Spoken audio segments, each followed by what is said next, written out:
chat. I'm in a right cunt of a mood today. Setting the tone right now. I'm setting the tone immediately. I'm in a right cunt of a mood today.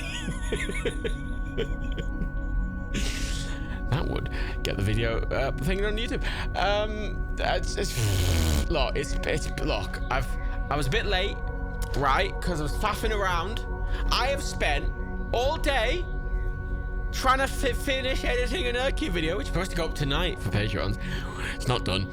But I have been working on said video for a week and a half.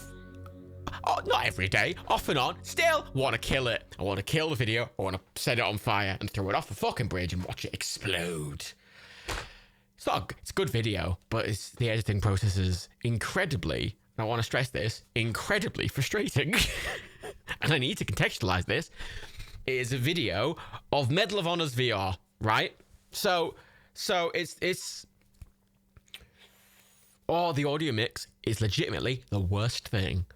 The music in the game is louder than the gunshots, which means I'm having to keyframe and duck the audio so the gunshots sound loud without the music drowning out Dan's voice. Second of all, the dynamic range on Daniel's voice, for some reason in this video, is significantly higher than other VR videos. Don't know why, but his loudest louds and his quiets all over the fucking place, even with a compressor. Great fun having to manually duck that as well. But the most annoying fucking thing, which is why it's taken me almost a fucking week. It was supposed to go up last Saturday, I want to point out. Ooh, the most annoying thing. Right, so, don't know how many of you edit gaming stuff, but one of things with some games is when you record the video and you record your audio, some games drift out of sync just a little bit over time. Now, that's perfectly fixable. What you do is you stick a sync point at the end. You know, you do a sync at the start, you sync your game and your audio. Grand. But then you do another one at the end, and then you just sync it to the end. You take your audio, you just retime it very slightly, stretch it out a little, compress it a little, and it's synced. Absolutely fine. Really fixable problem, right? Sometimes the audio just drifts out of sync. Well, the video drifts out of sync, and then you correct it in the audio. Easy fix. However, this Medal of Honor video, for some fucking reason, it's not drifting out of sync. It's wobbling. It's wobbling. So he's in sync at the start, right? And then 60 seconds later, his voice is 5 seconds behind. Now, this is after I've retimed it to be sunk to the front and the end. So I'm starting going, hang on. If it's sunk at the end and it's sunk at the start, how is it now 5 seconds behind? I'm like, that's odd. So then I watched it for another 60 seconds. Then I realized, oh, now it's 5 seconds ahead. It just does that constantly through the whole video. Not a clue how it happened. I think it's something to do with the recording and the frame rate change. I don't know. I genuinely am not sure. It's insane and you can't see it. You can't see it. It's just there's some things went wobbly with the recording of the video, and oh my fucking god. and you see, usually with videos, if anything sort of like that happens, I can kind of fix it because, you know, as is very much obvious, right? Dan's got a very clicky keyboard. So I can tell when he's doing stuff, right? And I can easily sync it even without a sync point. However, when he's doing VR, there's not really that many obvious sync points. And you have to do it by ear, just how he's saying and reacting to things on screen, and kind of make it feel right. So I had to go over the whole video, do a really rough edit, then do a bit more of a precise edit, then I had to resync the audio for every fucking goddamn cut in that fucking video. Not only that, but in some of the cuts that are just a little longer, I have to split up the audio and resync it several times in a single shot. How the flying fuck? God cunting motherfucker. I want to throw it off a bridge. I want to set it on fire. I want to put it in a nuclear bomb. I want to blast it into the fucking sun. Then I want the sun to go fucking supernova and destroy the universe. Whoo! Fuck, I'm annoyed. So, for Patreons, I mean, if you're here, you're watching this, but it's not done. It's not done. It's not done. I'm on the 7th pass. Usually, an Nerdcube video, I can do it in 2 passes. Usually, I do like a sort of... Oh my god, it thinks I've fallen. My watch thinks I've fallen because I'm so angry. Usually I do a Nerdcube video in 2 passes. I do 1 pass, which is just like, you know, it's a pretty precise cut, but it gets most of it there. Then in a 2nd pass, and I just clean it up and I do some audio bits and yada yada. So I have to do 3 cuts, 3rd being an audio pass. 7! And I'm not done. I have to do another pass. Can we get raw footage upload so we can appreciate it? It's not even, it's just confusing. Because I was confused watching, because I thought it was fixed. And I'm watching it, and then something happens. And he goes, and you can see him ducking on screen. And then about 5 seconds later, you hear him go, whoa! And I'm like, hang on a minute. And I'm like, so I move all the audio back 5 seconds. And then, you know, a minute later, he's 10 seconds ahead. And I'm like, what? Very much annoyed me. But... this is the exciting part. Do I have quality options yet? No. I jinxed it the other day. I was like, oh, Twitch gives me quality options on all my streams. That's really good. And now they're not giving me quality options. Wankers! I've lowered the bitrate to 2,000 for those who care. I'm currently, by the way, I very quickly, like an hour ago, when I went, oh fuck, this isn't getting up today, I quickly rendered out one of the Minecraft videos that Dan did yesterday, which is going up for Patreons tonight. Ha! Kill me. But this is the exciting part of today. So, I got some new fucking drinks, didn't I? Oh, I got some new fucking drinks. Restocked. I restocked my bar. Hendleton, that is incorrect. You do not need 100 viewers quality options. It is arbitrary based on the full load of the website. You can get quality options with 10 viewers and be a non-partner if you're at a low load time of day. On a Friday, high load. It's arbitrary. Twitch is a big piece of shit. Fuck Twitch. Anyway, got some new fucking drinks. Restocked my fucking bar. Wasn't Tuesday at like 50 or something? Yeah, it's not. There's no number. It's just arbitrary based on this whole server load. Whole thing. Twitch is shit. Anyway, got some drinks.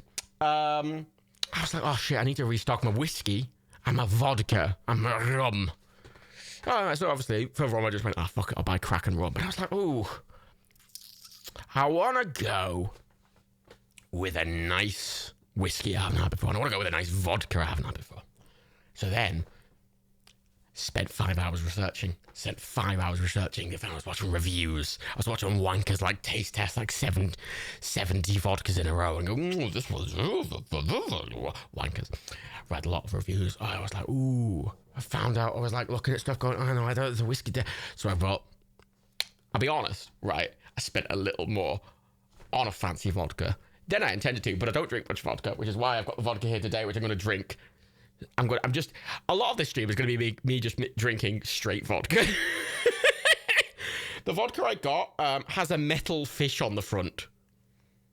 Like, it's a really lovely bottle, and on the front of it is literally this really beautiful metal fish glued to the bottle. It's Beluga. It's Beluga Noble Russian vodka. It was £50. Oh, fuck! But, oh my fucking god, it's the cleanest fucking drink I've ever had. See, the thing is, right, with me and drinks, as I found out, they say, oh, you get your cheaper spirits, and you just put them in Coke or whatever, a mixer, it's fine, a cocktail. However, the drinks I drink are pure spirits.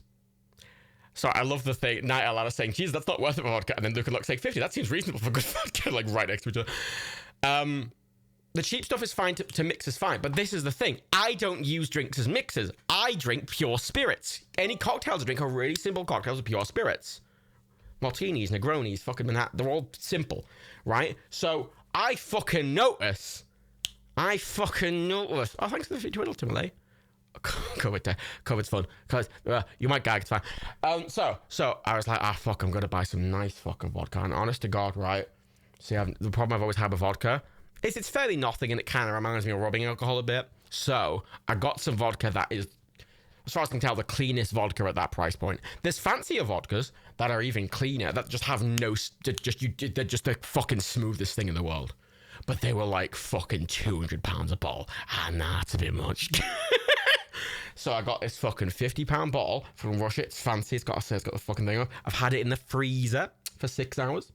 And I bought some, what are they called? Hendel? What are they called? Shit, it's got the writing on the bottom. It's one of those weird, you know, those glasses, those kind of whiskey glasses that you sniff the glasses. Got one of those for the vodka, and I've brought my nice vermouth as well. Just didn't want to make a martini, but I'm gonna have some straight vodka. And the other drink I got, very excitingly, bought some new whiskey. I was like, oh shit, whiskey varies. Obviously, vodka's vodka, right? Like, fancy vodka's a lot nicer than cheap vodka, but vodka's vodka. It doesn't really change that much. Whiskey changes a fuck ton. I was like, oh shit. I was going over again. Yeah, so I bought myself some Redbreast 25, like Redbreast 12 year. Ooh.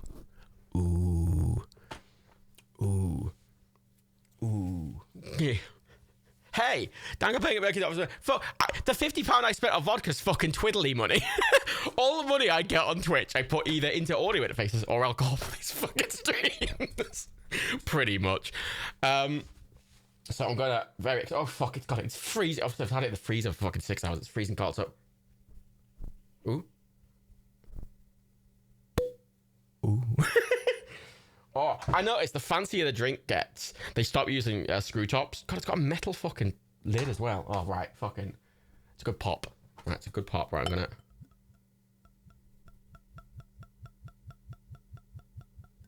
Ooh.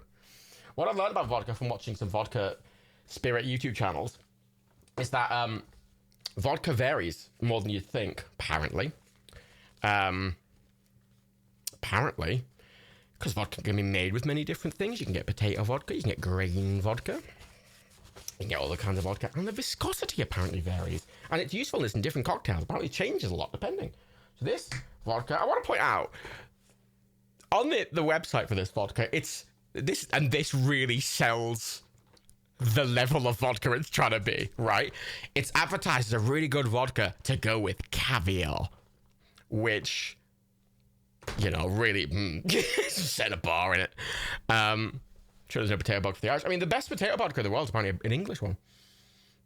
So right, I haven't tried this with, it's at like minus fucking 10. I haven't tried it yet. At minus 10, I tried it warm, and I'm very excited. I'm gonna have it.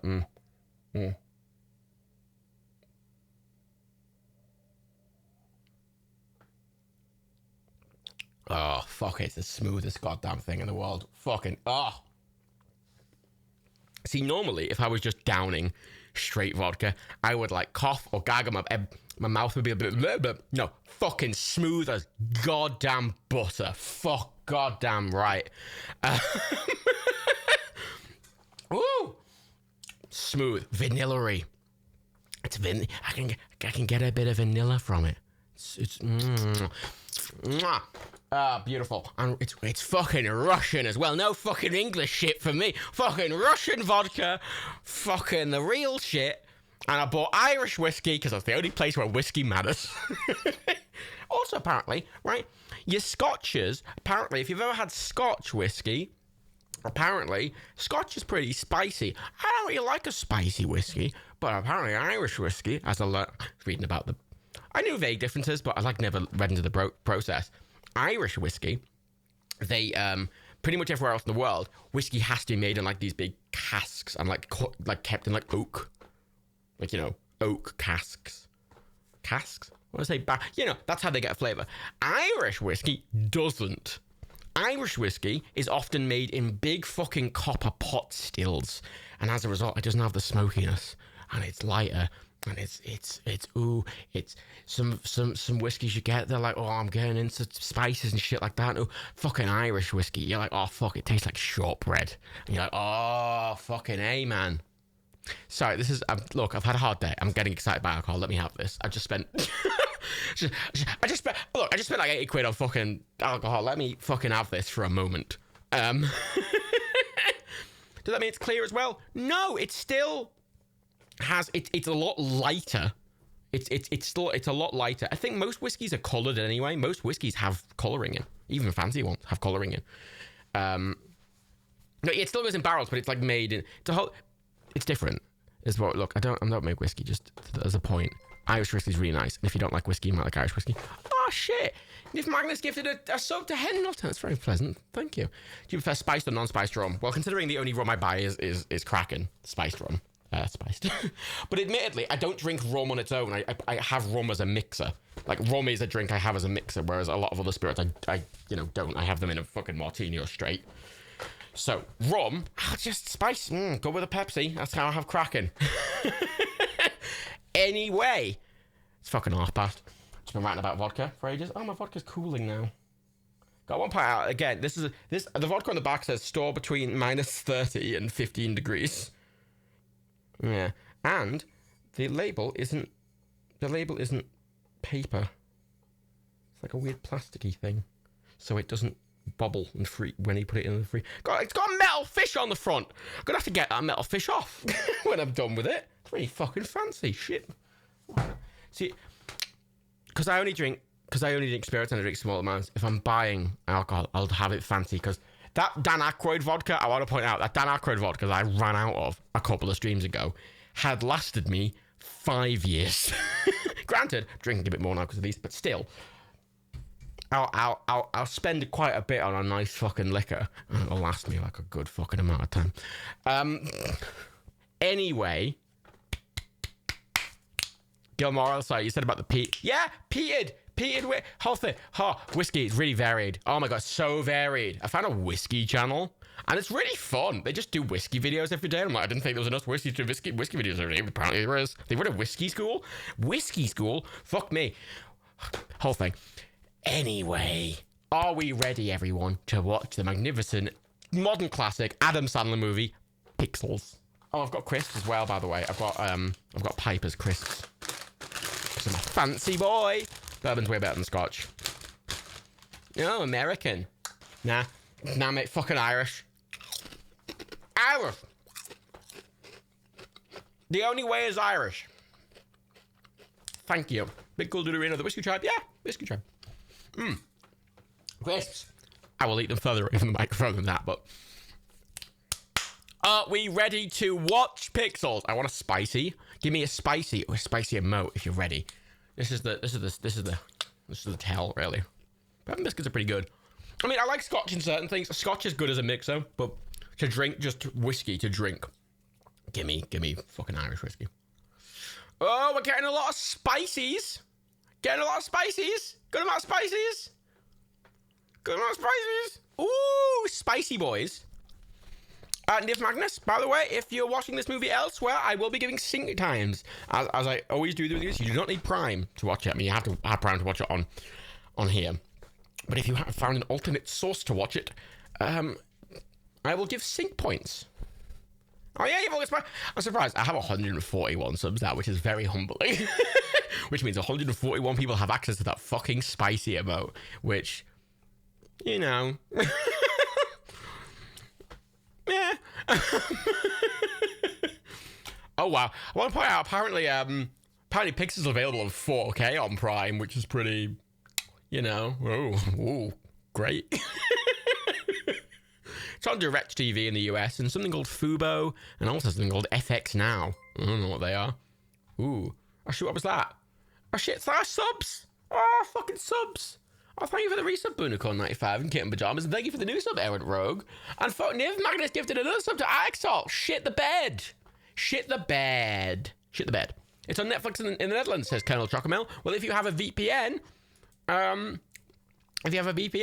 you can just toddle on over to the Netherlands with your Netflix account, and you'll be like, oh shit, welcome to the Netherlands. And you'll be like, oh, floppen, I'm Dutch now. And... you know, then you'll like be like, oh, Zwart Pete's totally not a racist guy.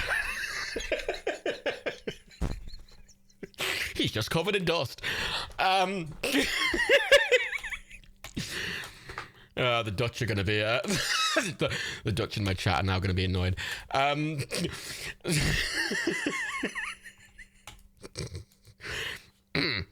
Anyway. It's happening.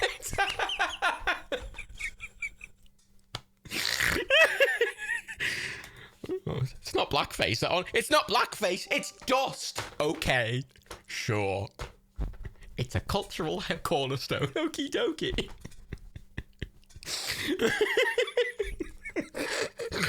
Swap Pete's a totally politically correct guy.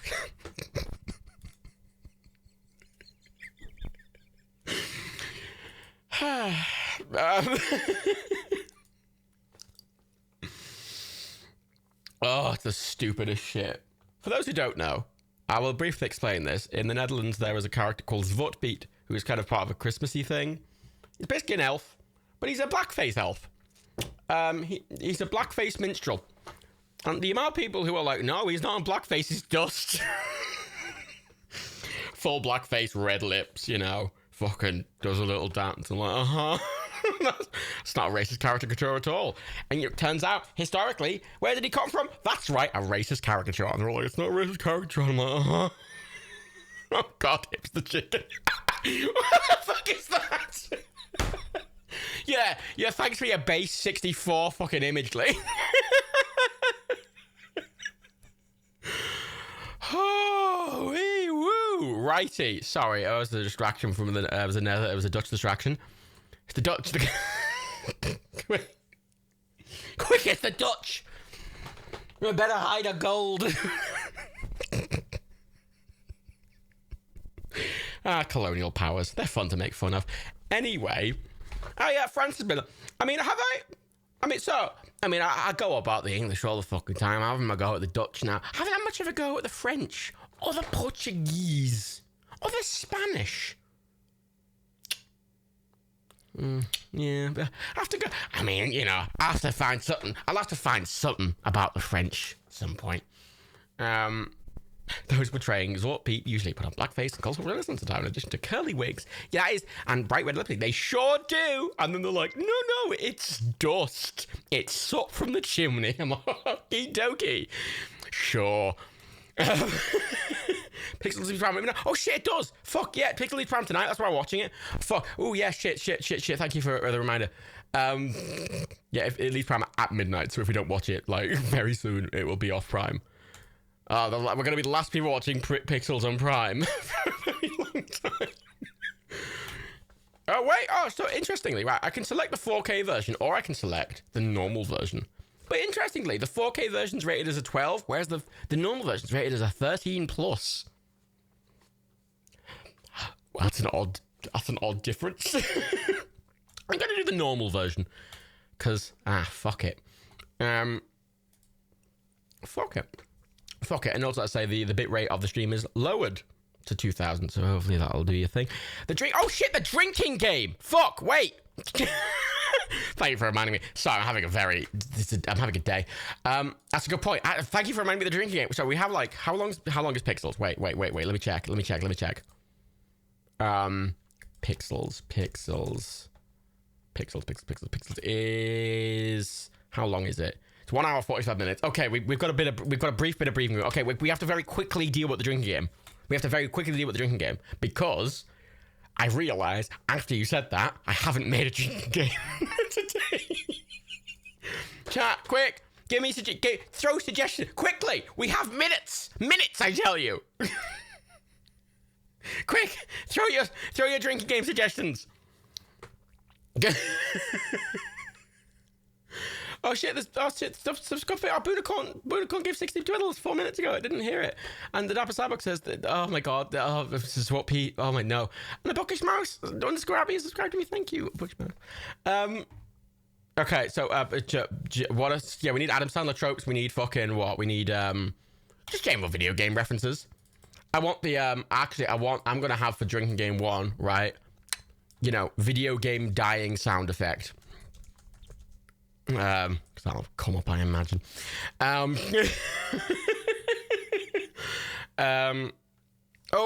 nerd. I like. Oh, do we want to go with the word gamer or the word nerd, or both? I'm just gonna go with both. The word gamer or nerd. Excellent. Game over. Oh, is game over ever get said? I can put that as a 2. I have no idea. I've never watched the film. Pac-Man's dad. What happens if it goes off while watching it? It just boot you off, yes. It might not. I think it might end. I don't know. It might just wait till it's done. I'm not actually sure. Two tips of cheating. Cheating at a video game. Cheating at video game. Alrighty. A stereotype appears. I mean, that's pretty vague. They've got to be a character getting hit in the balls. Hit in the balls is a good one. Hit in the balls. Right. The nerd gets the pretty girl. I mean, that's a trope and a half, isn't it? Right. So we've got 3 slots for 1. Fart sound. Yes, fart sound. Don't know how many of these are in the film, but fuck it. Take a drink every time someone's turned into pixels and beamed up. Oh, Axel's got a good few ones there. Ooh.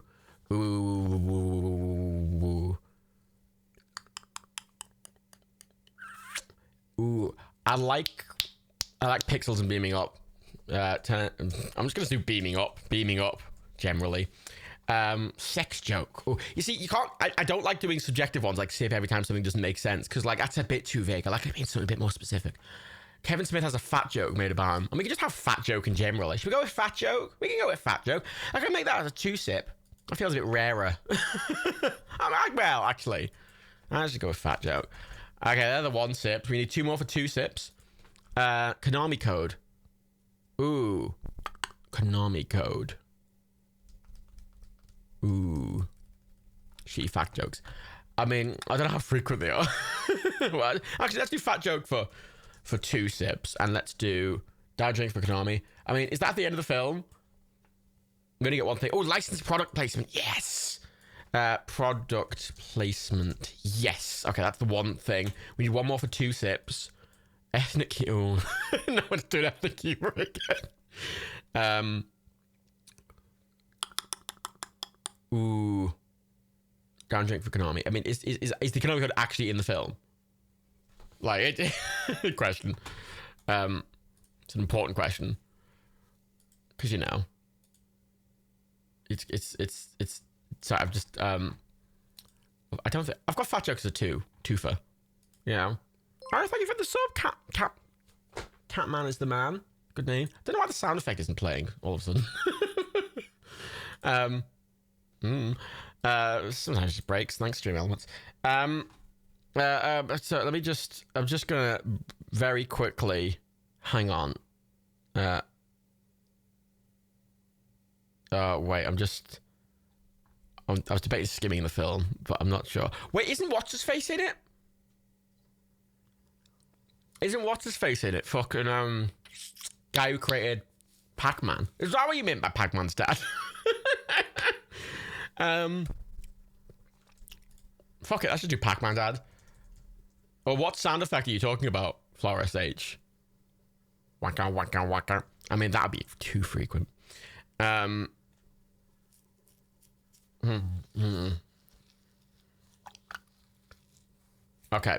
I'm gonna do Pac-Man's dad. The playing for a sub. Yeah, it should play sometimes. I don't hear it. Right, so... Oh, the sound effect for a sub. Oh, maybe it's just not coming through. Maybe it's just a bit quiet for me then. No. I don't understand. Just it's too vague. We need a whole drink. We need a whole drink where that only happens once in the film. We need a whole drink. I've got all the other ones. We need a whole drink. We need give us a whole drink suggestion, chat. Vanilla. Fucking vodka, man.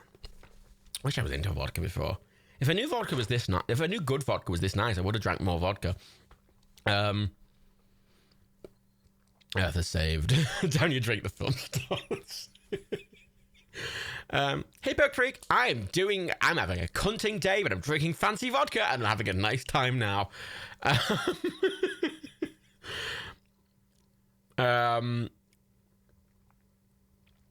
Person doesn't notice the big action scene behind them.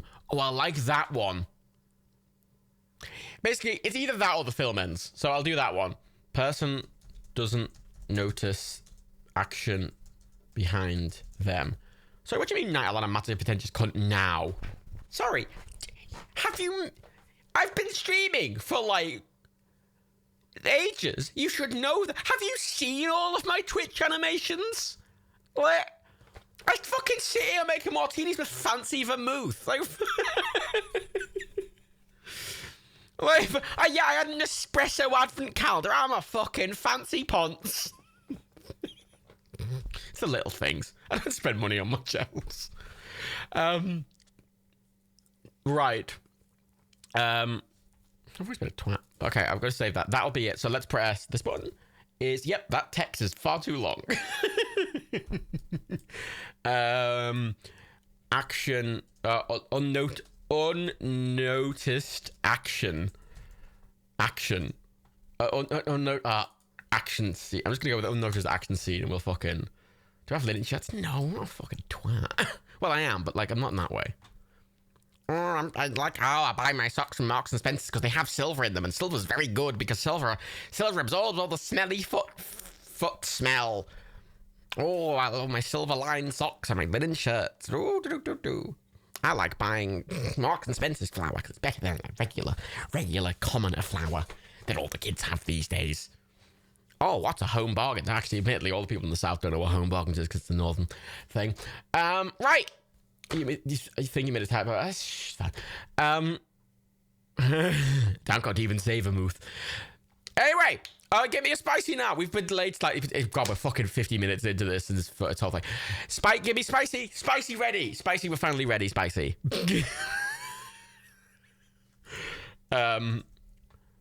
Sorry, it's been a day. I'm having a day. Spicy! Spice. Spice. I want to point out, by the way. Actually, no, it's not there. Oh, thank God, right? Okay. Spice. Stopwatch party. God, Peter Dinklage is in this. God, he's fucking just... Poor Peter Dinklage. God, he had a real rough go of it around now, didn't he? But in Game of Thrones, everyone was loving him. And he was like, oh, let's put him in Destiny. Everyone fucking hated him to the point they replaced him.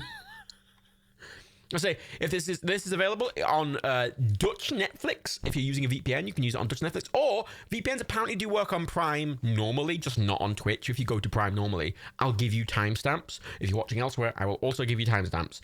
You just need to find an alternate source to watch it. Captain said that you can, if you can just... Joshua, we literally just started, but I haven't even got it open yet. Say this, if you look at Just Watch... I should get a Just Watch button on my stream deck. Just Watch has is how you find out where things are in your regions. Bam.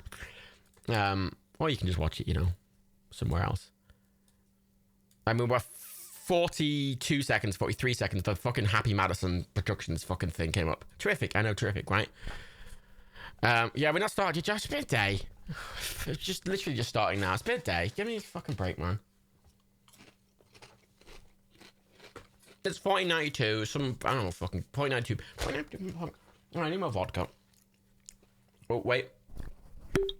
Oh, at least they're playing a good fucking song. Serena's a fucking great song. Oh, Serena's such a good song. Mama told me, yes, she told me, I need girls like you. She also told me, stay away, you'll never know what you'll catch. Just the other day I heard soldiers from the... Oh, it's gone quiet now. Oh, such a good fucking song. Oh. Mommy's alright, daddy's alright. They just seem a little weird. Surrender. But don't. I'm sorry, I'm gonna make a martini as well. Cheap Trick, right. I fucking love Cheap Trick. Like, I listen to Cheap Trick's fucking, I listen to a bunch of Cheap Trick albums all the fucking time. Oh god, they're so good. I got a chance a few years ago to go to a Cheap Trick gig. Well, it wasn't a Cheap Trick gig, it was like someone else. But Cheap Trick were opening for some reason, because apparently Cheap Trick, like, what Cheap Trick opening? Fucking, sorry, give me my own fucking concert. Fucking. But I didn't end up going, sadly. Ugh, sorry, I'm just cleaning up my martini because I'm making a mess. Again, I didn't bring up my fucking jig, as per usual. Oh, look at that fucking really awkward CG reflection in the fucking eyes then. Oh, God, Cheap Trick. Oh, fucking so good. Kiss records on. Mommy's alright. Daddy's alright. Sean Bean's in this? Well, so we got game over there, but I'm not gonna. He didn't say the word game over, so I'm gonna. We're at 3 minutes exactly. 3 minutes, 1 second, 2 seconds, 3 seconds, 4 seconds, 3 minutes, 5 seconds. It's just, I don't know. He's just saying things. Away. Admittedly, I will say, right. When I got my new alcohol today, I did take like a few shots, just as, you know, just try them. So I'm a bit pre-buzzed from this, I will admit. You've already finished the first drink. Fucking hell, Sonic Screwdriver. Mommy's alright. Daddy's alright. Mommy's alright. Daddy's alright. Oh. Away. It's the only thing I care about now is just listening to Cheap Trick. I'm having a great time. Oh, use the force. Fucking. Oh, look, it's the 80s. Wanker. Fuck off. Oh, my Dolan Vermouth has a screw cap like a fucking. What am I? A fucking commoner? What am I? A fucking Labour voter?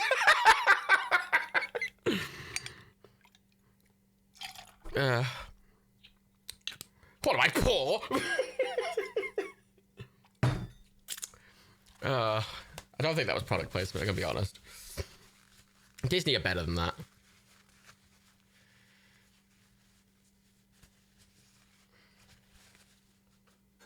God, it's fucking sad, mate. God, that looks better than any of the fucking games we played from fucking 82.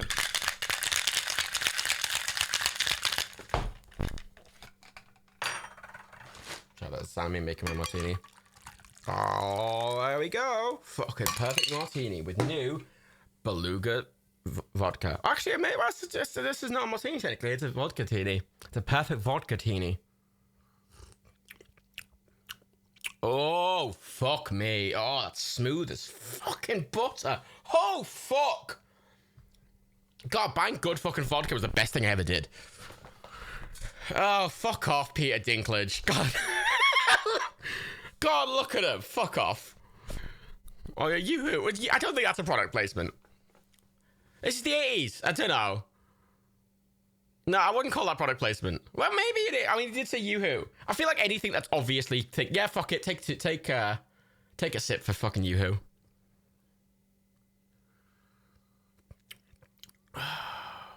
Fuck. It's fucking Dan Aykroyd. Fucking, gee, the one time...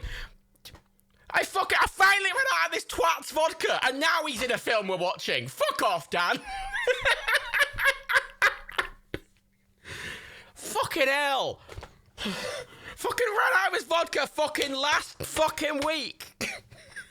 Never watched anything with Dan Aykroyd. The entire time I've had that vodka, I've never drank it while watching a Dan Aykroyd movie. And finally, when we see Dan Aykroyd in a fucking... Granted, this is the most... Is this the most embarrassing Dan Aykroyd's ever been in?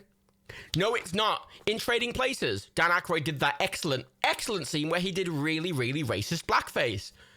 So, I always forget about that scene in Trading Places. It's an excellent film about the stock market and shorting. Pretty relevant to recent, actually. However, yeah, at the end, it's just that weird bit where fucking he just does really fucking avert blackface. I'm like, oh my God, stop. Sorry, I'm just rambling. Yeah, everyone who watches Trading Places, including myself, always forgets about the blackface scene. Because you always think Trading Places in the end scene where they're in the fucking, like, shaded market. Like, yeah, fuck you, boys. But then there's that bit on the train at the end on New Year's Eve where Eddie Murphy comes in. He's like, ha, ha, ha. He's doing the fucking thing. And then, like, fucking... Oh, what's her name comes in pretending to be, like, a German mistress. Oh, no, I have clipped my thing. It's ridiculous. It's very... Sorry, Peter Dinklage, what you do, man? Peter Dinklage has been in a lot of shit. He's been in a lot of shit.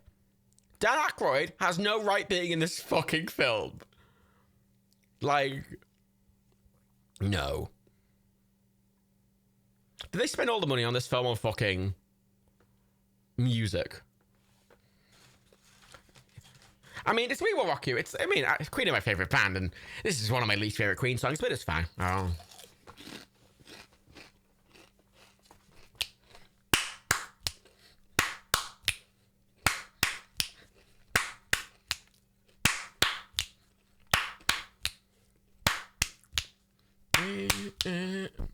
We will rock you. It's fine. Oh, fuck off, Dingy. That's my name. Dingy. This movie's budget was 130 million. Fuck off, Evil Burp. It was.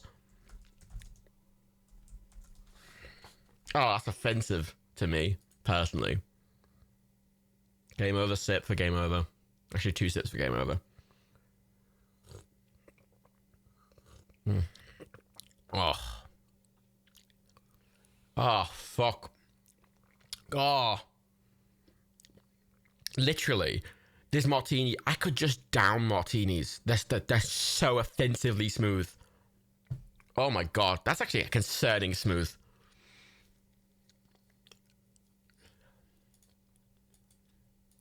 I was going to my tea. Ooh.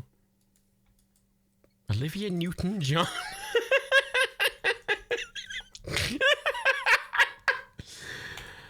That's a choice. Oh, now they're adults and like, oh, women. Oh, look, we're famous. We can. Is it a bit weird if you're joking about that when you're like? Look, this is, if you've ever seen fucking that film, that fucking Ready Player One, it's basically it, but shit. Somehow worse, you know.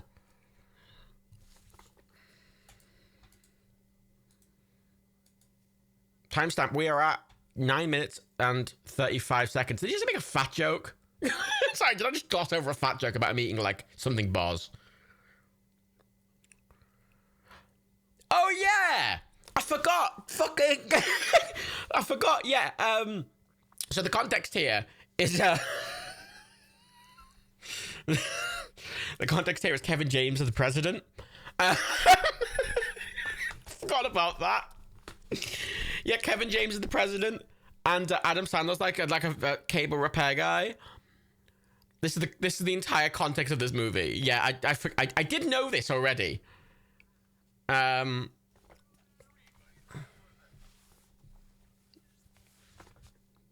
at the secret. You know what's sad though? This is a more accurate representation of the presidency than fucking Olympus Has Fallen. Yeah, Adam Sandler's best friend is president. And look, he's literally just a guy who works for a cable installation place, and he's best friends with the president, which is kind of cute.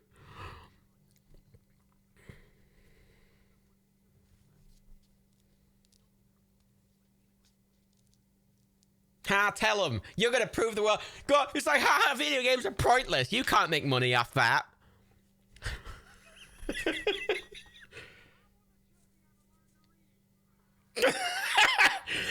That's a good joke. Good joke of that. Yeah, esports exist. Also, this. I'm on Twitch. You say it's an original self. It's the Future Arb episode. We're at 11 minutes, 22, 23, 24, 25. Thing is, right, what frustrates me more about Adam Sandler's movie is that, or Adam Sandler's movies in general, is that, like, he can be funny. Like, I laugh at many things in Adam Sandler movies. It's just...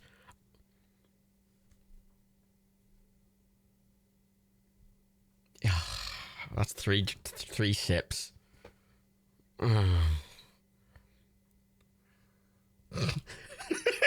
That's a good joke. See, he could be fun. He has good jokes in him. He's genuinely, I think, sometimes a funny comedian. He just has so much cringy shit. Like, only if someone brings it up, it's funny.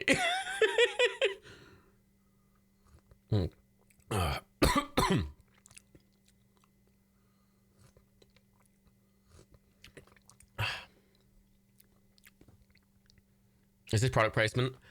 It's sometimes kind of hard to tell, I will admit. I mean, Adam Sandler does seem to be having a kind of decent time. I mean, he makes trash, but it's trash that people like.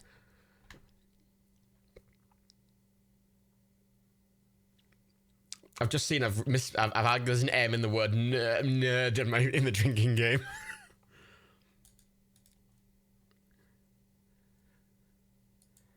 Is that... It's Michelle Monaghan. Monaghan? It is. Why do I know that?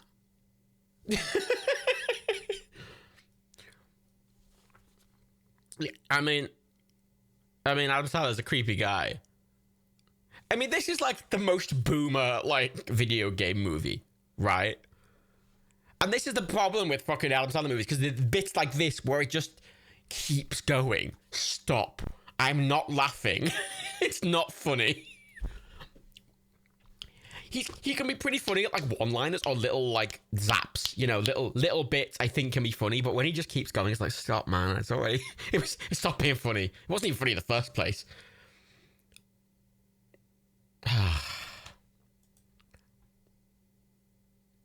So I'm looking at the IMDb and I'm like, Dan Aykroyd was just in it for that start bit. They just got him for that one pre bit. It's quite funny. Again, a more realistic. This is a more realistic. Are they F-35s? Yeah, this is a more realistic setup than Olympus Has Fallen. Oh, he said gamer. Sit for gamer. I kind of regret that now.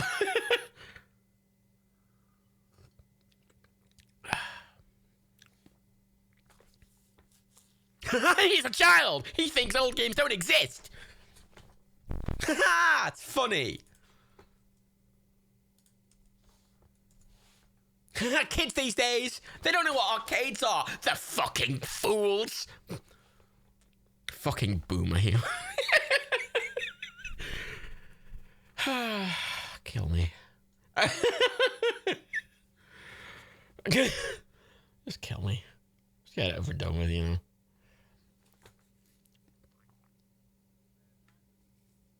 Oh yeah, the president. Yeah, you've got the premise right, Herbie. That's the. Oh no, she's crying.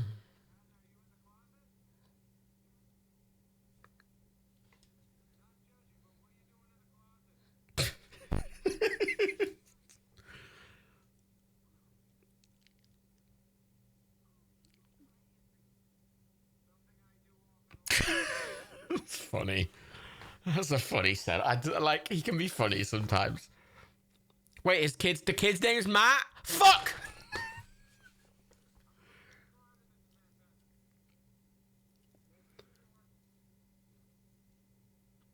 God, you know what's sad about that, though? That's, like, such an American thing, right? In that fucking wardrobe is bigger than most British bedrooms.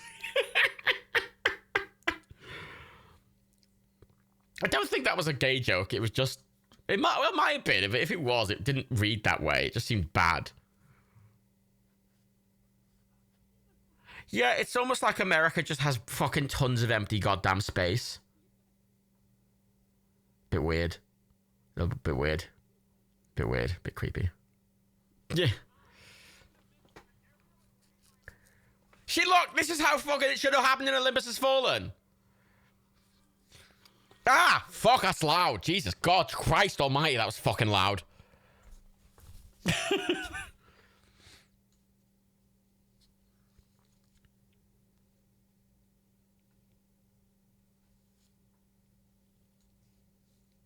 High dynamic range.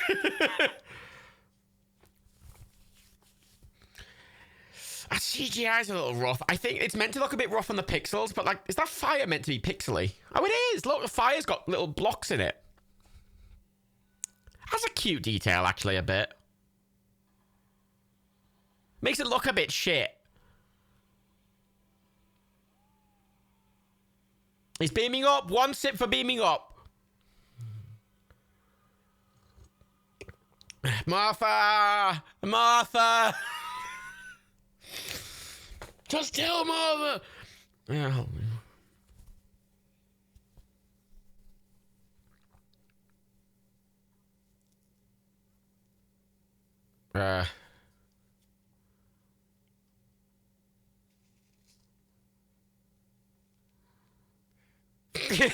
He just looks very awkward.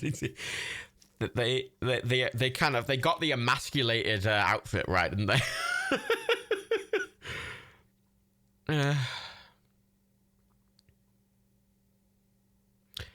Kara Potato, you saw this movie on release day.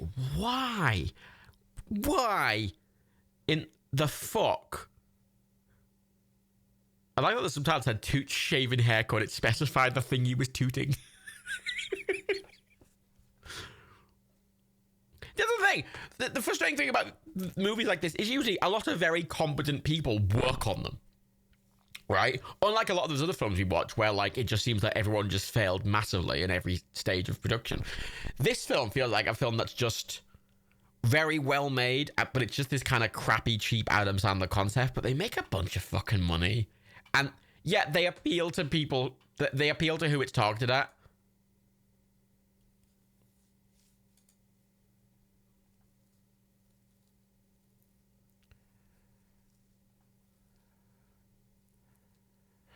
I want to point. Oh God, this film was done by Chris Columbus, who is the guy who did Harry Potter 1 and 2. He did Philosopher's Stone and Chamber of Secrets. Same director. Oof. He did a lot of other kids' films, admittedly.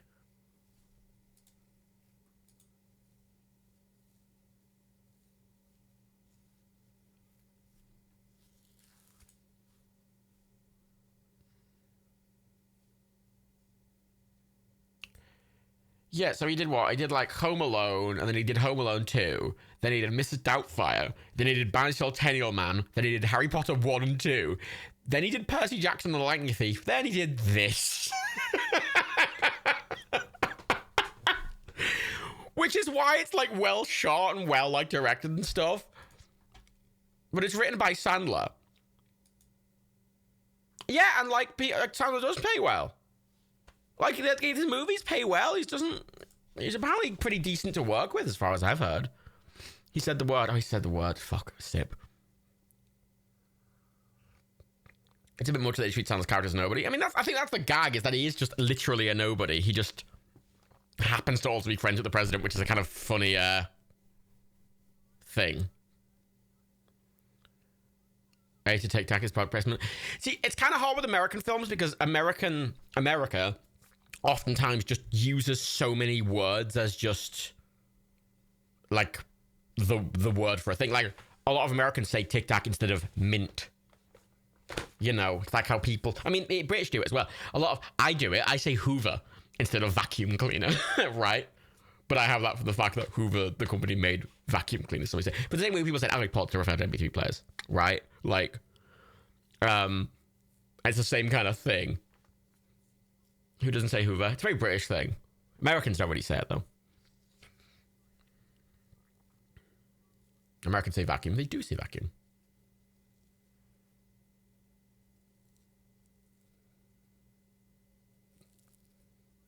It's good luck.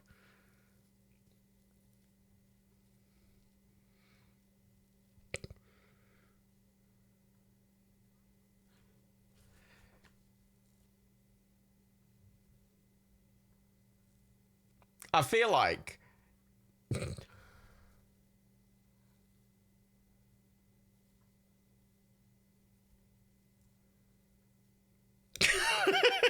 a good. So I like that though. I think that's a fun. Why did you know who he is? Well, why would she? He's just a random dude who's friends with the president. The thing is, that's funny. That's funny.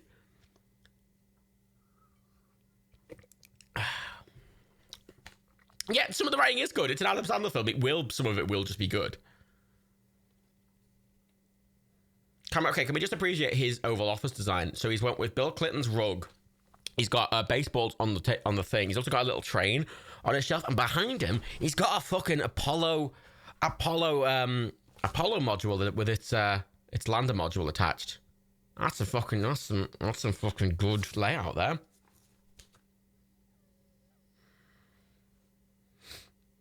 Well, where is this Diet Coke button?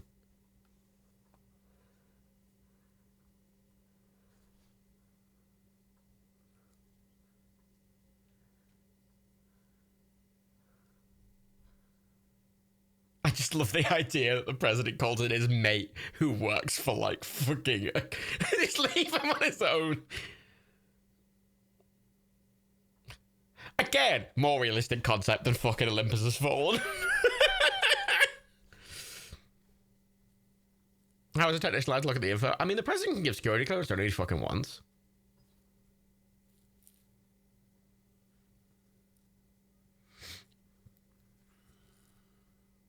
Whoa! Whoa! Whoa! Whoa! There's that Brian Cox. Yes, it fucking is. What the fuck's he doing here?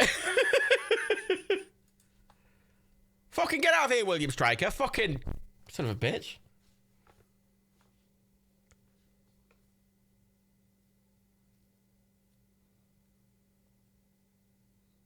Again, if they're in the Situation Room at the White House, everyone will be of that age. There'll be very few young people in the room.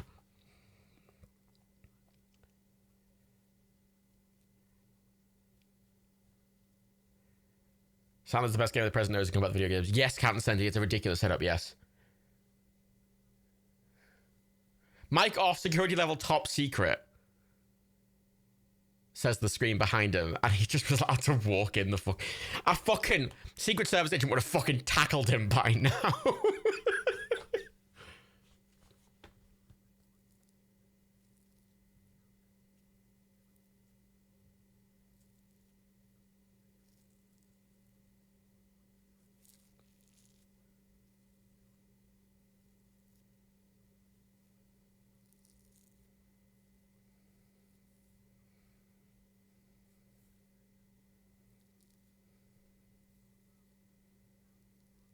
Fuck off, Zoomer.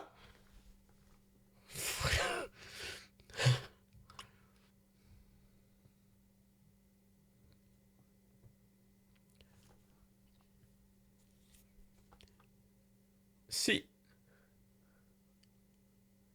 the thing is, though, as stupid as a thing that is a thing a guy like that would actually probably know. That's like an Ashens fact, you know? So you bring Ashens in for something, he's like, whoa, this guy, what, you know? Why does he write a book about it? Thanks, Brian. He's got a point. Adam Sandler plays Ashens. I got really shit Ashens. I mean, Mr. Cox said, with all due respect, we know nowadays that means basically nothing.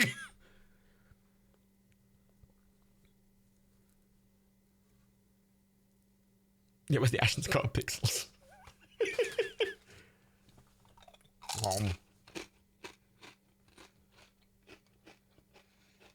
Sorry. That's not Prawn 65. That's insulting to Ashens. To imply Ashens would write something like this. It'd be funnier if Ashens read it.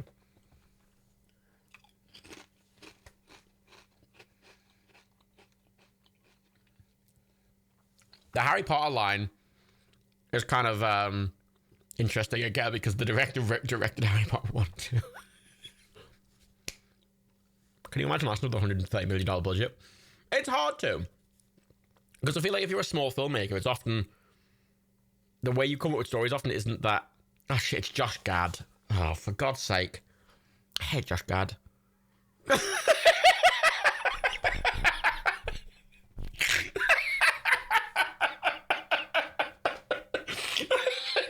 That was quite funny. Okay, that's that was funny. That was stupid, but it was funny. That had Charlie energy, didn't it? You know.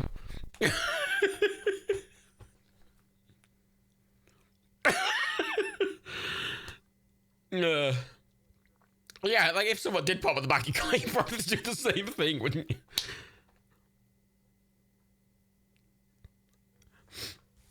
Yeah, Josh Gad is like the fucking discount Jack Black. Like, he's just Jack Black, but with like less charm. And also being less funny. And also with none of the vocal range.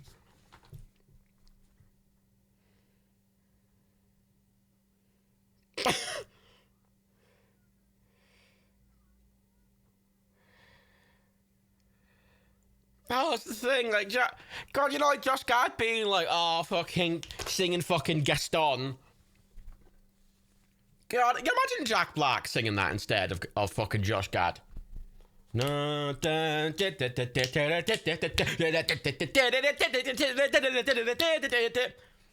you know.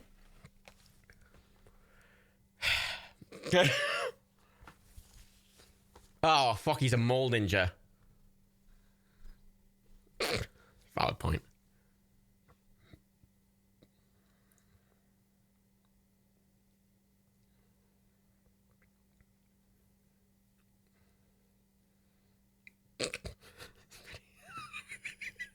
Someone had to make that prop.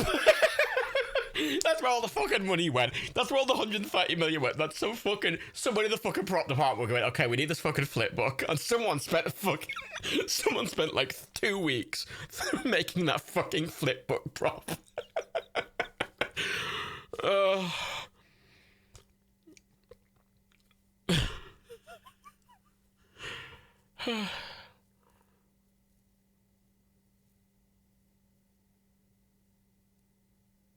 Oh, shit, I've got root beer.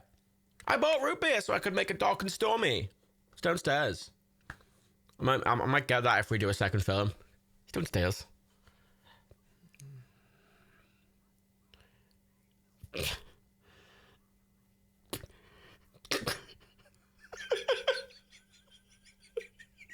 Like I saw the little vein in his neck. It was cute. It's a level of overacting which is kind of funny. How is some 30-year-old grandma still alive?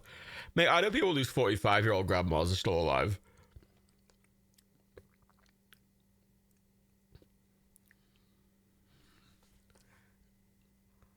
I like all the just CRT monsters around just having random nerd shit on them. Just vague, completely pointless nerd shit.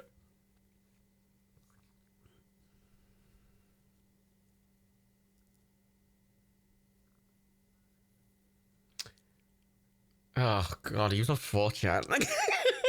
Mate, that's just set the tone. He's on fucking 4chan, there's the problem.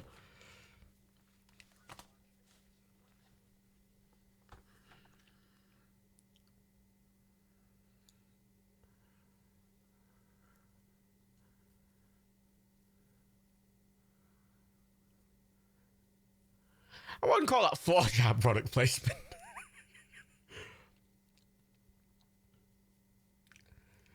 That's far too high quality for a VHS.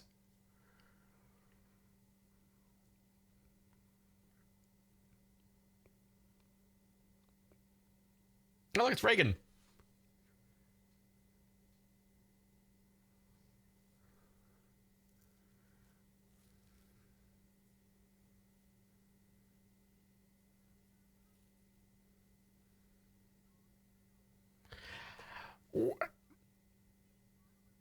How have they done that CG?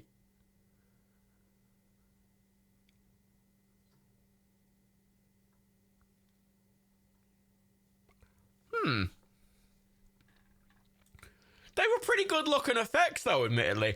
But if it was a 2015 deepfake, I mean, deepfakes in 2015 didn't really work. But admittedly, the jankiness might be hidden by just the VHS effect. But even then, that's still pretty good looking. It's still pretty good looking. Oh, you just let Josh Gad in the White House. I mean, they let Pillow do it in the White House recently, didn't they? The fucking CEO of MyPillow.com, who was like, let's declare martial law to stop the Democrats. They let him into the Oval Office for a meeting with Trump, so, you know. Sure, that's just edited video dubbed. Maybe it was just, it might just be it might just be a thingy. Although the one with Reagan, it had the alien at the start, which means they would have had to roto Reagan out. Maybe it's just a CG Reagan. I don't know. It might keep popping. Oh no! Pop, pop, pop, pop, pop, pop, pop. I'll tear it down.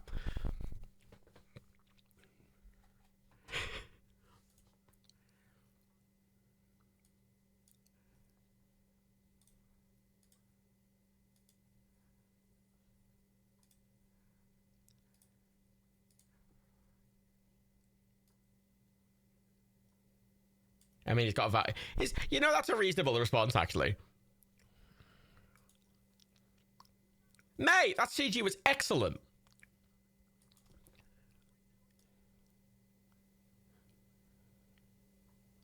Changing my audio setup on the fly, I'll be fine. Nothing can go wrong.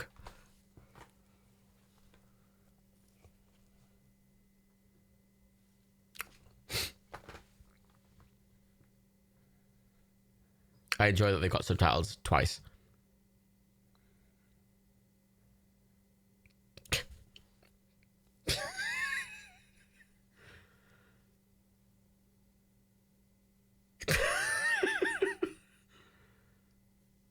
Oh no, it's the Taj Mahal! Oh no!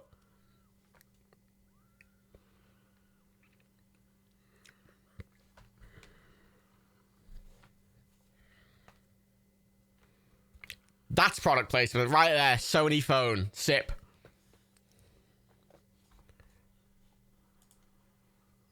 It's the selfie. And he's been beamed up. Sip for beam up.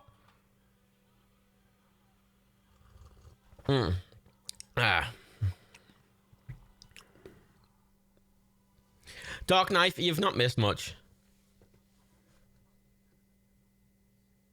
Like, you know. I see Night Alana. You mocked me for my expensive vodka, Night Alana, but you're complaining about cheap rum. So who's in the right here, really? If there's Apple product placement, you know there's the good guy since Apple refuses villains having their product films. That is true, I think. Well, I've heard that's true. I don't actually know for a fact that's true, but Sony puts Sony products in any film they do. Like, they're just full of them. That's why there's a PlayStation. That's why it's Sony phones. That's why it's Sony computers, Sony televisions. Sony does that like all the fucking time.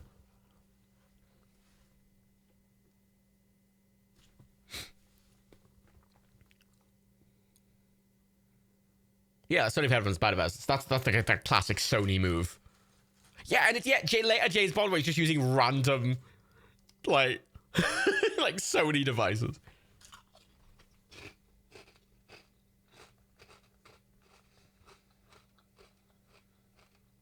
Oh shit, it's a robot man. Nice effect, look nice.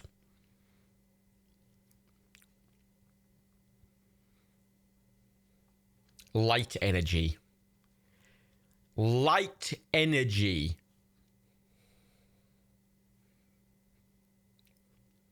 All right.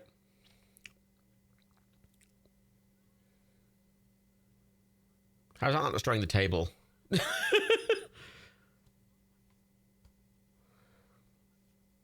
Supercharged light particles. Supercharged light particles. Like...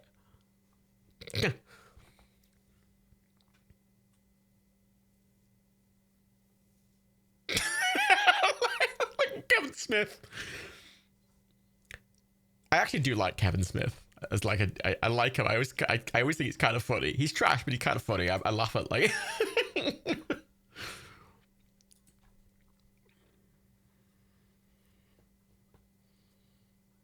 Kevin James. Did I say Kevin Smith? Kevin James. Fuck it. Oh look, it's fucking Brian Cox, part of Space. He's wearing the Space Force uniform. There's an actual sci-fi concept called Hot Light. Ugh.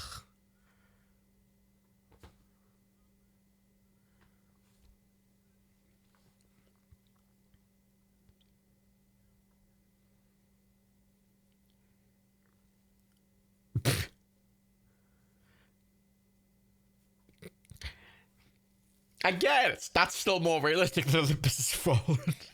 Like a random DARPA employee bringing their fucking kid into a military exercise where the fucking president is.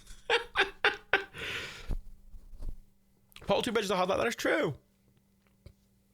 That's a video game. Oh, I say that. This movie's basically a video game. Yeah, that's the thing. Kevin Smith, like Kevin Smith, I call him Kevin Smith again. Kevin James, he can be very funny, but he just usually gets shit scripts. I think that's the thing with Adam Sandler as well. I think he can be very funny. He just needs a good script.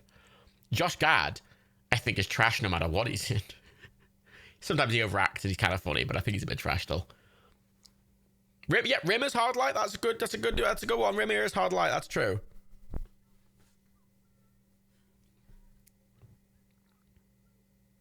Who's Kevin James? I don't know. Kevin James. Just combining two words. What? I'm thinking of Kev. Wait, no. Kevin James, the president. Sorry, that's the. I'm thinking of Kevin Smith. Who's Kevin Smith? Kevin Smith. Oh, Kevin Smith, like. Kevin Smith's the person. Yeah, it's him. Yeah, he was in Clerks.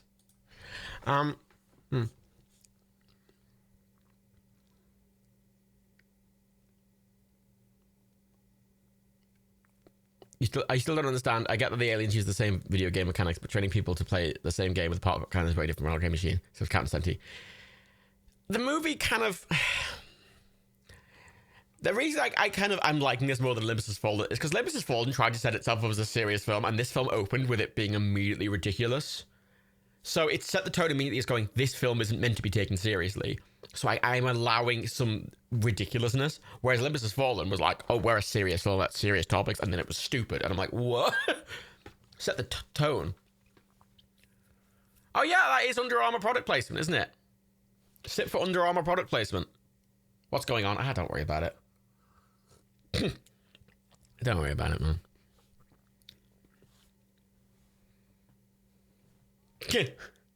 Oh, thanks, Bangkoks.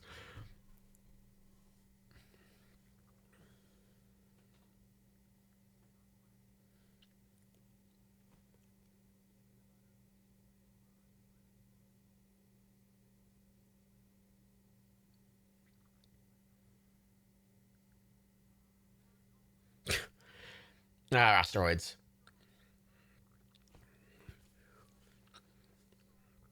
Who hasn't played Asteroids? Who hasn't played? Every cunt's played Asteroids. Every cunt's played Asteroids. Where'd they get all these fucking arcade machines at quick notice? Fucking a seal's not gonna let you do that, mate. You fucking. Why don't teach nerds to become soldiers? I don't know. Stop it, Josh. Bit sexual assault, Josh, to be honest. Yeah, it's the classic sexual assault's funny if it's going to guys, isn't it? That's how they usually do it. It's not.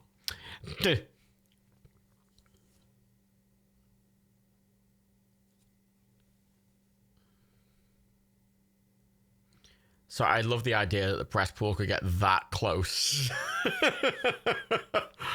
like they're close. It's close enough that some cunt could fucking shoot a gun at them. You know, there'd be a bigger perimeter around. The president has a massive perimeter. Still more realistic than Olympus Has Fallen.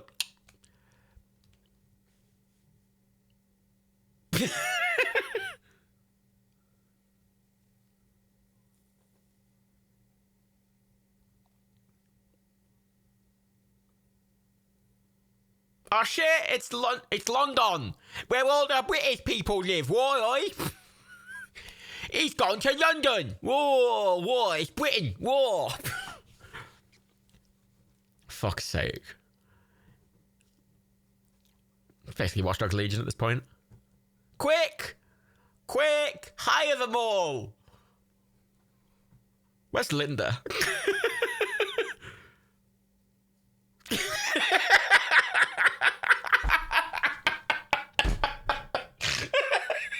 It's funny. It's just that's just funny. That's just funny. Fuck it. It's trash. It's funny. Oh shit! It's Sean Bean.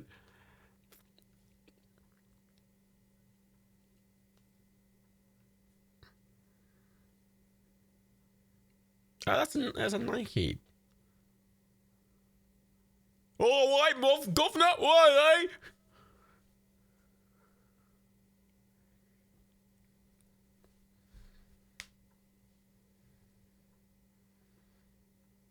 Thanks, Sean. 10 out of 10. Give Sean Bean an Oscar. Give Sean Bean an Oscar for his performance in Pixels.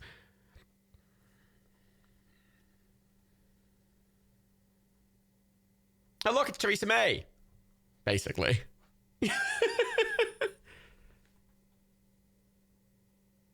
Oh, it's just a jolly good written. Oh.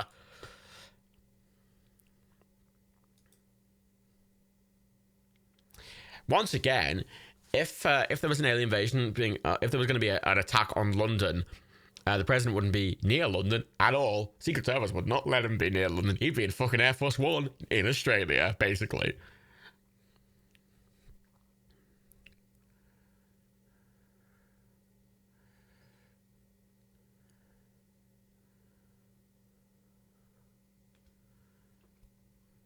What? Yeah, here he is, my boy.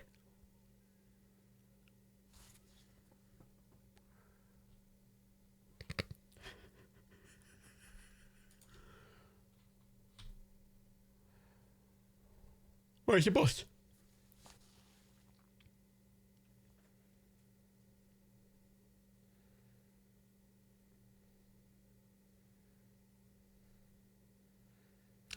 Why was the press in there? Why was the press in there?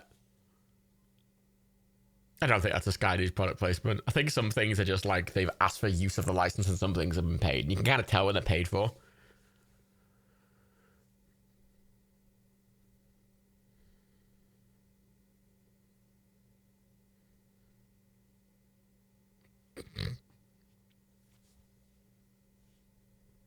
Oh!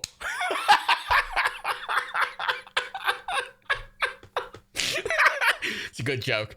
That's a good joke. That's a genuinely good joke. Give him that. So, that was a good joke. It was well written.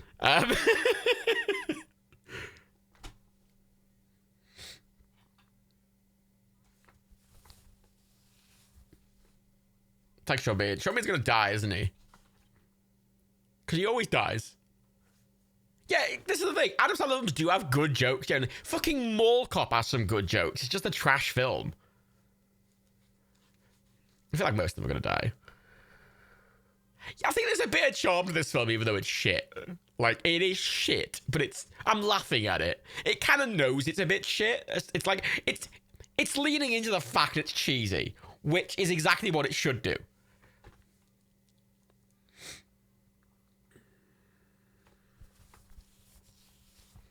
Shit, it's Space Invaders. Oh no.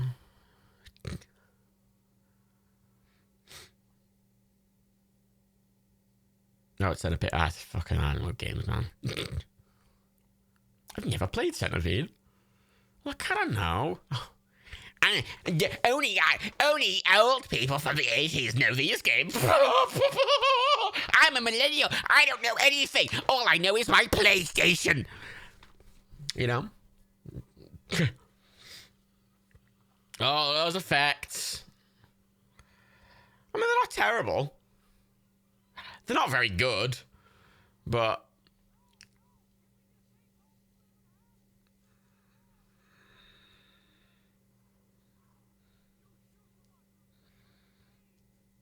I enjoy that, like, maybe 20 meters behind them, there's just a big group of the public.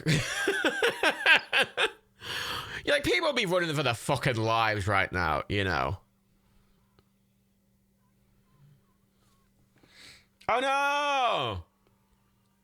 Really? You gotta kill the black guy first. You gotta do that game. You gotta do that movie. You gotta... Okay. Sure. Great. Love it.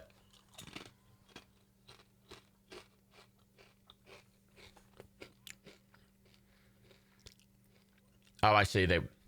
I mean,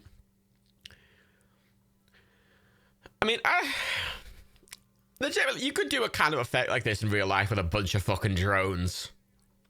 Maybe not at this close range, admittedly, but... Yeah, I feel like, again, training the nerds to be soldiers would have made more sense. Because, look, Adam Sandler hasn't even been trained to be a soldier. And look, he's having a great time. Well, the gun wouldn't have any kickback because it's just firing energized light particles. I've put that in big inverted commas.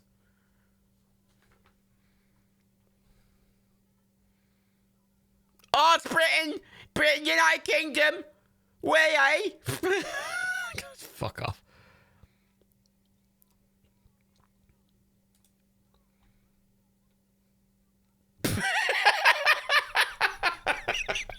Look at me, I look delicious. That's a good line.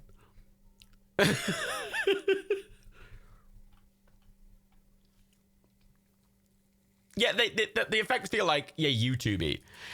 I think they're meant to look, I think, out of place on purpose because they're trying to clearly meant to look like they're video game and also made of light, which, yeah, it's a stylistic choice. I don't know if I agree with the stylistic choice, but it is very much a stylistic. Fucking A, man! Fucking good soundtrack. I give the fucking film this. Oh, no, 3 sips for nerd. Oh, fucking A, man! See what you will do. Everyone's looking at you. Whoa. Everyone's wondering, we'll come out tonight.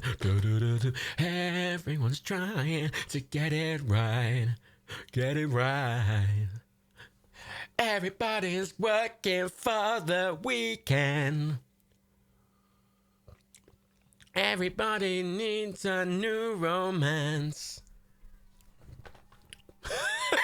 Everybody's going off the deep end. Everybody needs a second chance. Oh, you want a piece of my heart? You better run it. Oh, it skipped. Fuck, it skipped. Oh, it skipped. You don't go, you want a piece of my heart. You fucking. Ah. Oh shit, it's London. It crashed into a British cab taxi. You did? Why, eh? Thing is, right, the effects they're doing are really complicated. Especially, look, they're doing full replacement of shit to become pixels. See, that's a really fucking complicated effect. And they've done that really well. It's clearly, I think they're really good effects. They've just...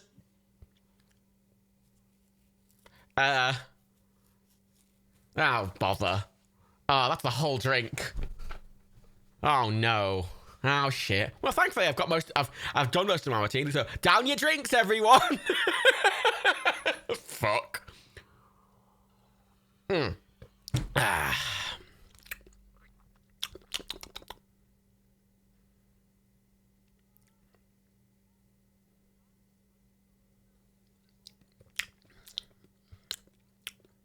You missed the whole drink at the Taj Mahal. I mean, they didn't miss it, though. They did turn around. They only missed it for like a couple of seconds and then they noticed it. I can't notice actually it specifically that way. They literally never notice it.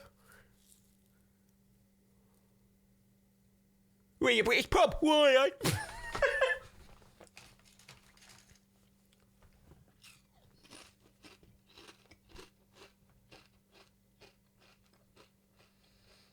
Shit! It's Dan Aykroyd's fucking vodka! Fuck! It's Dan Aykroyd's vodka! It's shit! It's Dan Aykroyd's vodka!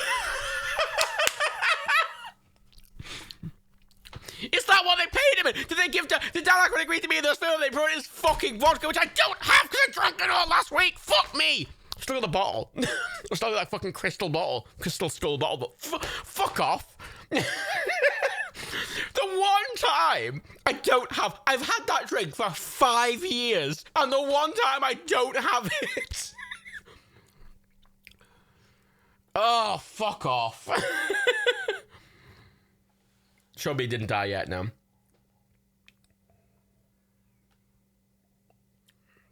Oh shit, Stockholm. Sorry, TV. I'm not gonna count Sony as product placement. Well, actually, no, I am. Fuck it.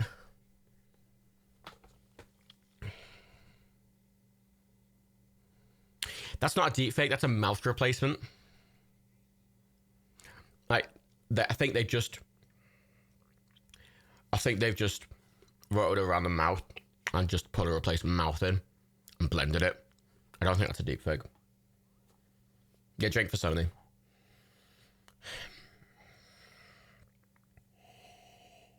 Was this based on... I mean, this is based on a Future Armor episode. Oh, they're drinking British beer. They're drinking British beers, they are. Why, eh? I'll make another martini. That martini's really fucking good with the vodka, man. Wow. Married, divorced, died, divorced, beheaded, died. That's the line, bitch. Come on. Yeah, Dinklage just landed, unfortunately. There he is. Oh, he's hot. He's edgy. He's edgy dinky. Edgy dink.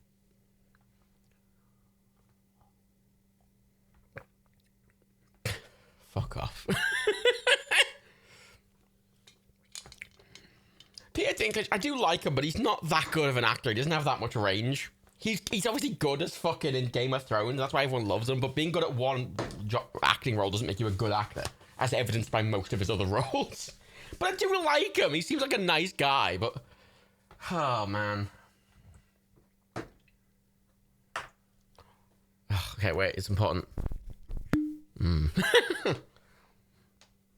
He's amazing in Game of Thrones. Like, every actor can be amazing in one thing.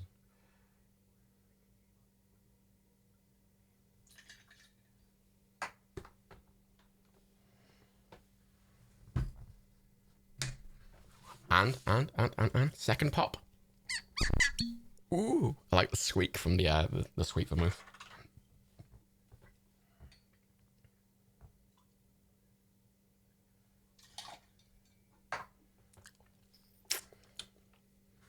Maybe I should become an ASMR channel.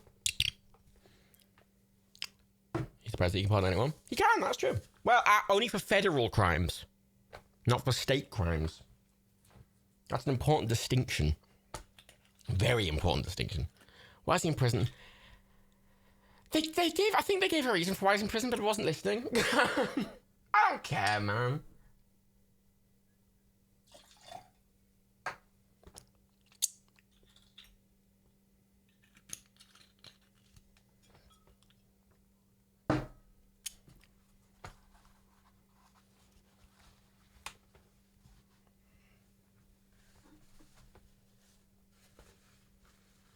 Did you say for instance? Oh, as in for instance, as if I wanted to buy, for instance, gum. But they didn't put a pause in between the line, so it just sounded. All right.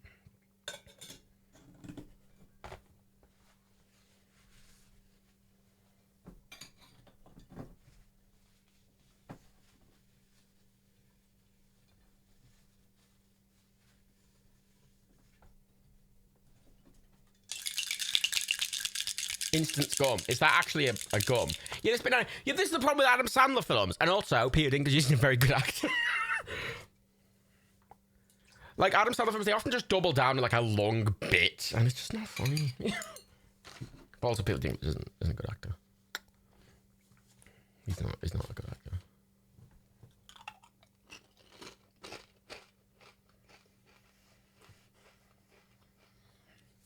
Is instant gum an actual gum? Actually, no, it's not. Okay.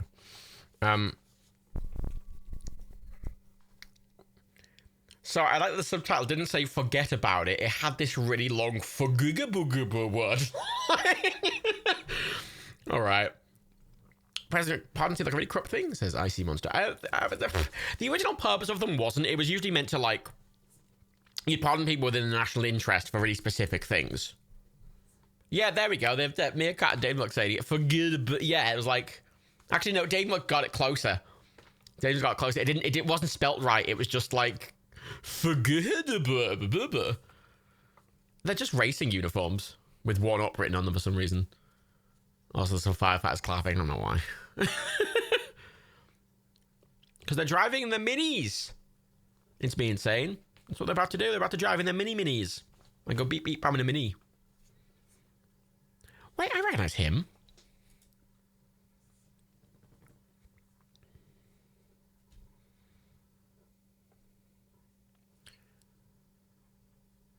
Who? What up is not? I don't think one is around. What was that character called that they're talking to? Sorry, I've just seen something in the IMDb crew listing which I think spoils something, so I'm not going to say it. But it is a callback to a joke.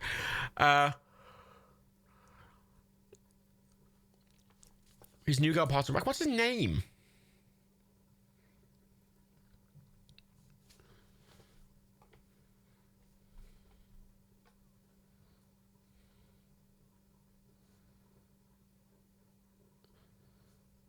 A sip for minis, yeah.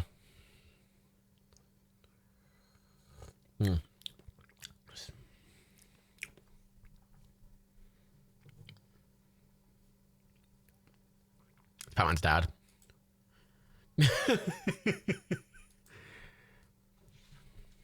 Same thing Pac-Man's dad. And they're not subtitling this bit.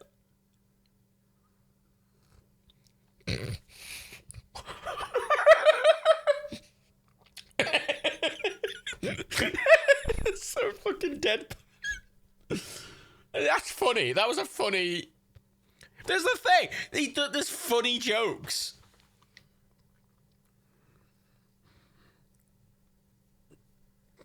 This is awful, but I'm laughing at a lot of it.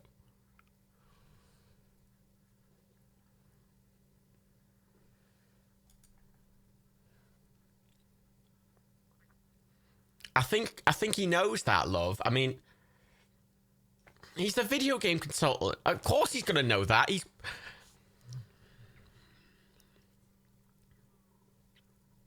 That is not actually the creator of Pac-Man. That's just a random actor who's playing a creator, like the creator of Pac-Man.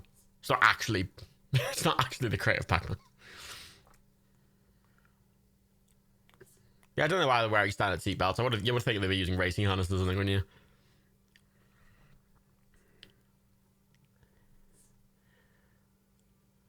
Don't know if they're not cleared the city before this. They had enough time to prepare the minis, but not enough time to prepare New York and, like, evacuate anyone. There he is! There's Packy Boy! Oh, that's got a... Wait, maybe not that wording. There's Pac-Man. Ooh, dear. Are the minis product placement? Yes, we've already drank for product placement. It's Pac-Man. Ugh. Bastard Pac. Oh, fuck off, evil burp. Scott Pilgrim. Cunt. Fuck off. I don't know what he said. He's saying something, I don't know, that he's a good little boy. I don't know. He's a good little boy. He's gonna die. I know he dies because he was in the trailer.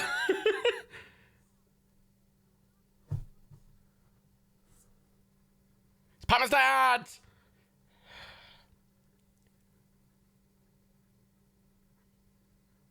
I like they've got the Inky Blinky clad. I like the branding that the US military are doing on... Oh, no. It's a bit weird.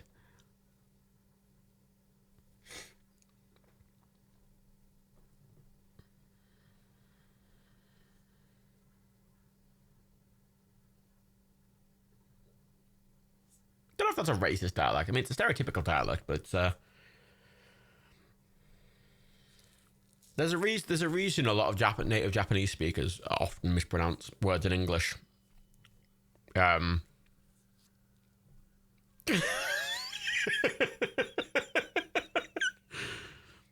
it's kind of funny.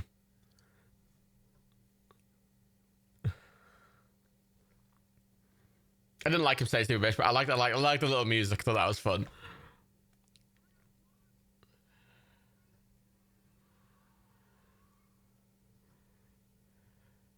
Yeah, there's some letters in the Japanese alphabet that are like in between too.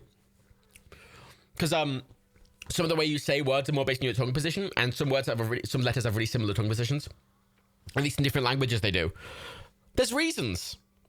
Sure, they should have professional drivers to drive cars. Wouldn't question it. That was a nice effect, that. You see, those effects are really fucking complicated. And they look a bit awkward on purpose.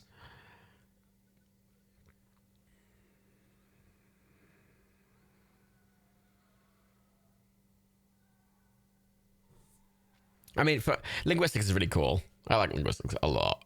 I think it's really fun. Because it also has so much history in linguistics as well.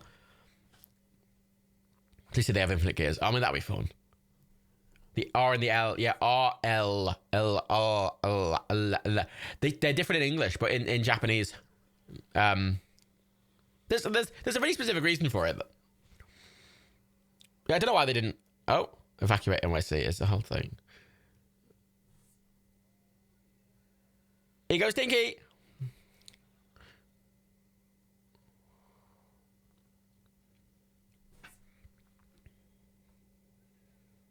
There's no street in New York that looks like that. Shh. Shh. They're probably filming it in what's it called? It's always used as a fucking New York stand-in, like always. Shit, where is it? Video Game Dining Effects? Yeah, that was Video Game Dining Effects. One sip. Seattle. I think it might be Seattle. I don't know if it's Seattle, but they often use Seattle's used loads. I mean, Avengers use Seattle as New York.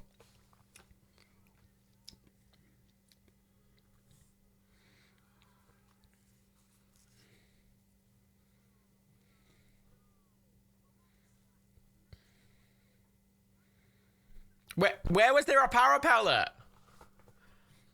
I enjoy the lighting they put on the cars to match the lighting of the cars. That's a nice set design thing. And they have to get different cars and paint them differently. Apparently they shot in Toronto. Oh, that tracks. There's a lot of cities in North America that are just stand-ins for New York, because obviously filming in New York's really fucking expensive.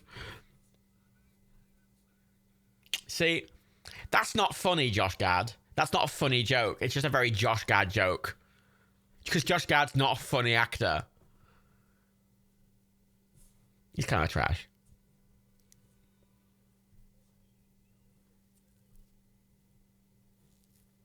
I mean, Liverpool gets used as a stand-in for London and New York a lot as well. Because obviously you don't want to film in New York. It's really expensive and you can't really close the roads down. Well, you can in small cities. Womp, womp, womp. Video game dying noise. Sip.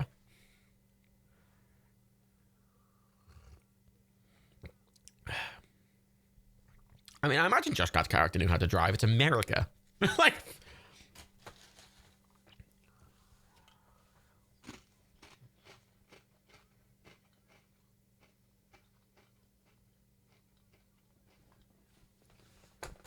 Well, it's America. They fucking... Everyone has to drive in America to, like, live, basically.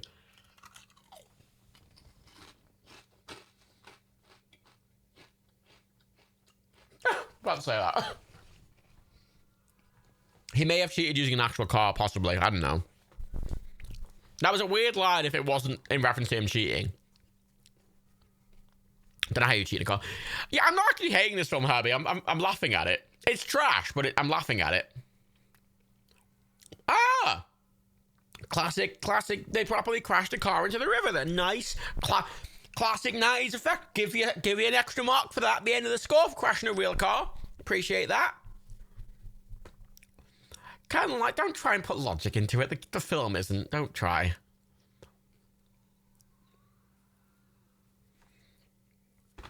Henderson, are you an hour ahead?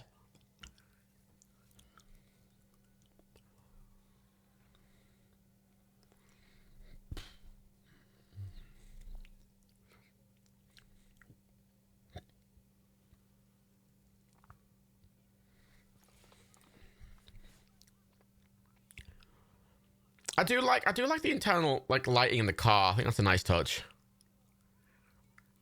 Sony Vaio, that's product placement. That's a Sony Vaio desktop she's using there. Sip for product placement. Like fucking Adam Sandler knows how to do stunt driving in a Mini backwards in a car park. This isn't the worst film I've ever made. It's just trash. Oh, fuck off. Is Vaio still a thing? Yes. Nice stunt driving now. It feels like a lot of that was real. While counting down. This is the thing. Lots of very talented people are working on this film. Like, it's not like the money's been like, fucking wait. You can see where all the money went. It's just still trash. So did you see at the bottom of that screen that there was rotating crop because they were just playing a video and they hadn't gotten to the UI. And then everyone stood up and clapped. Yeah, dying effect sip.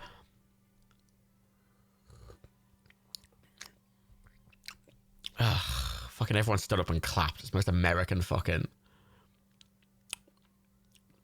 No, I've done all the sips for the dying effects. I am saying sip.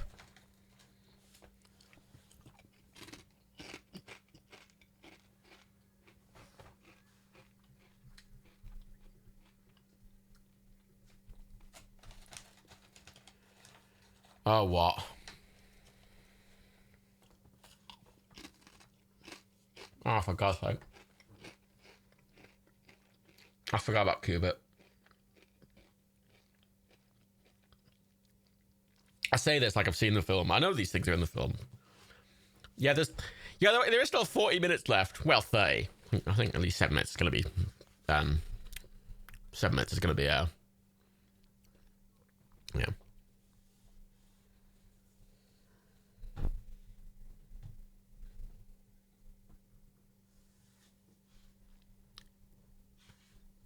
Reporter uses big word.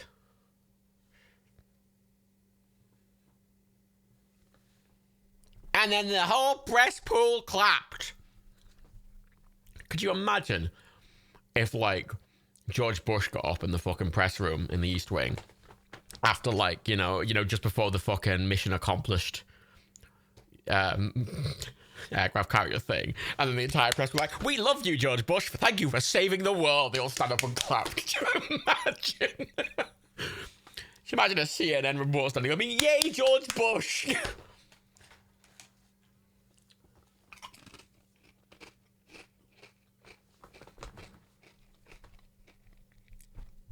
Again, though, the film's not really saying itself up to be that serious. I don't fucking give a shit.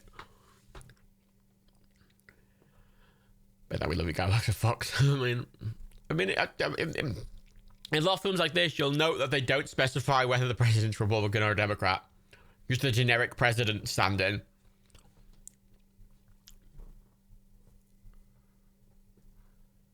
That fucking effect. Oh, look, it's a Sony game. Look, they're playing fucking The Last of Us. That's a product placement, sip. Oh, it's a Sony first-party title on a PlayStation, on a Sony television, in a Sony film. Well, well.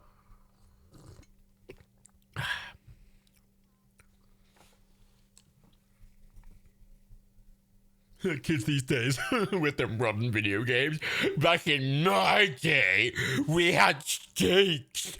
Kids these days with the zombies and the blood. Fucking. Such a shit character.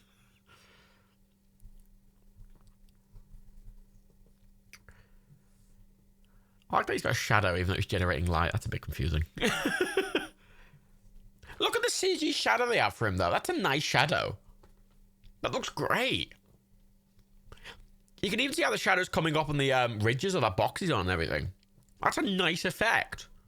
Like, this like, really... Like, that fucking head thing is really good. They've got good CG artists on this. If you got a chance to make films like Sunlight, I would. Big Cool Dude Arena. I mean, there's worse you can do. In hindsight, it seems suspicious that Baby Driver didn't have Walkmans instead of iPods because it's a Sony film. Yeah. They're old iPods, though, and they weren't new. So I think they can get away with it if they're not new products. Oh, shit.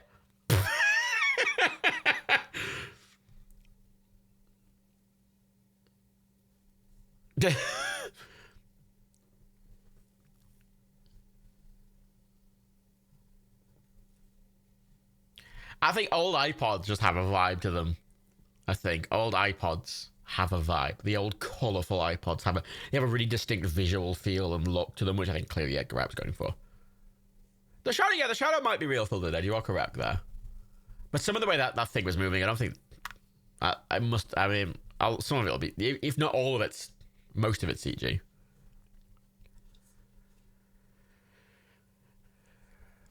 I mean, yeah, the old iPod ads fucking dancing around with your fucking white headphones. Oh shit, it's the president! Happy president! Happy president, everyone!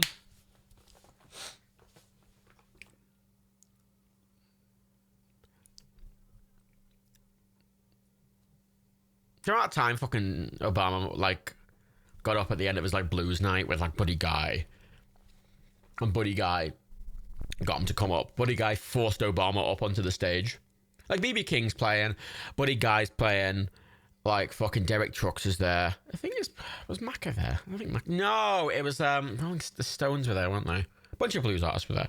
And Buddy Guy, as Obama's leaving, Buddy Guy's like, "Come up on stage, Mr. President." And he's like, no. Buddy Guy's like, "Come up on stage, Mr. President." And he gets him to sing a bit of fucking Sweet Home Chicago, and he seems really... Obama seems so awkward with it. I really like that, because also it's a big blues concert, 10 out of 10, but also the only time I've ever seen Obama seem genuinely uncomfortable by anything.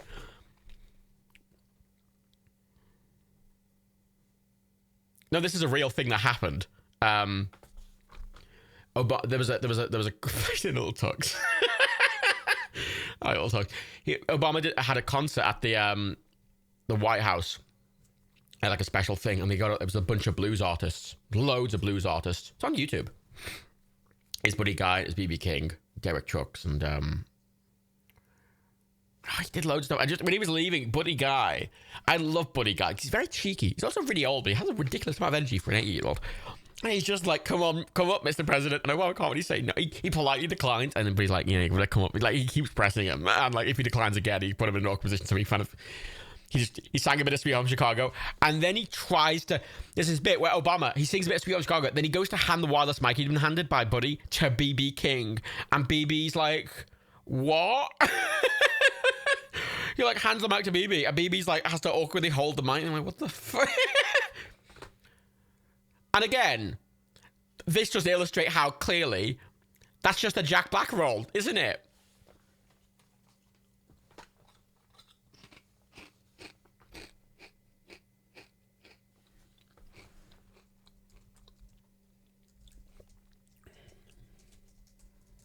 It's a good concert if you look up on YouTube. I've watched it a few times. I mean, if you just search Obama Blues concert, the first thing that comes up is him singing a bit of Sweet Home Chicago.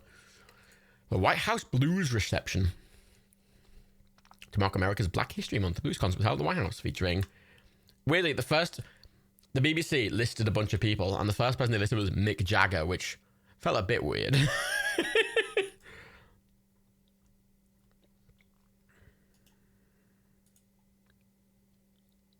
It does kind of feel like it was. I mean, if it was written for Jack Black, I think it would be a bit more over the top, you know.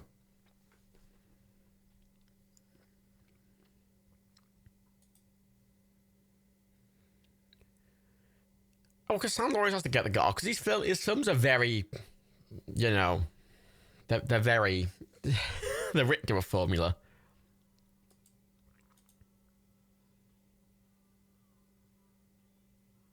It's the worst bit of the film. It's not funny. It's just sad and unfortunate. Again, that's what Jack Black does, but better.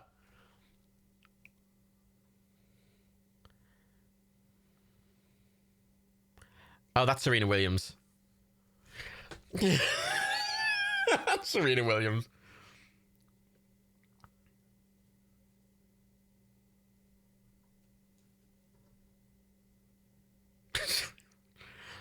I told you they were going to call up the joke from earlier about Serena Williams and the other one.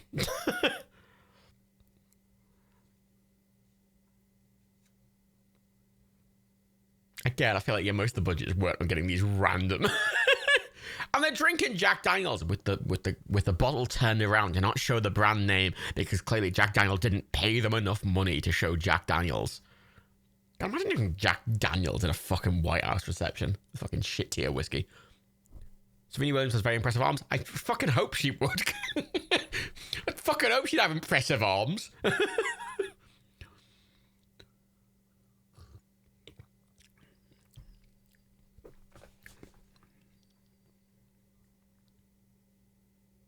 Sexual harassment is not an expected theme in Pixels. It's a Sandler movie. I mean, usually a thing.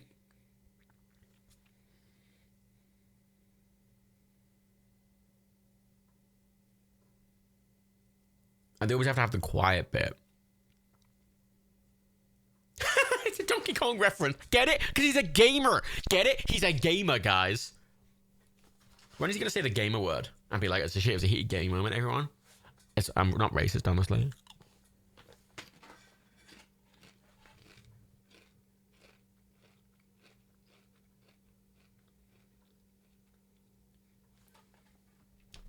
This would have been a very different movie with modern films, wouldn't it? Modern games. Oh, God, it's such an American thing. Shit, it's the aliens again. Is that...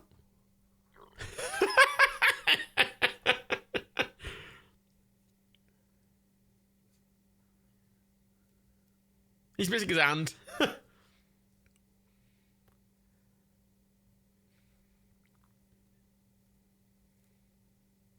Yeah, you can kind of tell the mouse replacement there.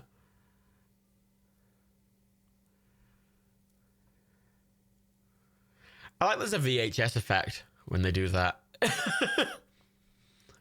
like any of these are radio signals. They're all digital signals, mate. I mean, come on.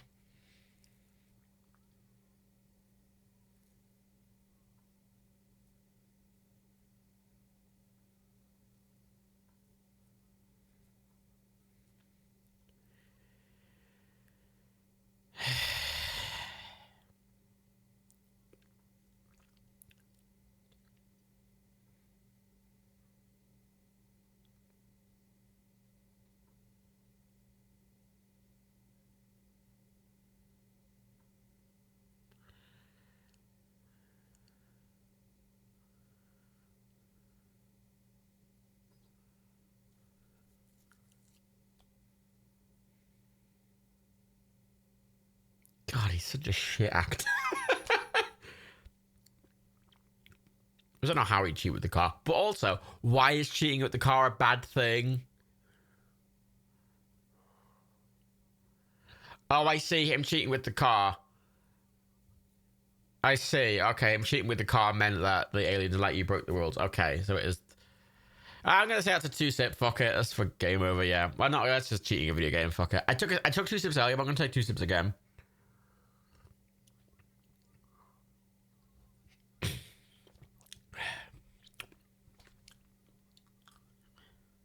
The Martians.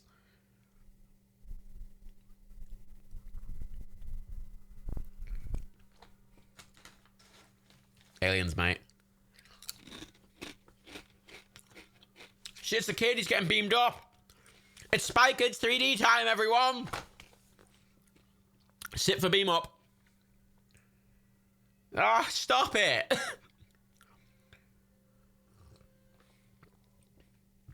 Here's a fun fact. Steve Jobs and Steve Wozniak made Breakout. Fun fact. Why do they always T-pose when being beamed? Yeah, it's a bit easier to animate, I imagine.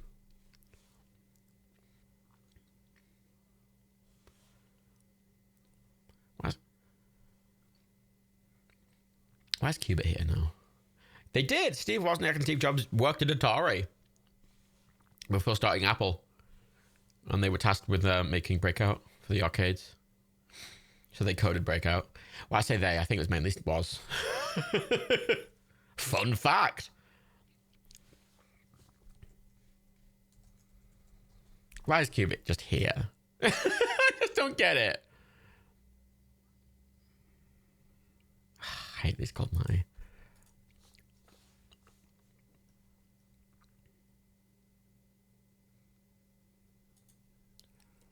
Yeah, yeah. So Breakout was conceptualized by Nolan Bushnell and Steve Bristow, influenced by the Atari game Pong. It was built by Steve Wozniak.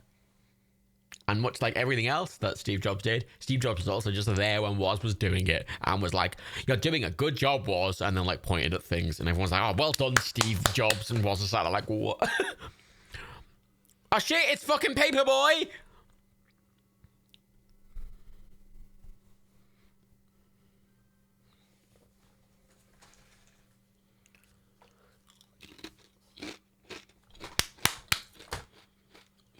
The Washington Monument's gonna fall down like an Olympus has fallen.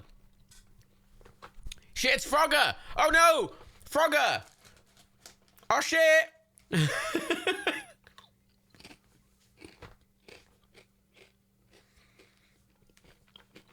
How many of these have I played on my Tuesday streams? Not many, actually. I don't think I've played any of these on my Tuesday streams, come to think of it. They weren't on the, well, it's Tetris. That's a nice effect, actually, with the building falling down with the Tetris blocks. Yeah, a lot of these classic arcade games aren't on the NES emulator on the Switch. Yeah, it was a nice effect. Again, they've got some good effect art. It's working. That fire having a pixel effect, I think, is a really cute thing. Well, I've played Tetris, obviously. No, I haven't played it on stream now. I don't have access. I don't have the original Tetris. Oh, poor Frogger.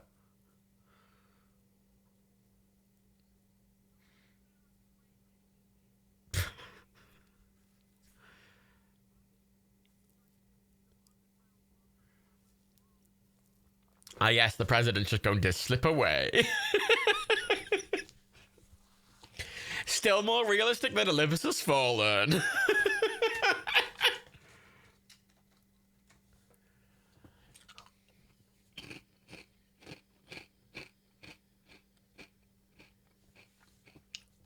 Oh, this concept's been done a million times. Probably first by, I think, Futurama.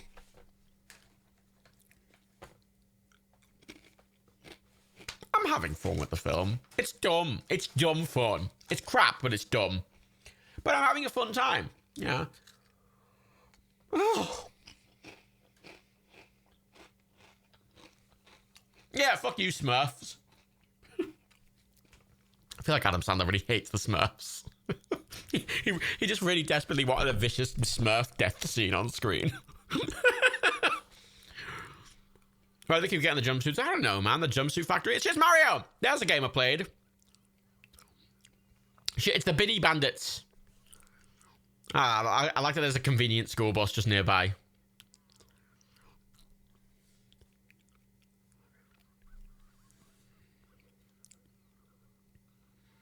I like how they all missed.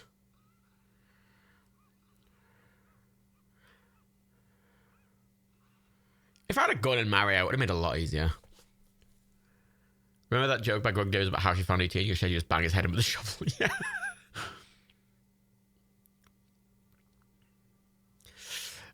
It was a bit of a effect.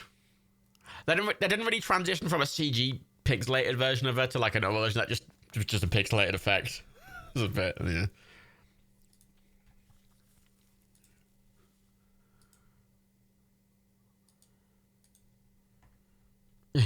Okay.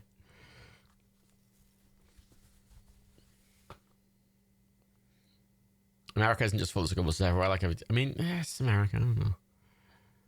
Death of an incel. Why didn't she just kill him then? Here's a question. Why aren't more of the military kid out with these light guns? It just seems like you have to shoot them with a light gun and they're grand, you know? Oh, shit.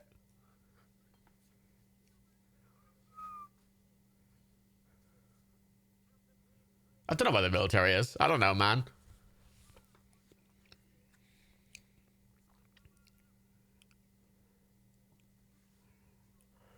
It's not.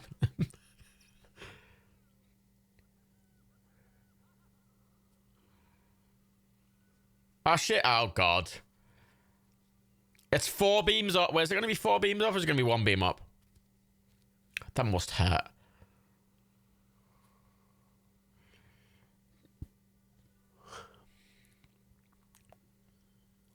That's 2 drinks. I think he did use that effective rap god, yeah. I've 2 drinks already. I'm going to take 2 sips for that. How is Josh Gad even holding his own against like a fucking like ninja bitch with a fucking 2 katanas?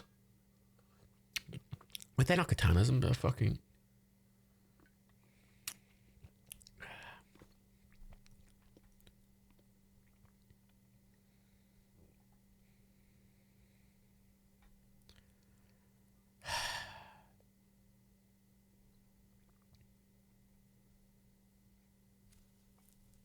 Oh, so...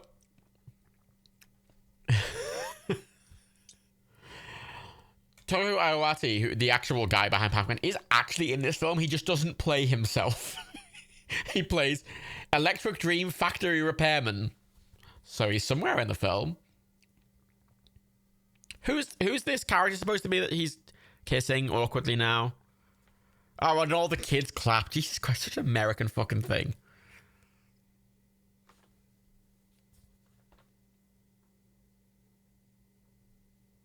Who's in the first arcade scene? Was he? Okay. That's a cute little cameo. I don't know. I don't know why this is a thing. I don't know, man. And he seemed like the thing is, right? The weakest parts of this film were the bits with Josh Gad and fucking Peter Dinklage, which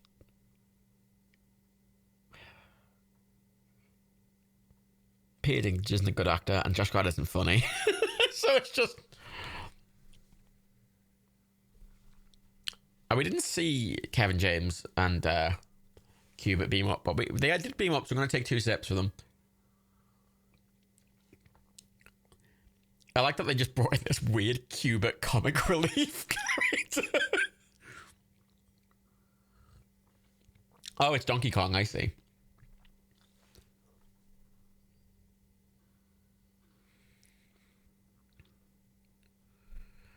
I enjoy how the beams they're on and the ladders aren't pixelated, but Donkey Kong is.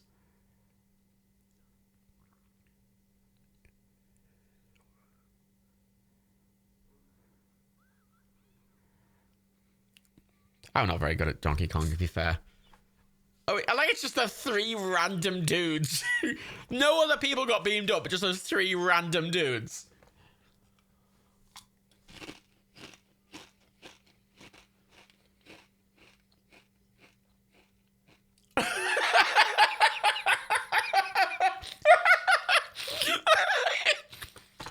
I really wasn't expecting to see Hubert piss himself.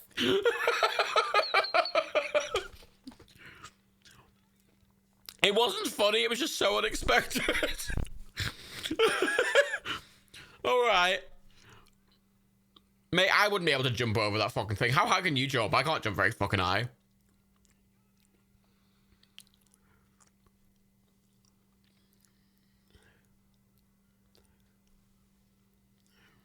Oh, please, like she's doing a fucking backflip. God, I'd love to be able to jump that fucking...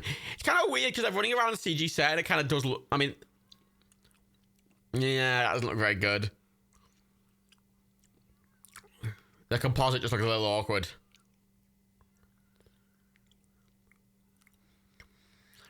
Which is weird because I feel like they probably could have made a practical set of the ladders and the girders.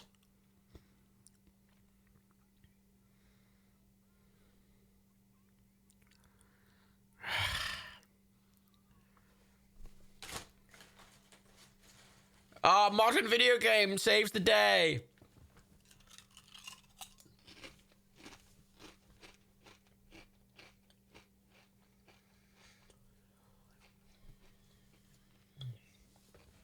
You'd think they'd check, wouldn't you? What came first, Mario? Donkey Kong definitely came first because fucking Mario's idiot is Jumper Man. Mario's first game was Donkey Kong. And he wasn't even called Mario again. We got Rocky's playing again. They better get... You know, they had to use it twice to get the use... They paid for the license. They might as well use it twice. You know, the worst Queen song. Well, one of the worst Queen songs. Still a good song. Queen. All their songs are gold, but you know.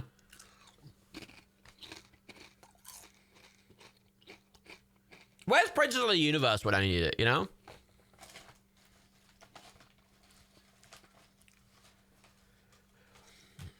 Oh, for God's sake.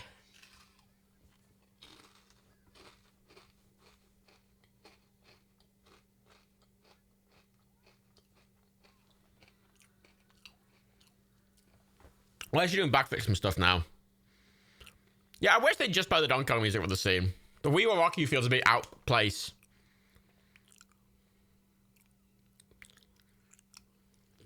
I kind of hate this as well because it's manufactured. In the sense of like, they made it all the way up there and then there was just like no stakes.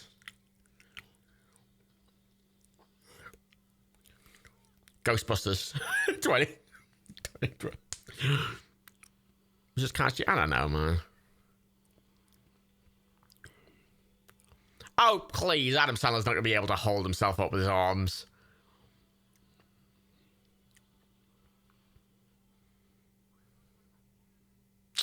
Bit of an innuendo. Yeah, this bit's pretty shit.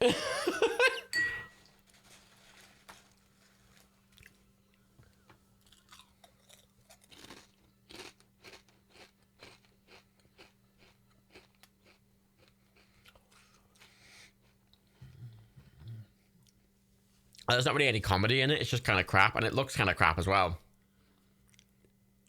I don't know how the hammer works continuously now. Hey, Decious? I don't know. I don't understand why the bad girls are good either. I don't like Cubert.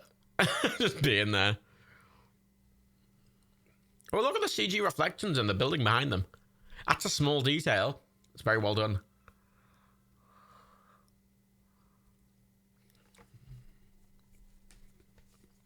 Didn't get any fat jokes.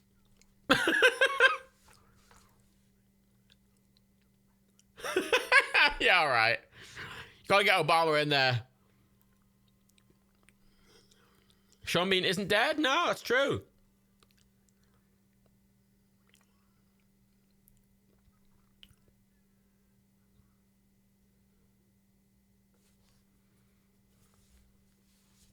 I don't know if this film's like, it's bad, but it's like, I've laughed at it quite a bit. Hey, Faye.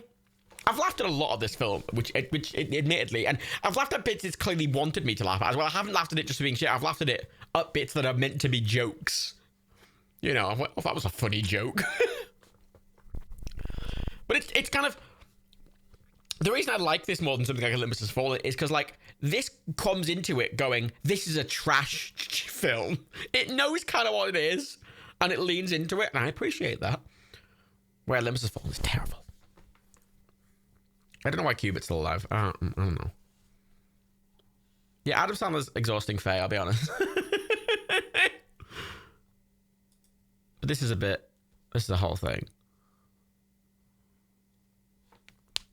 God, he's such a shit actor. In anything that isn't fucking, isn't fucking, what's his face? The oh, fucking hell. Lannister. Tyrion, that's it. Anything that isn't Tyrion, he's not a good actor. I really like him. He's not got very much range. Like, oh, Cubitt's a trophy. Okay, great. That's just a hand wave that way. All right. Oh no, he's going away. Why is the kid care about? I don't know, man. What the fuck?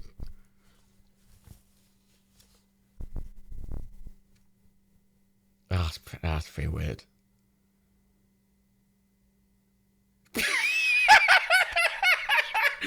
I'll give Adam Sandler the joke. I'll give Adam Sandler the joke.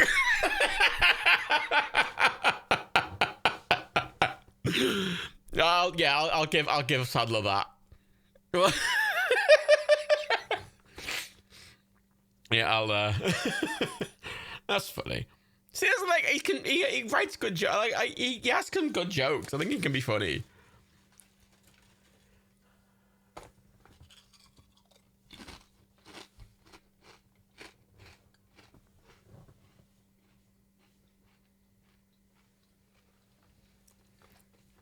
Sip for nerd. Sip again for nerd. Sip again for nerds. That's three sips. Look, he gets the girl. Oh, kill me. But the best song's by they're using Surrender again. But you know, I don't care. It's the best song in the film. I don't give a shit. My drink is done. That was convenient. Oh yeah, I know exactly who this is. It's a Sony product placed in photo. Sip again. And wait for it. It's fucking Martha Stewart. I got fucking Martha Stewart for that fucking gag.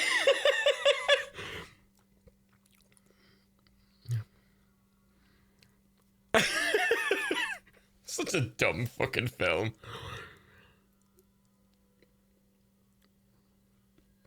Let me get his arm back.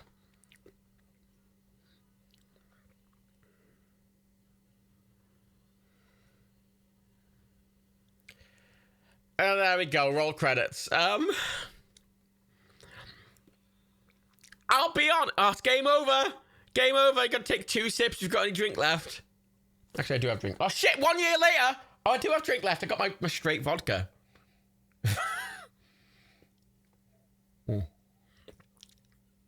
Oh god. Oh fuck me.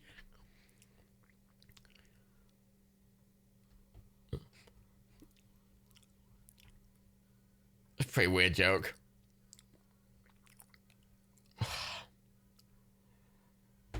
Okay, so that was a terrible film, But I didn't hate it.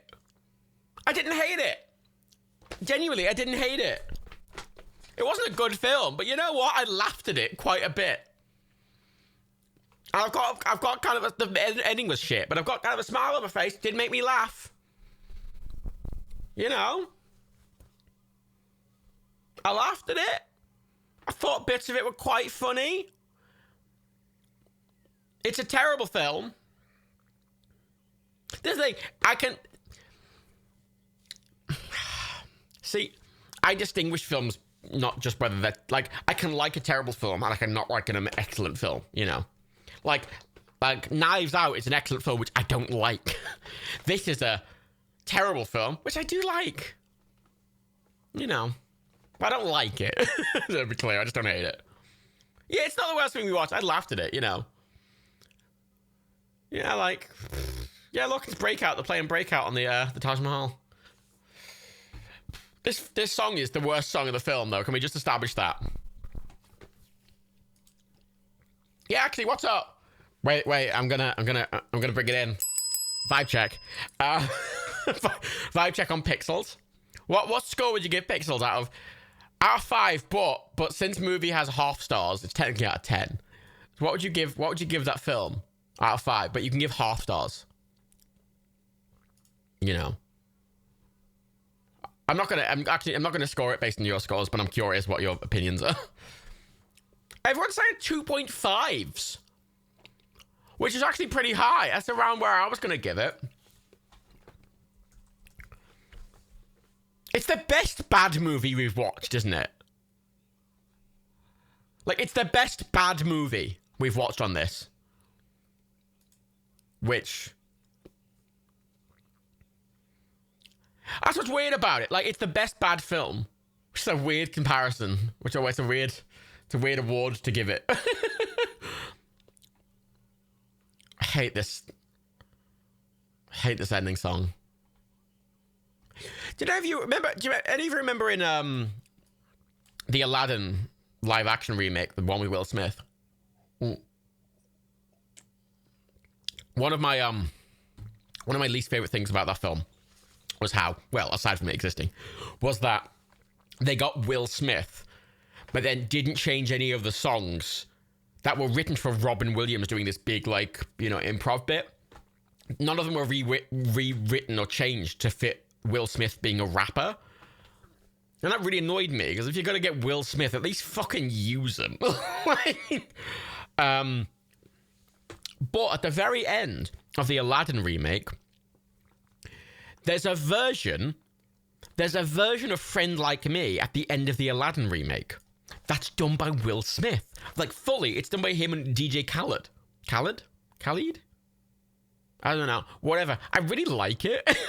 It's very different. I obviously prefer the original, but I would have much preferred if fucking the Aladdin remake just went, fuck it, let Will Smith fucking change the songs, just keep the lyrics the same, just go make it your own song, mate, and just let him go at it. I would have preferred that much more, because then it would have been Will Smith. You know, yeah, Will Smith didn't have any of the energy enthusiasm, so why the fuck would they give him the same style of recording? Let him do it his own way, and he would have made it, I think, better.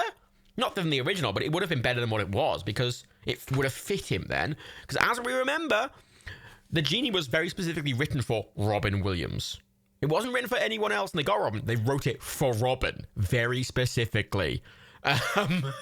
So just putting Will Smith in the role and making him do the same songs. Because the bits where he wasn't singing, he was doing Will Smith jokes. And I thought, that's fine. If they just let it be a different film, if they just let Will Smith go full hog and make The Genie his own, I think it would have been better. You know, I'm feeling up to watching another film. If you all fancy watching another film, I'm happy to do the Mortal Kombat film, if you fancy. If you fancy. You know, yeah. We'll have a little break. But I'm happy to watch the Mortal Kombat film. I'm feeling all right.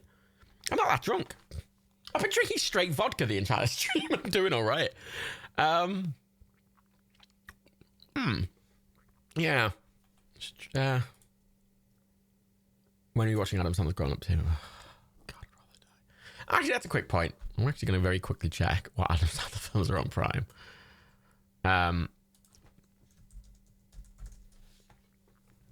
You're increasingly tolerant to the streams. I don't know. Maybe I'm just more tolerant to vodka. I've been mixing spirits. My vodka's not. Well, it's not. It's still chilled, but it's not. It's not like a -10 anymore, which is sad. I was debating, right? I was debating getting a little, a little fridge. You know those little fridges, the small under-counter fridges that have a tiny little freezer built in. I was debating getting one of those for my office just to keep drinks in for these. So I'm looking at on Prime.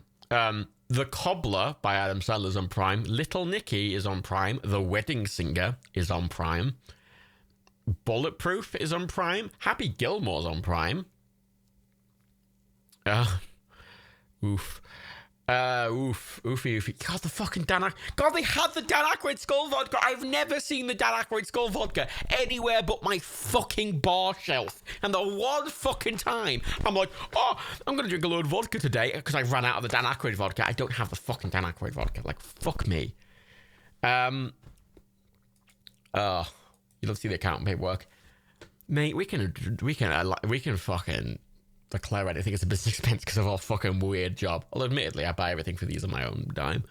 There's an entire Indiana Jones movie about Dan Aykroyd vodka. Get out of my. That does not exist. It doesn't exist, Evil Burp. I will ban you.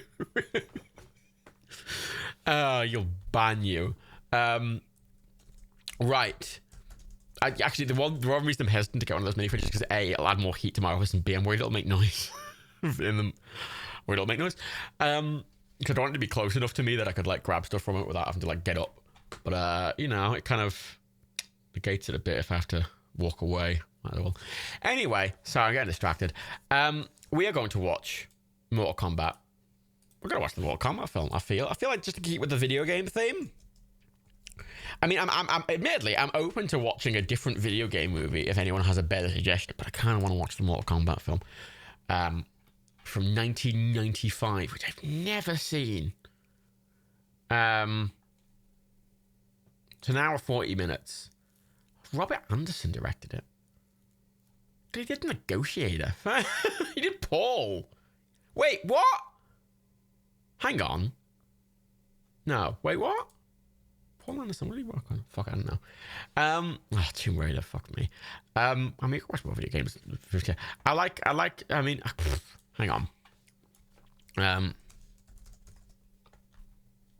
Street Fighter is on Street Fighter Assassin's Fist from 2014. Oh, the original from 20. Is that fucking Jean-Claude Van Damme? Street Fighter film from 94 with Jean-Claude Van Damme. I mean, admittedly, my eye has been, I will admit, a beautiful woman has just walked into the bar and I've went, oh. My eyes have been drawn.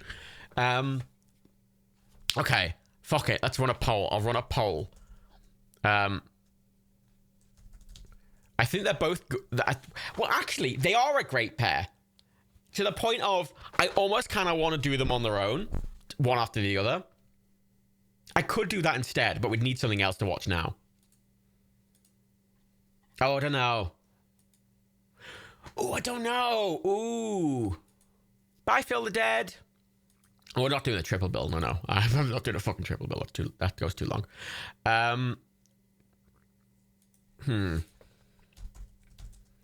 Let's see what other video game films are on Prime.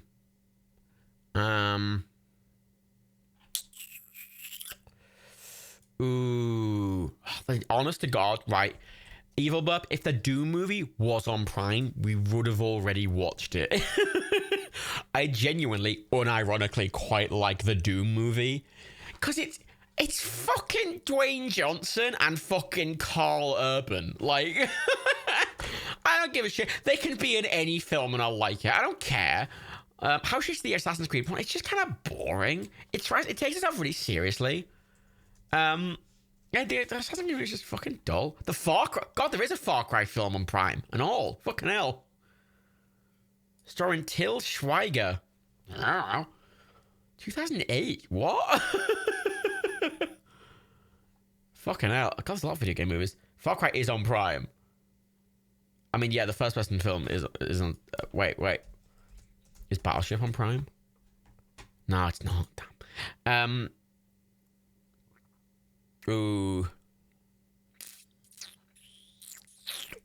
Ooh, the Mario. See, it depends what's on Prime, you see. Says Mario Brothers just coming up with a load of actual Let's Plays. You know, here's the thing. I want to point out if the Sonic film was on Prime, we'd watch that now. We'd immediately be watching the Sonic film. Far Cry is directed by Uwe Boll. I recognize that name. Oh,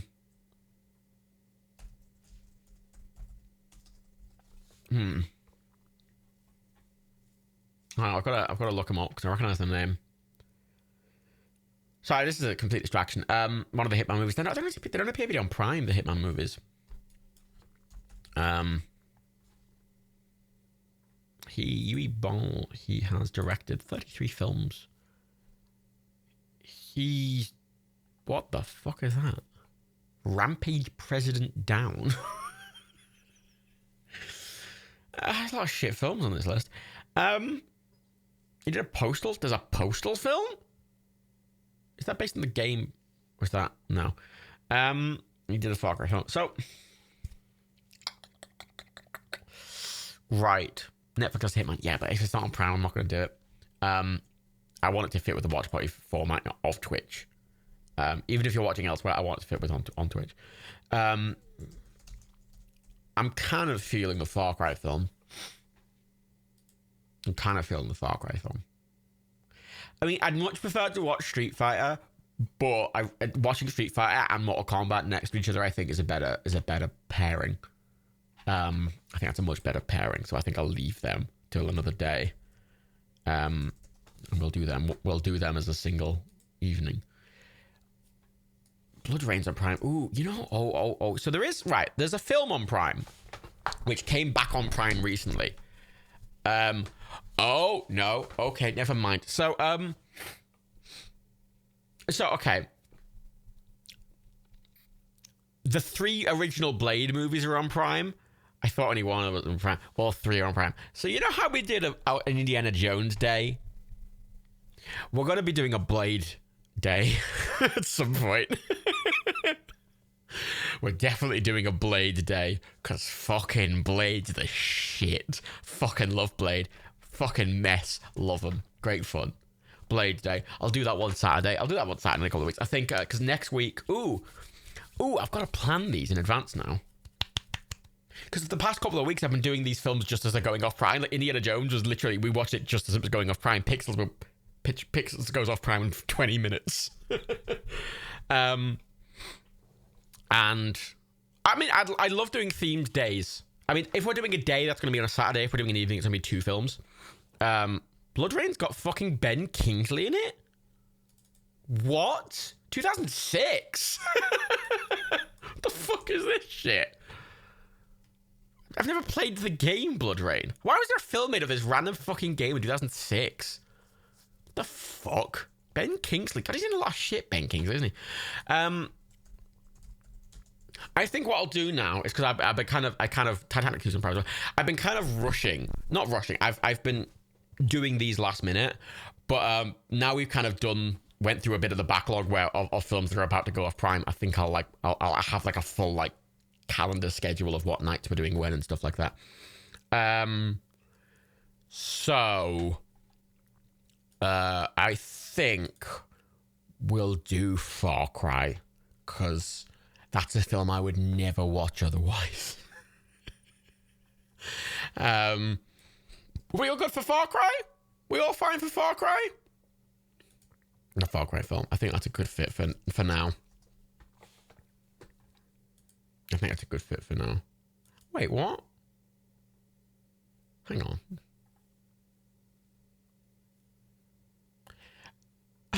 So... Wait.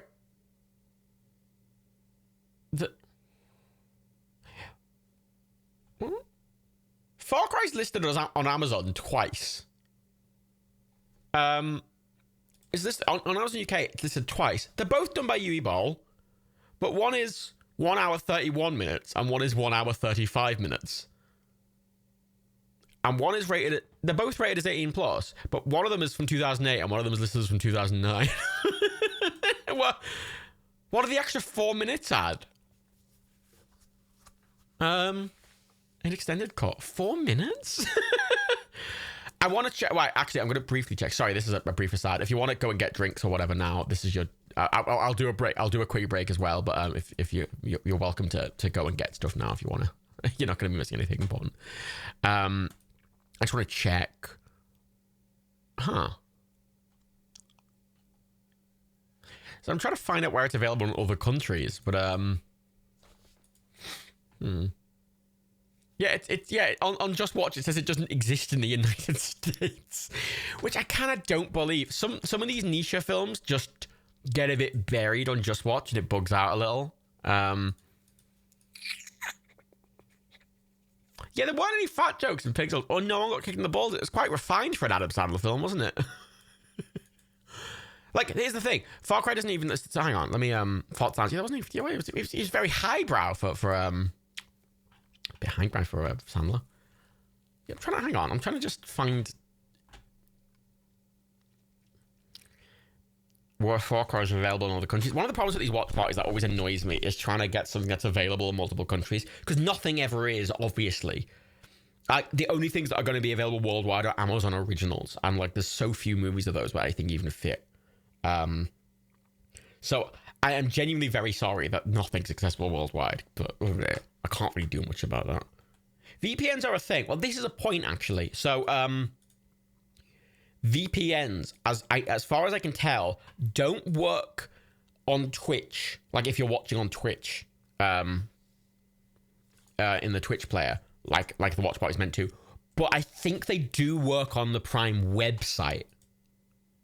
Feel free to correct me if I'm wrong, but people have told me this a few times. They do work on the Prime website. So yeah, if you have a VPN, you know, just go on the Amazon website. Yeah, well, the reason I ask about the version is because is Far Cry available in any other country? Because normally I don't. Because sometimes there's often different versions, and some people are watching different versions, and I want to make sure it's the same version for everyone. But it appears to just not be available. It's available in okay, I'm looking at Just Watch, right? The only place you can get it in the Netherlands is on Apple TV. It's the only place you're going to get it from iTunes. You're going to rent it from iTunes in the Netherlands. The only place you can get it. Oh, it's on Prime Video in Switzerland. So that's nice. And it's just not available in like a lot of countries anywhere. Like anywhere. For some fucking reason, it's on Prime in the UK and Switzerland. It's not available anywhere else in the fucking country. I mean, well, iTunes and Atlanta, which iTunes is fairly common.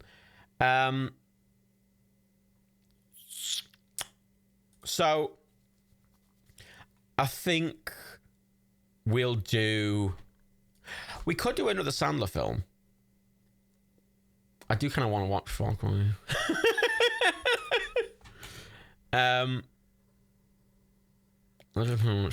What's my favorite concert movie you love up? It's fucking Across the Universe. Across the Universe, the Beatles one. Great. It's great, that film. Some really good some really creative visual effects. I really want to watch Far Cry, but I appreciate it's not really that commonly available. You'd have to use a VPN if you were in any other country that wasn't the UK. And I don't okay, raise your hands if you're not from the UK and don't have a VPN. Or you're not comfortable using a VPN. Like, I want to make these a bit accessible. I do want to watch Far Cry at some point, but I want to make these accessible, especially because these later ones, I'm quite aware this later slot, the second film, is more accessible to Americans. We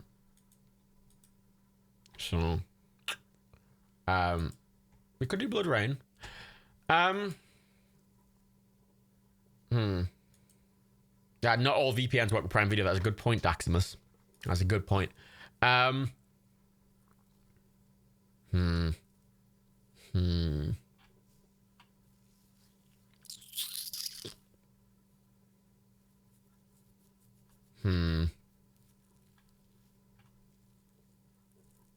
Netflix does a lot to try and combat VPNs, and then VPNs do a lot to try and combat Netflix combating the VPNs. at least the expensive paid ones.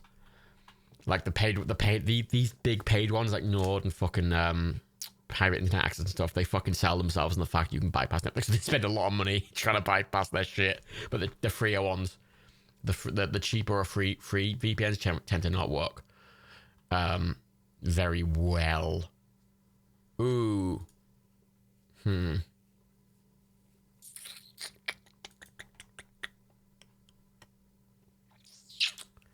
Netflix should be trying to combat them. Netflix have to try and combat VPNs, legally speaking. They have to for the licenses that they hold.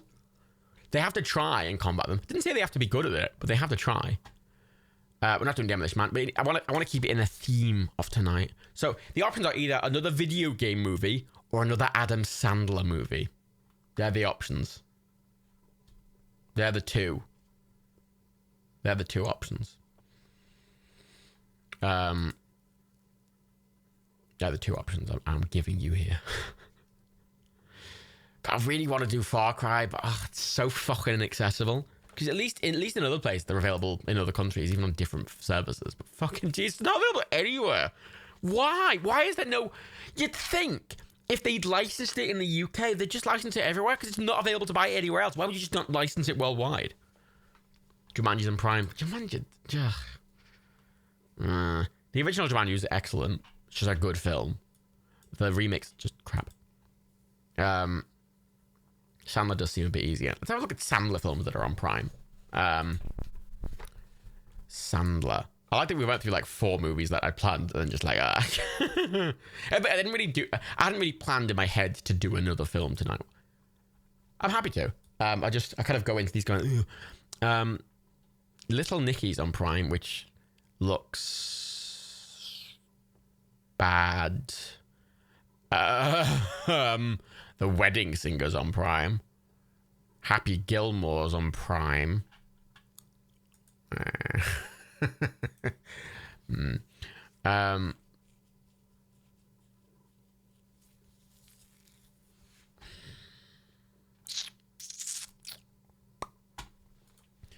See, the problem with a film like Blood Rain is I literally have no basis of what Blood Rain... I mean, we can still watch it as a video game movie. I just have no basis for what Blood Rain is. Like I've heard the name, but literally that's as much as I know about it as a thing. Nah, Ghost in the Shell doesn't really fit, I don't think. Also, it's crap. It's just crap. She's half vampire fighting Nazis. Why is Ben Kingsley in it? Titanic 2. I like the. I want to do Titanic 2 at some point, but I don't think it fits in this theme. The thing is, none of these films will be available worldwide, so we have to like. There's a certain amount of concession, but Far Cry is just not available literally outside the UK at all.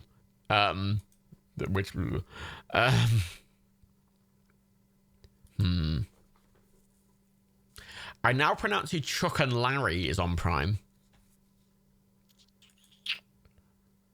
which Oh,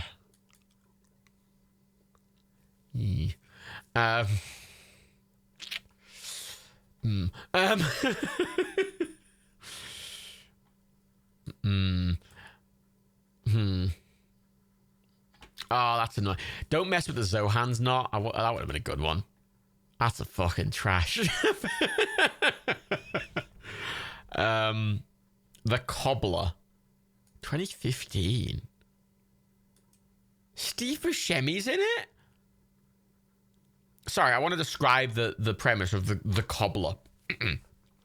A cobbler, bored of his everyday life, stumbled upon a magical heirloom that allows him to become other people and see the world in a different way. So it's a what was the fucking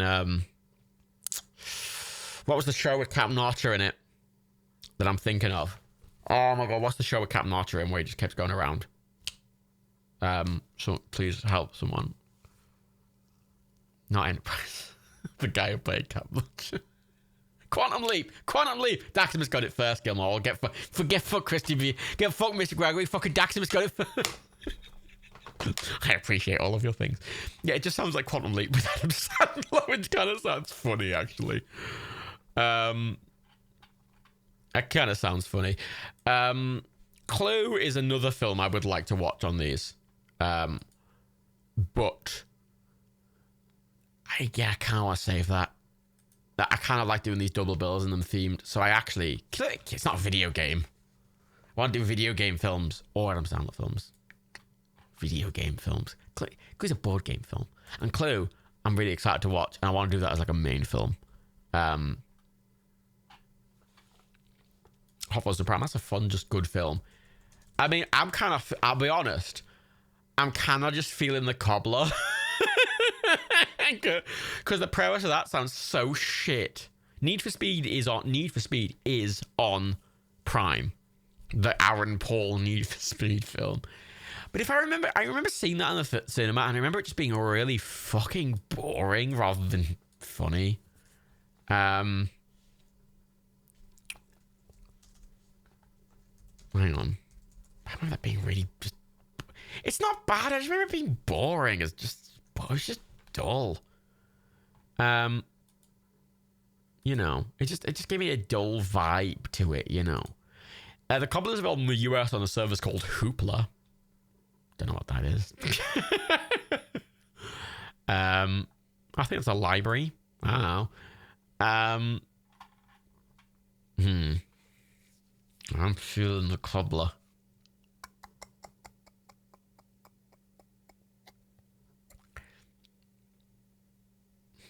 Yeah, boring's not good for watch parties. Where you just sit there and you're like fucking Dark Tide was just boring. Blood Rain versus the Cobbler's a good one. Yeah. Okay, I think that's a good... I'll do a poll. Okay.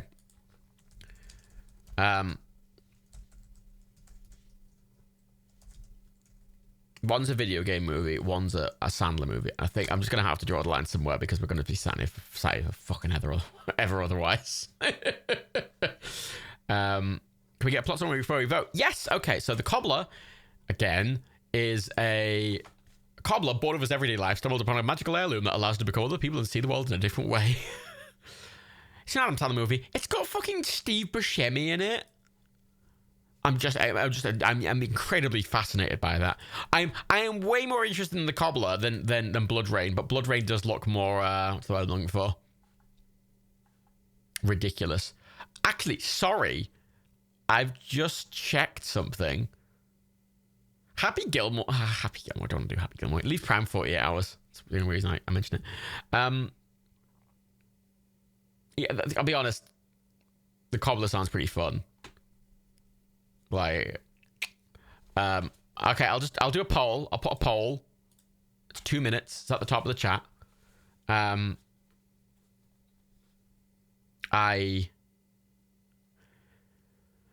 Actually, I haven't checked where Blood Rain's available. Actually, that's the point. Blood Rain. Blood Rain. Show me the Cobbler.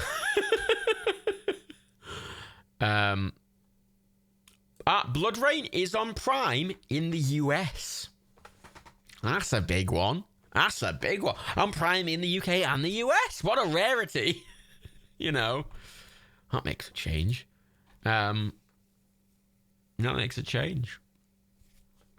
Maybe that'll sway it. Maybe that'll sway it for the Americans in the chat. You know? Oh shit. You don't have to go through fucking oops to watch it. You can just fucking shit, it'll just work. Wow. You know. It's in Prime on Ireland. It's in Prime on the... Let's check all the countries. What's another country that exists? The Dutch... The Dutch not racist land. God, legitimately, every Dutch person I meet, I just fucking make a sly about Zwart Piet every time. They always get really mad about it. I find it really funny.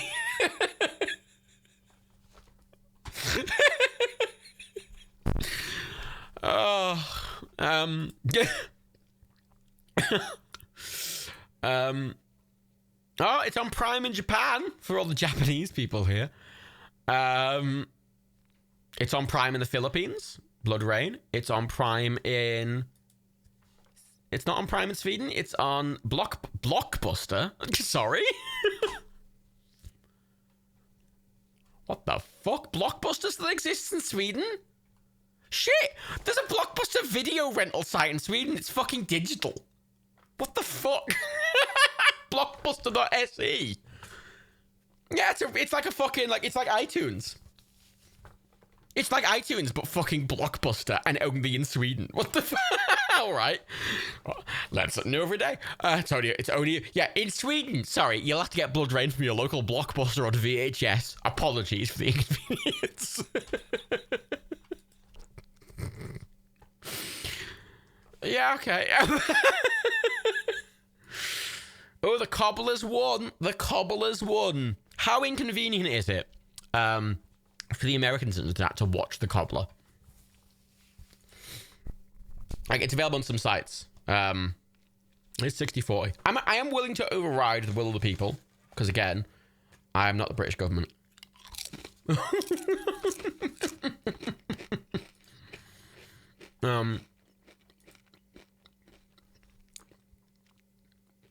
But I'm kind of feeling The Cobbler. I'll be honest, I'm kind of feeling The Cobbler.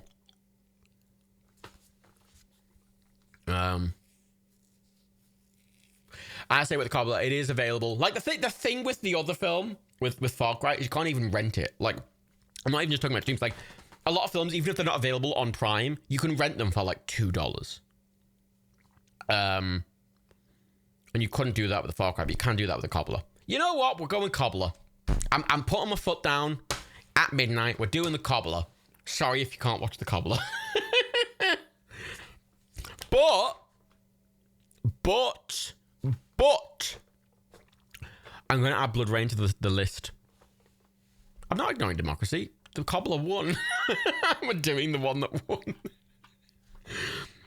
But I'm down to do Blood Rain another time. I'm kind of feeling the sound of. I feel there's a lot of other places I could slot the Cobbler. I could slot Blood Rain in. There's a lot of other places that I'll slot in, like thematically. The Cobbler. When are we gonna watch another Sandler film? I don't think we are. Fucking. Yeah, John would be good for Blood Rain. I think I'll leave Blood Rain. I'm gonna add to my letterbox list immediately. And Far Cry. Maybe we'll do a Yui Bowl night. But we'll do the Cobbler. I hope that's okay with everyone. I know that's an inconvenience for some, but welcome to the world of global licensing issues. What about fuck you? There we go. Add Blood Rain to the list, to the shit list. I've got a shit list for those wondering. I've got a shit list. Literally a shit list on there. On that box. Well, it's actually a trash list. Maybe I should call it a shit list. Oh, no, it's already in the trash list. That's nice. We have to watch the Cobbler and Blood Rain at the same time. Yeah, I'd like to get John. Getting John for Blood Rain sounds fun, I think. Yeah. Well, add Street Fighter as well. Yes. Okay. We will take a brief break. Yeah, the more I look at Blood Rain, the more I'm interested in it. But I think that's another good. We'll do that another time.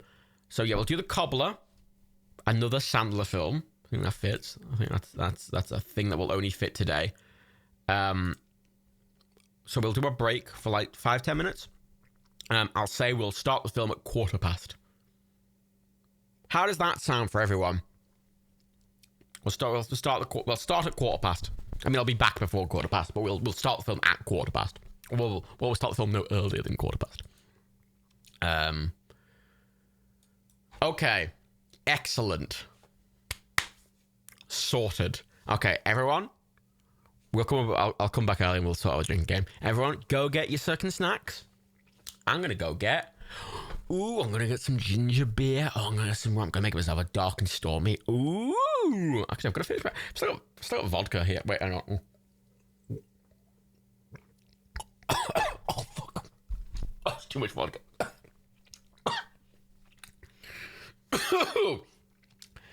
I'll be honest, I thought there was only a little bit in the glass, but it was a mouthful of vodka. Well, that'll hit me in a bit. That'll be fine. It's fucking good ass vodka though. Fucking Beluga vodka. That's 50 quid well spent. Sexy fucking bottles. It's worth it for the little metal fish. Um, okay, I'll be back in like 5-10 minutes, and we'll start the film at 1:15. And I'll see you all. Wait. God, fucking, I need a bigger stream deck. I have to go through so many fucking submenus to get to anything. And stream decks, I would have bought one by now, but they're fucking out of stock everywhere because everyone's like, oh, I'm gonna stream. Oh, I'm a big streamer. Blech. Okay, back in a minute.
Yeah, I know I'm late. Get out my tits, all right? Fuck off.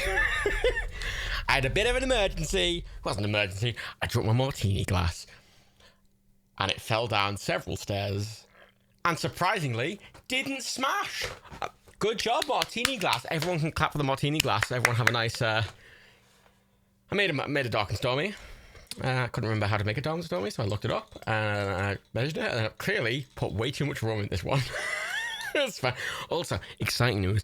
But I bought some cheese puffs. Wow. Or, as the box calls them, fromage de girls, or whatever the fuck they're called. I don't know. Like warm. Imagine profiteroles, but they're just hollow inside, and also there's a bit of cheese in the pastry. That's what they are. I had them before on the street. They're very nice. They only take 4 minutes in an oven. Well, 5. And I've got an air fryer. Stick them in an air fryer for 5 minutes. And you've got fucking really warm, light, cheesy. 10 out of 10. You got time to bake an entire sheet doing the inhibition? Phooey. You baked cookies. My oven's shit. My oven's shit. I was going to buy a new oven, but I'm waiting because I was planning to do my kitchen. It was a whole thing because there's a pandemic on. Apparently, you can't get people out to do work when there's a pandemic on. You can't go and look at things when there's a pandemic on. A whole thing. It's been a whole thing. And I refused to buy a nice oven if I might need to replace the nice oven with a bigger one when I get a new kitchen. It's a whole thing. So I just have a really good air fryer, but a really bad normal oven. So I can't, like, bake anything bigger than, like, a fucking... like a small bird, you know. Oh, fake. I want fucking... Oh. Fresh cookies are the tits. Yeah, America... There's, having ovens on the counters... Like, toaster ovens confuse me. Americans, they don't have a toaster. They have a fucking oven on the countertop. They just stick... It's just like a grill. Buy a toaster. Get a kettle. Oh, Americans with the fucking kettles they put on the fucking... The oven. On the fucking... They put it on the fucking hob. Oh, I'll put my kettle in the oven. Buy a kettle. Buy an electric kettle. What the fuck, America? Fucking Americans. Toaster ovens can be used as ovens. Yeah, but if you have an oven already, what's the point of a fucking toaster oven? You just have to, you know, a good British oven. You got a big oven, and you got a little oven on top of it, which is basically a toaster oven. It's got a grill in. But it's just an oven. It's just a bit little oven. It's a smaller oven. Yeah. It's people for studio apartments and school dorms. Do your studio apartments and school dorms not have normal ovens in them? What? You live in a studio whose kitchen that you didn't have a fucking oven? I've never, ever been to a British fucking apartment. Even the tiniest cunt in the world has an oven. Even the tiniest fucking apartment I've ever seen in my life had an oven. A normal-sized oven. Like, what? Yours is in a microwave combi oven. Oh, 2 microwave combi ovens. Oh, I didn't bring the chat back in. Whoops. That's... You do not have an oven in Spain. That's the Spanish. The Spanish... Look, the Spanish fucking sleep in the daytime, which sounds great, but also... Come on. Come on, you can't compare the way the British do things to the way the Spanish do things. That's caused many wars. Your microwave coming up is going, this is heavy. I mean, I was tempted by them. But also, I've got an air fryer. And air fryers, let me tell you everyone, are the fucking shit. Oh my god, air fryer is the best thing I've ever bought. Oh my god, air fryers just smoke every fucking other thing in the world. They just fucking...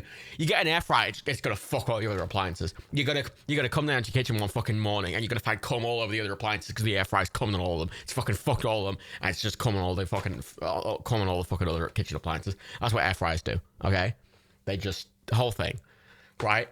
And like fucking air fryer, like you're like, oh shit, I want some fucking chips. I want some fucking chips. You're like, oh shit, I'm having an urge for chips, right? And you go, oh shit, I already got frozen chips. Oh, they take 25 minutes in an oven. Oh, I've got to preheat the oven. I've got to get I've got to get a fucking bacon tray. Oh, got to put them in. Got to fucking turn them to make sure the bottom isn't all fucking soggy. Oh, fuck that noise.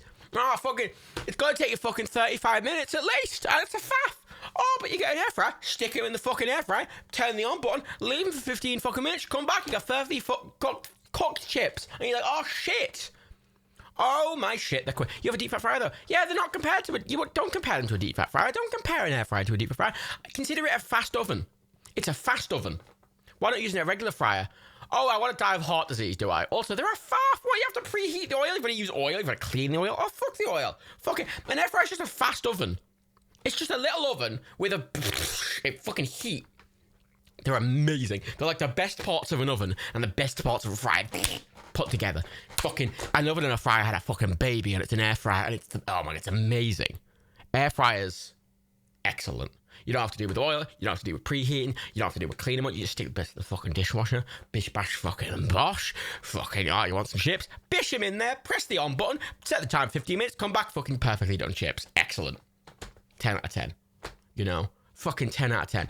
No waiting fucking 40 minutes for chips in the middle of the night. Now you want chips in 15 minutes? You fucking got chips in 15 minutes. Not only do you have chips in 15 minutes, but they're better than the chips you get in an oven in 15 minutes because they're crispy and num, you know?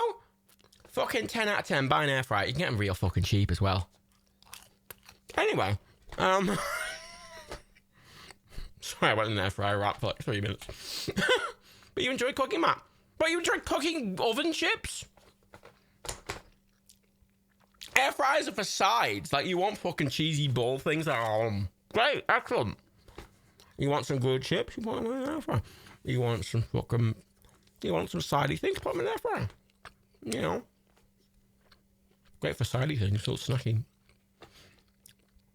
Please, Matthew, start a podcast where you just write about things. That's this. Effectively, half these streams are just me, a podcast of me writing about things. You love making beer batter first in the deep fryer. I mean, it's a deep fryer, but deep fryer's not comparable to an air fryer. Admittedly, the air fryer I have is like a big cunt of an air fryer. It's like a fucking Philips one. And they're labeled as extra large. And on the fucking like product page, they show someone cooking a full-size chicken in it. Fuck off. Who the fuck is gonna cook a full-size chicken in that fucking motherfucker? Fuck. No. It's for chips. And it's for cheesy balls. And it's for onion rings. And like, you know, potato-y things.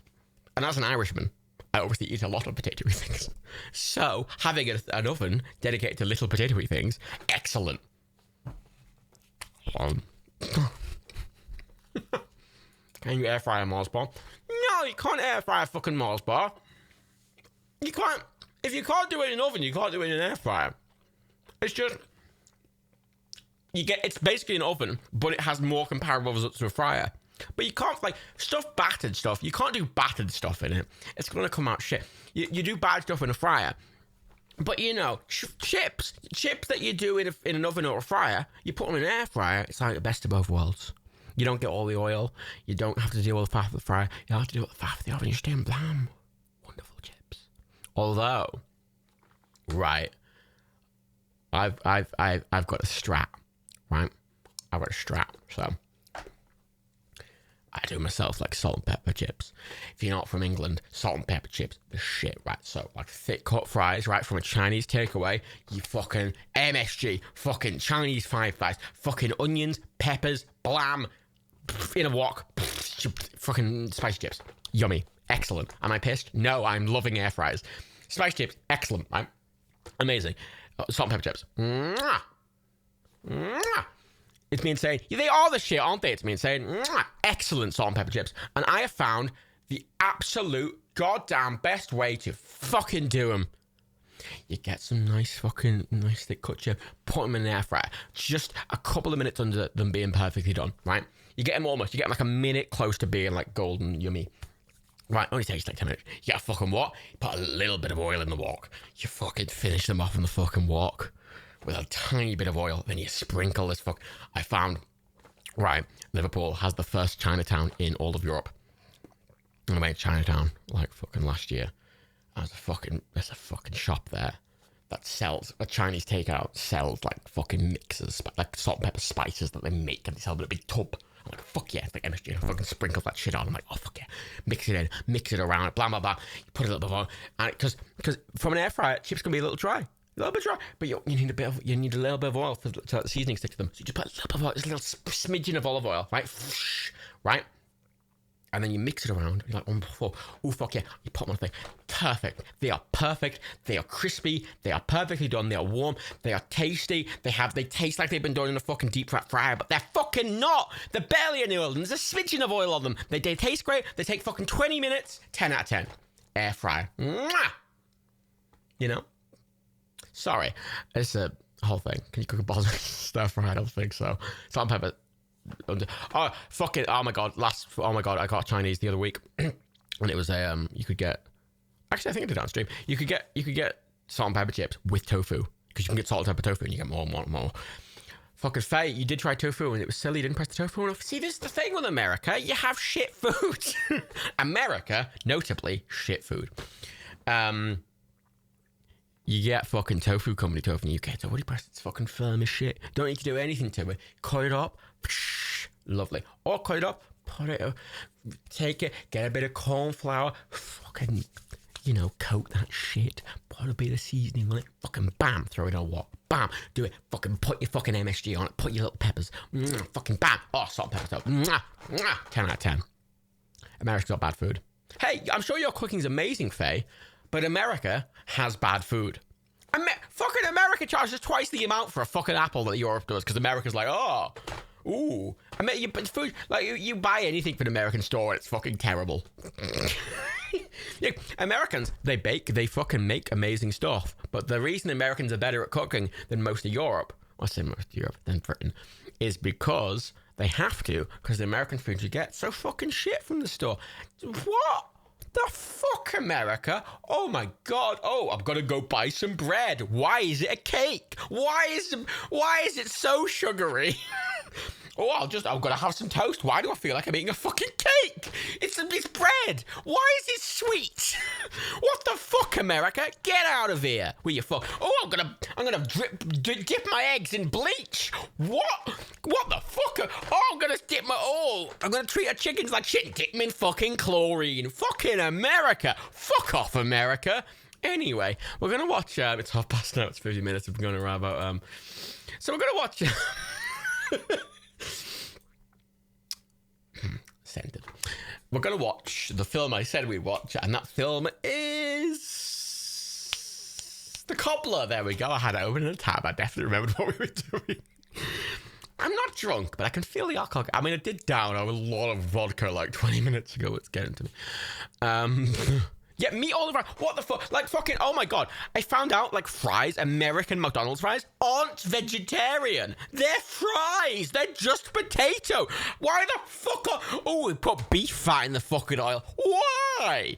Fucking the UK, right? UK McDonald's makes a massive deal out of the fact that fries are just potatoes and a bit of oil and some salt. Fucking America started going, oh, we put 70 ingredients in our fucking fries and we cum in them as well. And also it's got Donald Trump's fucking sweat in there. And also we kill like 30 babies and put it in there all for that little bit of extra fucking taste because you're American, you love that shit, don't you? So I'm really you're hitting me where I get angry, I'll be honest.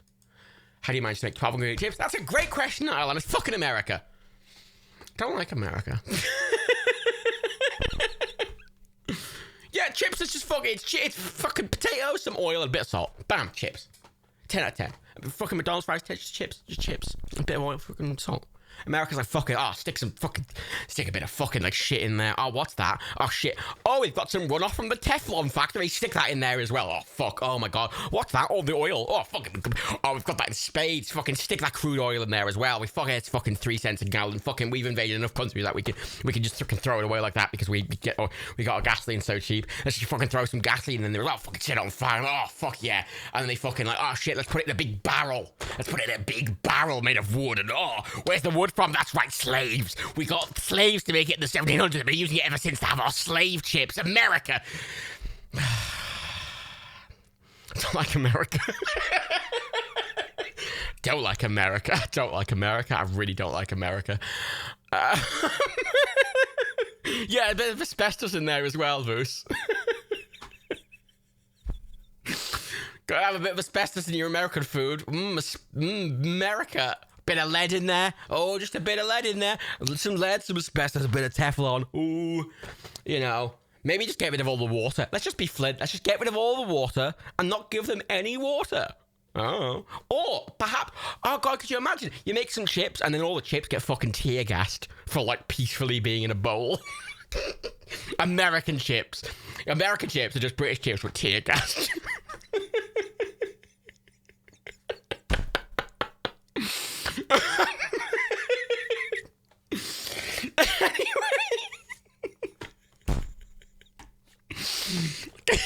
Not a fan of America.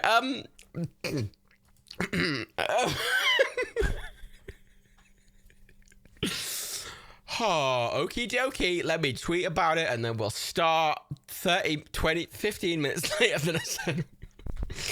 I'll be honest, I feel like I don't feel drunk in the sense of like my head doesn't feel woozy at all, but I definitely feel like it's getting to me. I'm a bit warm. I've got dark and stormy. I should drink some of that. No, wait, how's the alcohol? The reason I was delayed a bit as well is I had to clean my straw. I had a dusty straw. I have glass straws. I wanted to use an orange one because your blue doesn't go with the dark and stormy. You use an orange straw with the dark and stormy, but they're out in the open. I haven't used an orange straw for ages. I don't make drinks that go with orange. What am I? Donald? No. Fucking needs to clean my orange glass straw. Anyway, the vodka tell me Russian. Nah. I'm just gonna be really... let's overthrow the government. Well, the drinking rules, that's a great question. I think we can keep a lot of them.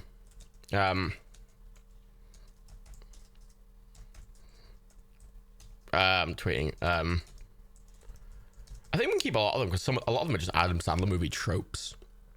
I mean, what ones do we have currently? I mean, we have to get rid of the video game and word ones, but a lot of them we could keep. We can keep the product placement. We can keep the fucking fart sound, the hitting the balls, fat joke. We can keep those ones. Any suggestions? Fling them. Bye, Simon's dude. Have fun sleeping. We're watching The Cobbler, Jambo. The Cobbler. Adam Sandler shouts. I mean, Adam Sandler shouts a pretty good one. Where the fuck did I put my...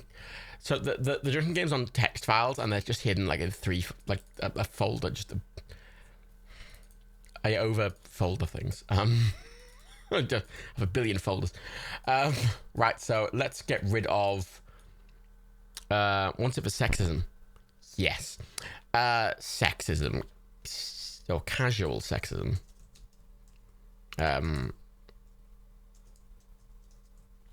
We're gonna go with oh yeah, Adam Sandler shouts. I like that one. How long is the Prime version? We're gonna go with the shorter one, I think. Unless, actually, how long is your Americans versions? That's a question. Faye and other Americans who've read it, how long is it? How long is your version?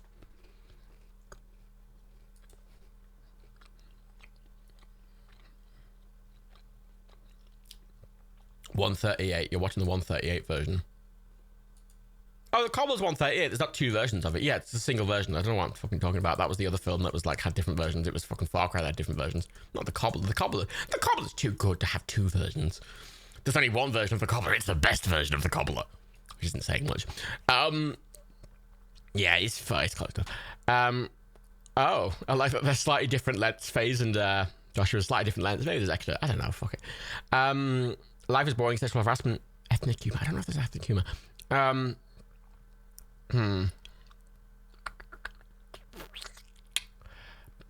Racism. Would there be racism in it? What would we count as racism? Fuck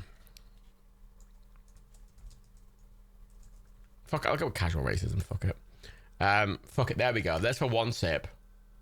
Actually, I want casual racism in 2 sips. Actually, I want casual sexism in 2 sips. I feel like that requires a bit more of a drink, really. All right, hit in the balls. I'm going to put 2 sips as well. And then I'm going to get rid of those ones. We need 3 more for 1 sip.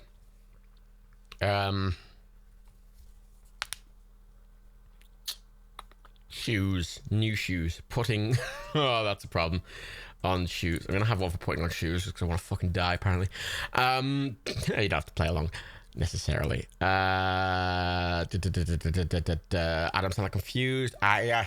My fucking cheese balls are really cold. I mean, it's been like 20 minutes. Ours as well. Sandler making a funny joke. Actually, yeah. San making funny, because there will be some. That's the thing with all these Sandler films. There are genuinely funny jokes in them. It's just they're a rarity. Okay, there we go. What's our whole drink? What's our whole drink, everyone? Sorry, I'm eating my cheese puff. Cheese puff. Oh, sorry, cheese grills, according to... I don't know what they're called. Sandler gets the girl. The thing is, I don't know if there's a girl. There's no indication that there will be a girl, but there's definitely going to be a girl. Yeah, fuck it. Although I kind of like being in the middle. I'm now happy with my shoes, as Pickles May. That's a good one. Happy with his own shoes. Yeah, that's the lesson. You don't need to walk in other people's shoes. He's content in his own shoes. We'll drink at the end either way. That'll do. Everyone, give me a spicy that you're ready. Give me a fucking spice. Give me a little bit of spice. Like a fucking little spring, like fucking grinder spice, you know? You know, grind. A little bit of a I need a grinder. I need to bring up like a fucking pepper grinder up here and just go like cracking noises with it. I thought I put pepper all over my hands. Maybe that's it. Maybe when all of you do the spicy thing, I just need to fucking like crack some pepper into my hands and go, you know, and like fucking just eat the pepper raw and fucking just hate myself. I'm glad we're all ready. I'm not gonna snort the pepper. It's Blobby. I like Blobby. Blobby's a good one.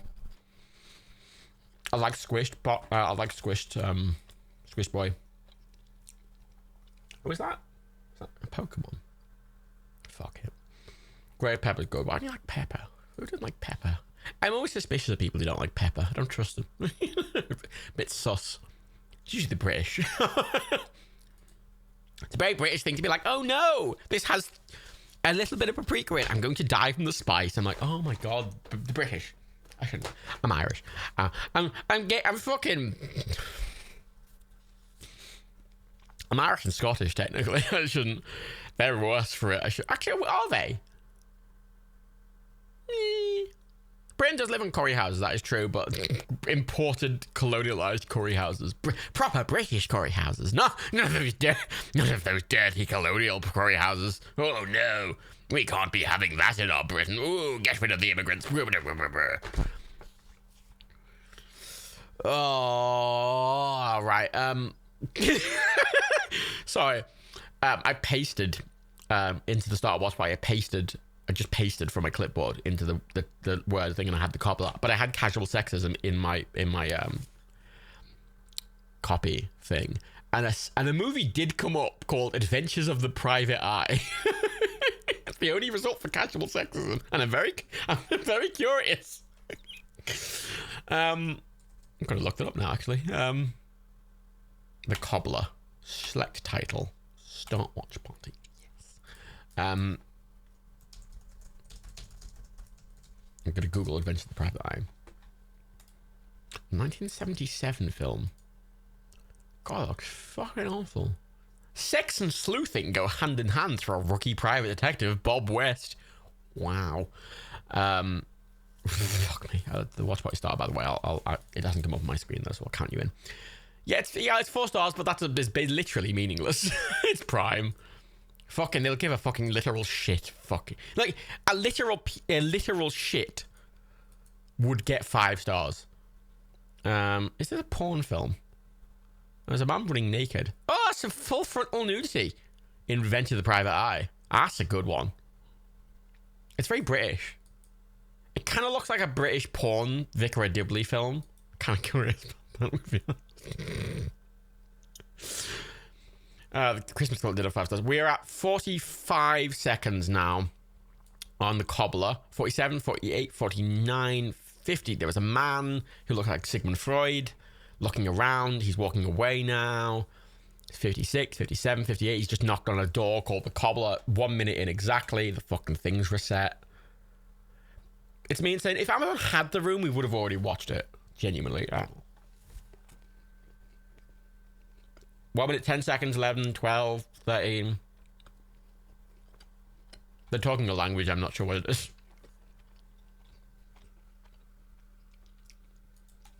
22, 23, 24, 25, 26, 27, 28, 29, 30. German. German. Yiddish. I'm gonna leave the Americans saying it's Yiddish.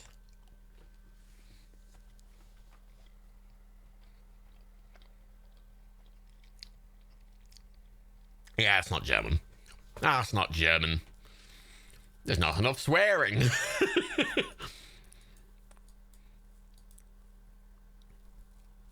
There's too much. The German doesn't have that as strongly, at least. I'm gonna add Adventure of the Private Eye to the Letterboxd watch list.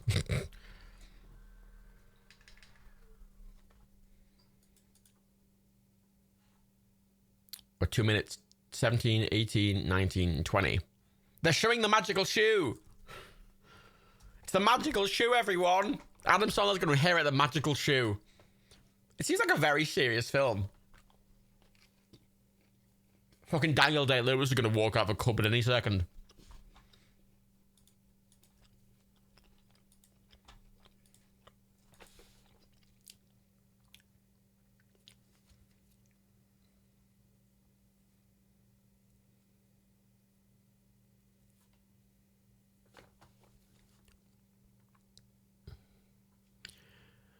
Yiddish has been a German dialect with words from Hebrew used by Jewish people in Central and Eastern Europe before the World War II horrors. That fits. I don't know much about older sort of languages. Well, not older, but you know what I mean.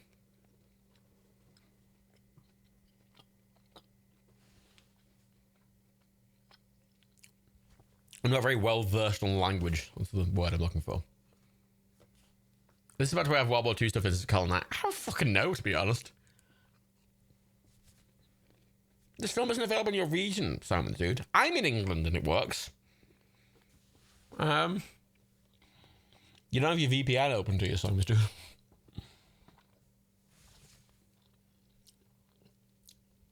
It says it's kind of. It just kind of sounds vaguely European, doesn't it? That's fair, Faye. I do that as well. I can tell you a lot about random plane crashes. And the history of Julius Caesar for some reason. I'm channeling my inner John. Oh shit, Sandler! Adam! This seems way more serious than I was expecting already. I'm expecting it to get very funny. Well, attempt is it very funny. I haven't had a dog in a long time. Quite nice.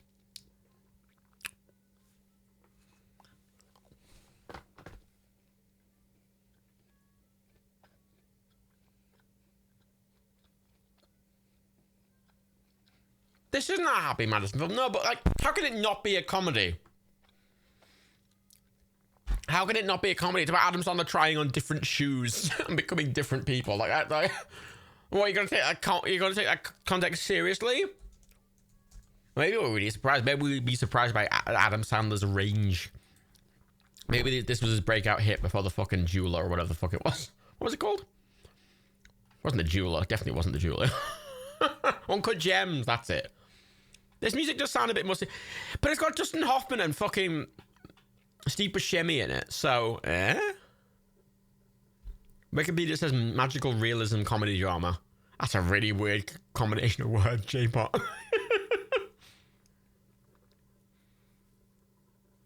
I like the neon. You know for a fact, right? If I ever had a face cam, you know how there's all the neon on the screen currently? I would fucking buy the shit out of some custom fucking neon signs. Shit, he's a cobbler. He's a cobbler, everyone. God, I wouldn't have predicted that. Fucking didn't see that coming. Fucking hell.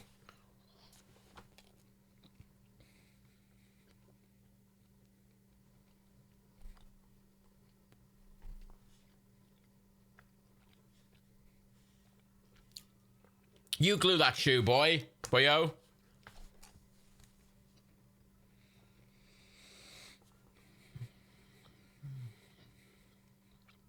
Yeah, you cut that leather, I guess. I don't know how shoes work.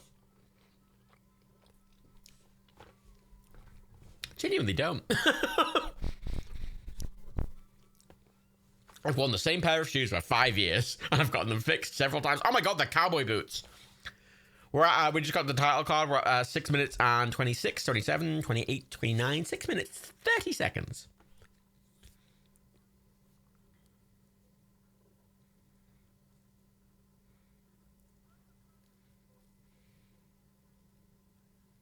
Yeah, thanks. I gotta imagine if Adam Sandler had spent 12 months back in the capital of Mr. Gregory, that'd be. Thing is, there's some actors who would genuinely do that.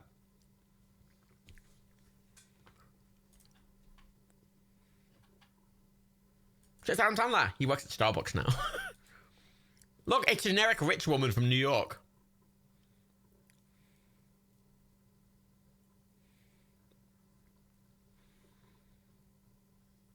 Make a joke. Boo. He's British. He's British. He said, mate, all right. All right, mate. Oh. Sissy, Simmy. Bushy. Bushy boy.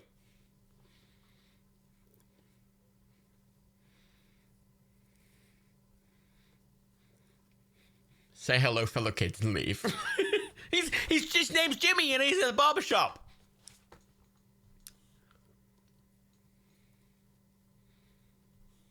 Yeah, a random British guy giving screen. Yeah, what the fuck did no? That's a good point, actually.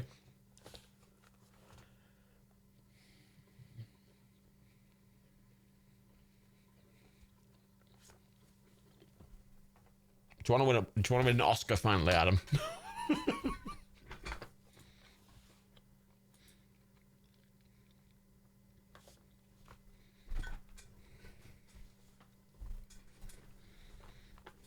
Sounds a bit like a tit joke, really.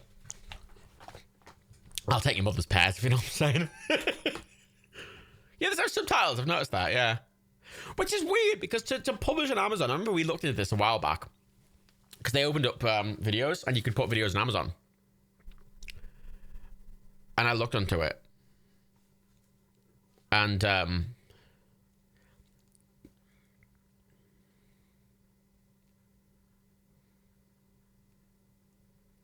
sorry, let's just throw me aside a bit.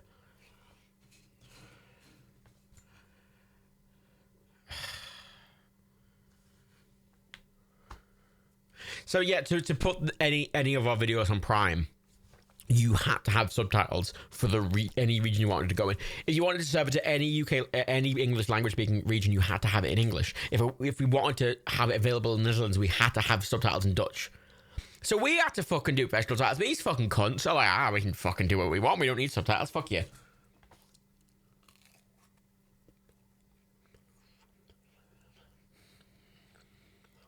It's gentrification, I know. Dude, don't remember that the story is now a serious and boring film. It's called a magical comedy. Wait, Coke! Product placement, sip!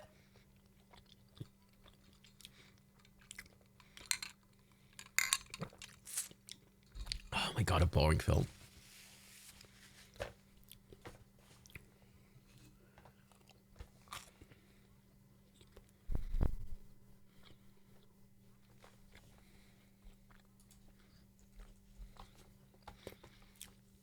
Shit, it's AOC. Oh god, I want AOC to be president so bad. It's my favorite politician.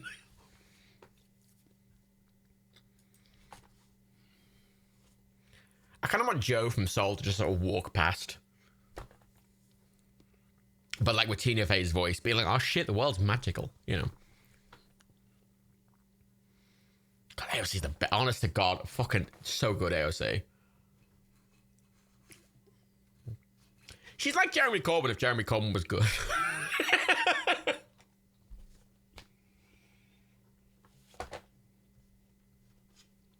Wasn't a billion-year-old man, you know.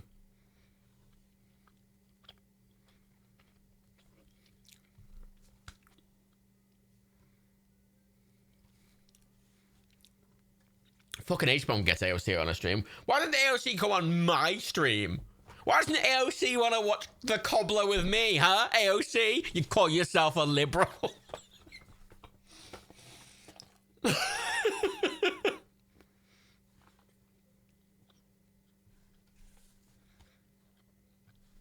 God, could you imagine?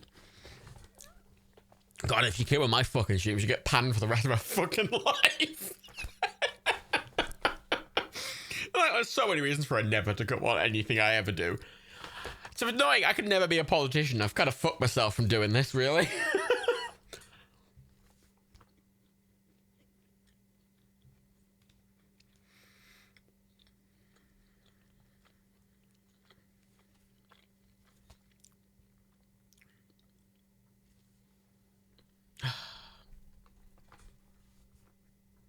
Yeah, I like the plastic sofa cover. That's a very American.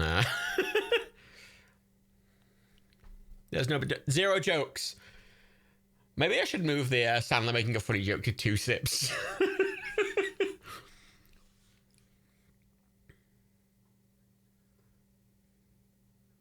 Dinner.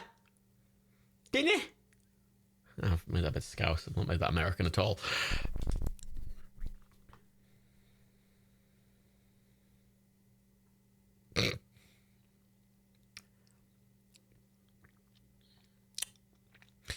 As someone who, so for context, a few years ago, my grandmother was suffering from Alzheimer's, and I was going over to Ireland every week to help take care of her, and I legitimately had that same thing where I found out back in the microwave. That's quite funny. That's quite accurate.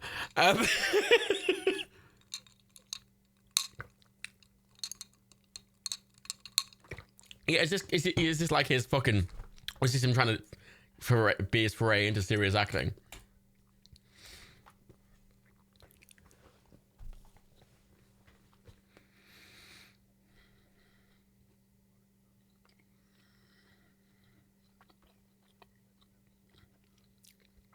Look, he's a stereotypical gangster with an A at the end.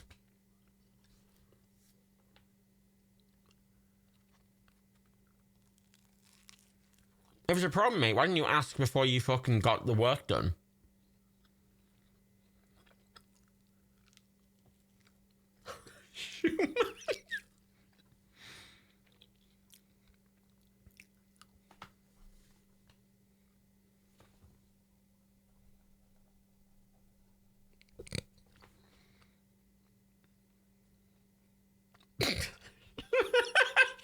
Shoeman's the funniest joke in this film so far.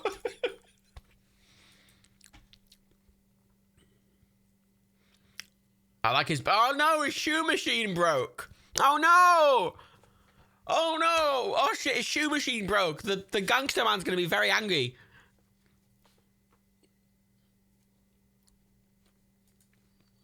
What will he ever do without his shoe machine from the 1920s? Yeah, it feels like him trying to do like a more serious film, but it's still a comedy, you know?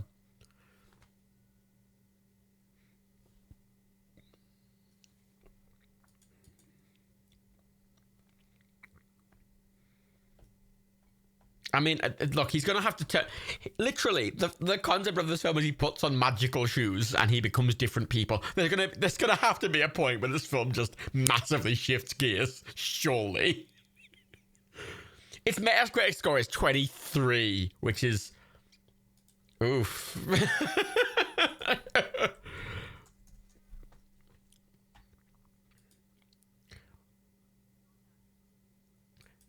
This has a worse Metacritic score than Pixels. Whoa, that's... Oof.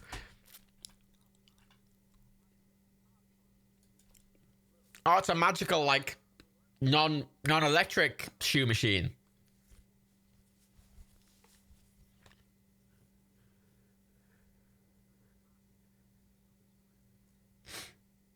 Wait, this was nominated for a Razzie for worst actor. Actually, no. Wait. Oh, so the same. Wait, what? So the same year, this was up for a Razzie along with Pixels, I think. So Adam Sandler was nominated for the worst actor in the Razzies for Pixels, and he was also nominated for worst screen combo, and the award was for Adam Sandler and any pair of shoes. It's just an excellent title for anything. What's a Razzie? Razzie's an award show which is just like for the worst movies. It's like a joke awards show. You know, shit films get Razzies. The top Razzies for the worst film, you know? And they're just basically ripping on fucking shit. Put on your magical shoes, Sandy. Sandy Shoe Man.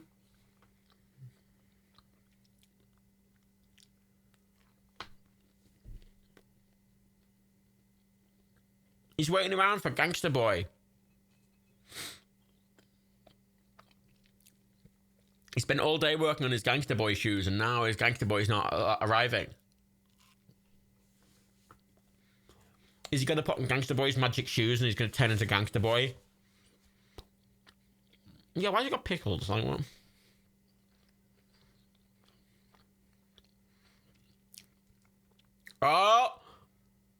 Oh, we got a putting on shoe sip coming up. He's going to put on the magic crocodile shoes.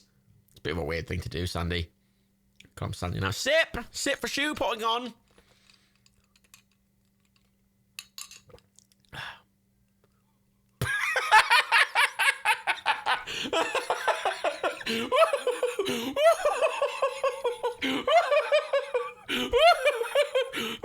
Fuck!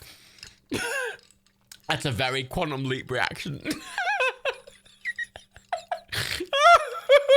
What time read is 18 minutes and 10 seconds, 11 seconds, 12 seconds, 13 seconds, 14 seconds, 15. That was such a Quantum Leap reaction. Fuck me. Yeah, I laughed, so I'll drink for me laughing. He put on the magic crocodile shoes. Is that technically blackface?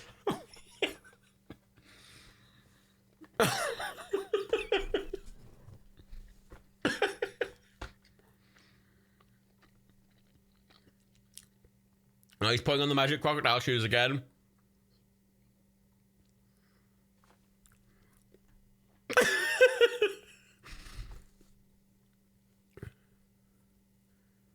He's put on the shoes. He's standing up. He's now stood up. Look, he's turned into a different man by putting on the magic shoes.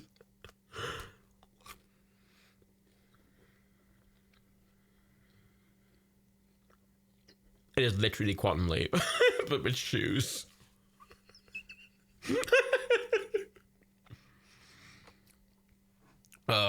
Without Captain Archer saying the classic line with the now slur word in.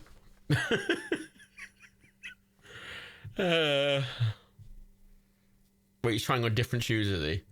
Well, I put on new shoes. I have to sit for him putting on shoes that time as well. He's putting on new shoes, so I'm going to have to sit for that as well.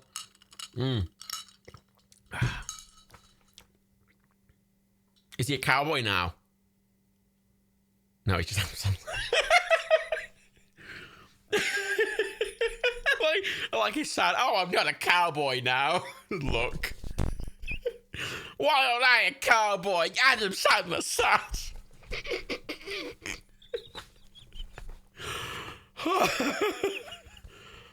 Oh yeah, only shoes made with the magical shoe machine okay, that makes sense. It's a magical shoe machine, obviously. That genuinely sounds like that's the solution. It's a magical shoe machine. Why is it being so serious? It's such a stupid setup.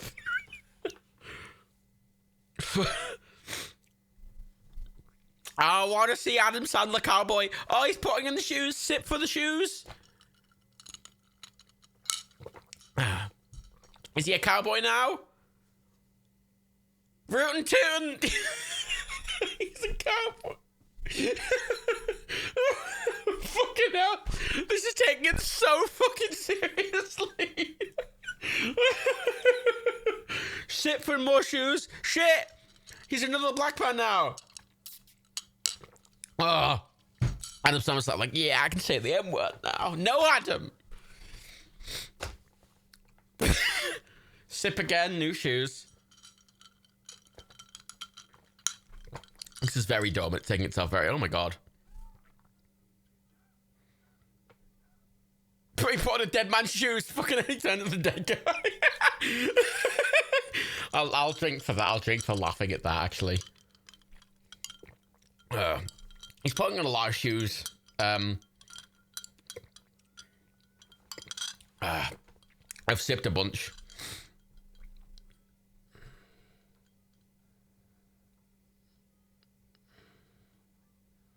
Oh, no, Adam. No.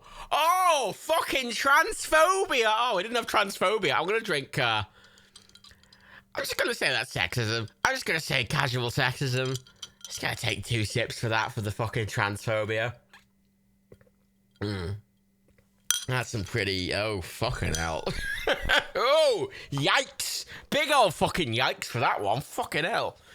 Whoo. Fucking dick.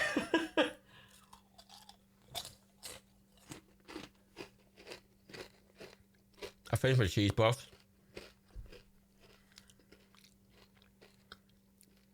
It's just a film of isms. Is it funny because it's based on real life? And he's like, oh shit, it's really funny.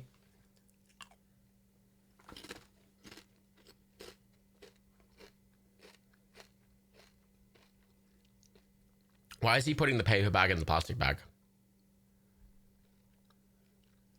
You did say the transfer one kind of like, maybe I should just probably just have everything for 2, shouldn't I? Wait, hang on. Let me add let me go. Drinking game.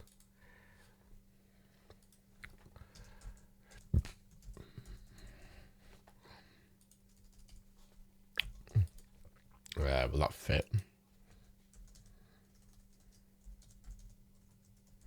We need another one, so we need another 2 sip. What can we have for another 2 sip? Because I'm gonna bundle all the isms into one.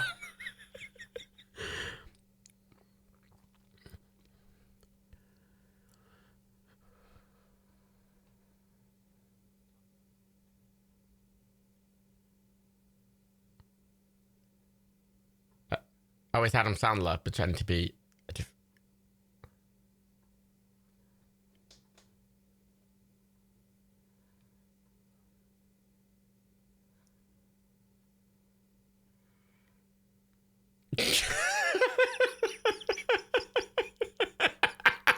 Oh, yeah, I'll give that a sip. That's funny. Maybe the body does come with the accent. I don't know, man. Is this film actually serious? I don't know. It's weird. It's pretty weird. We need another one for what? We need another one for 2 sips. All right, give me a suggestion for 2 sips. I don't know what this movie is, and now I love it. It's fucking weird as shit.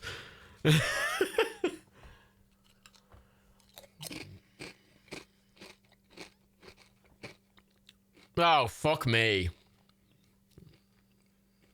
Oh, God. Gotta take a sip. I'm gonna just call that racist. There we go. I'm just gonna sip for that. Fucking hell. Fuck me. This film might have worked if it was silly, but it's trying to be kind of serious. It's just coming off really fucking... Oof. Timestamp MDL is we're at 25 minutes and 33, 34, 35 seconds.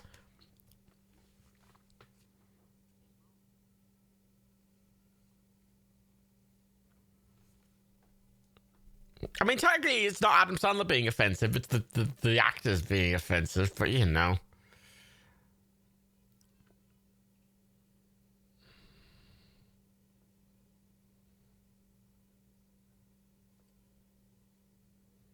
Oh, he's skipping out on tabs by checking into different people, I see.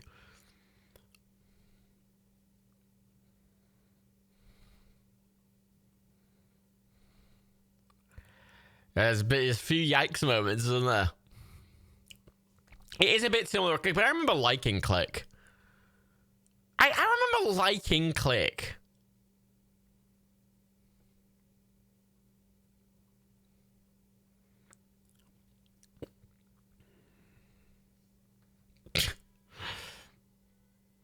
So,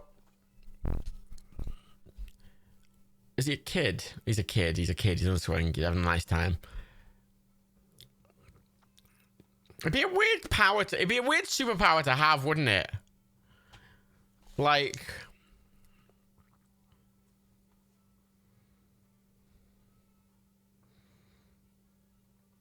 I mean, I don't know why he's eating pickles. Well, I'm gonna have one for pickles. I'm gonna have a pickle drink. Is he gonna? Oh no, Adam.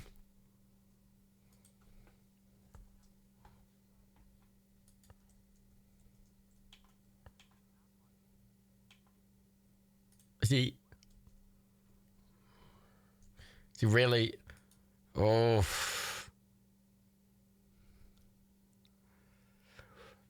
Oh, fucking big go. Oh. Oh, fuck me. I'm gonna take another fucking 2 drinks for that. Fucking hell.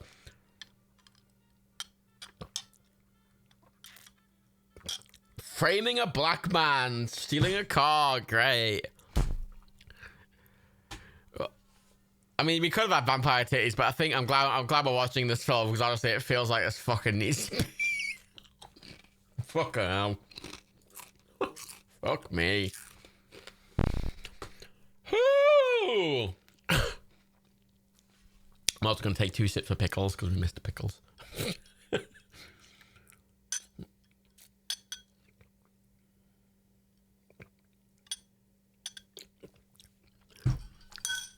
It's got a lot of casual racism.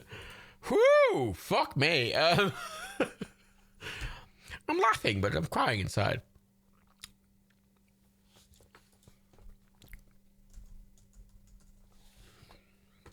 Yeah, fucking enjoy your fucking nice cookies, Faye. Fuck off.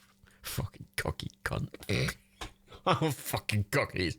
But no, I have to have cheese things and fucking salted crisps.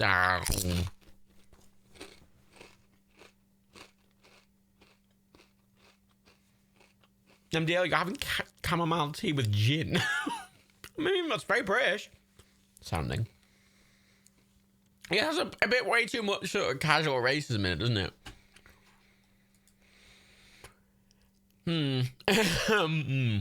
Who directed this? Who wrote this? Adam Sandler didn't write this. Tom McCarthy did. The director wrote this. Tom McCarthy, what's he done?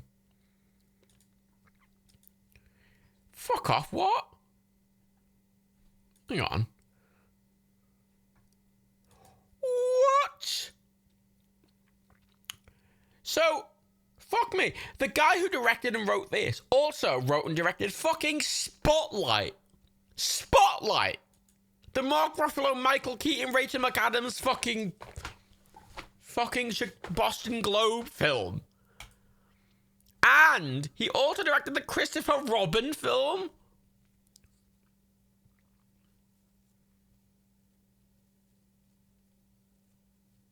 What?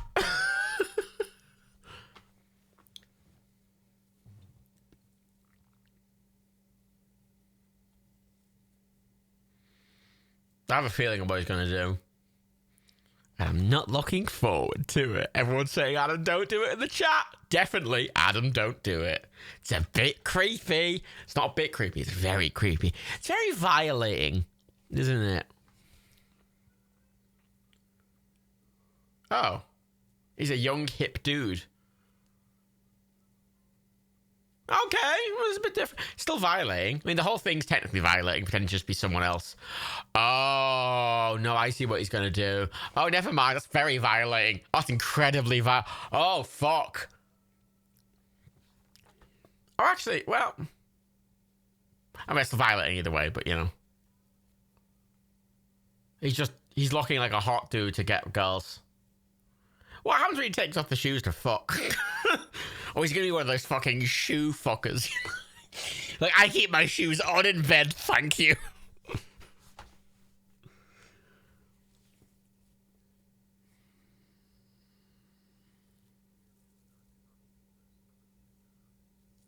Thank you, sir.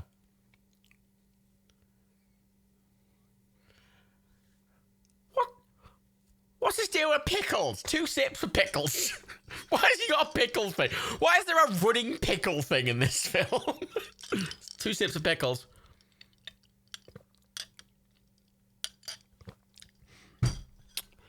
So, good looks don't make you immediately get boned. You need to be charismatic, fucking Adam.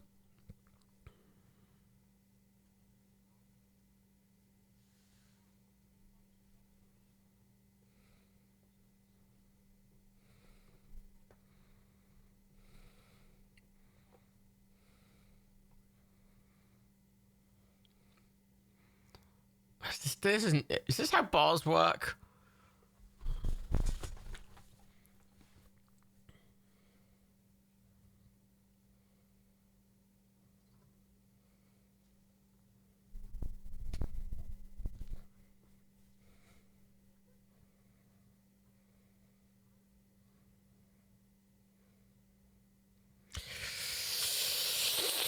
Ooh, yikes. Fucking hell. Oh. All this dialogue is written by someone who's never spoken to a woman, a fucking LGBTQ person, like any other fucking ethnicity than a white cis dude.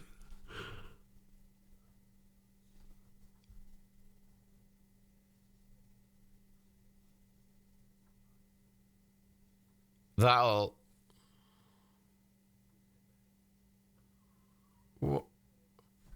I mean, that proves a point that you need to be charismatic.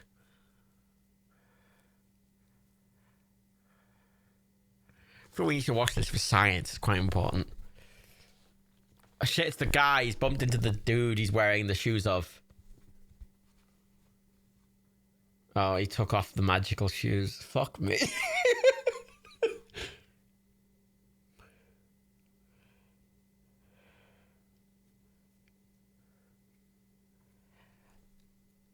No. No. No. No. No. No, no, no, no, no, no. No.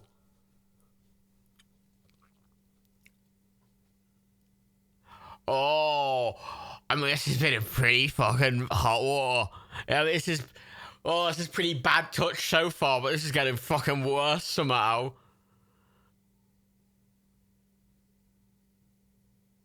Oh, fuck me. Oh, Jesus Christ.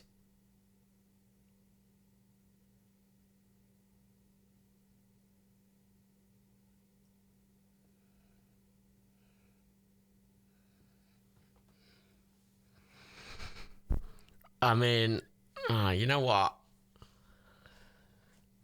You know what, actually? Hang on, actually, I'm just gonna,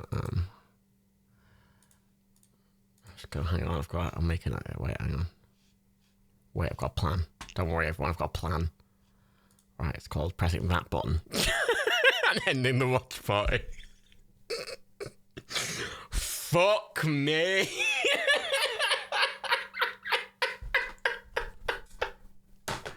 Fucking Jesus Christ.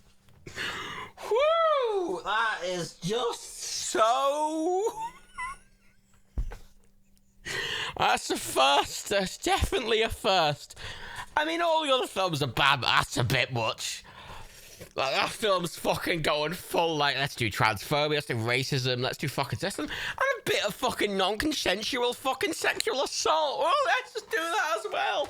It'll be funny.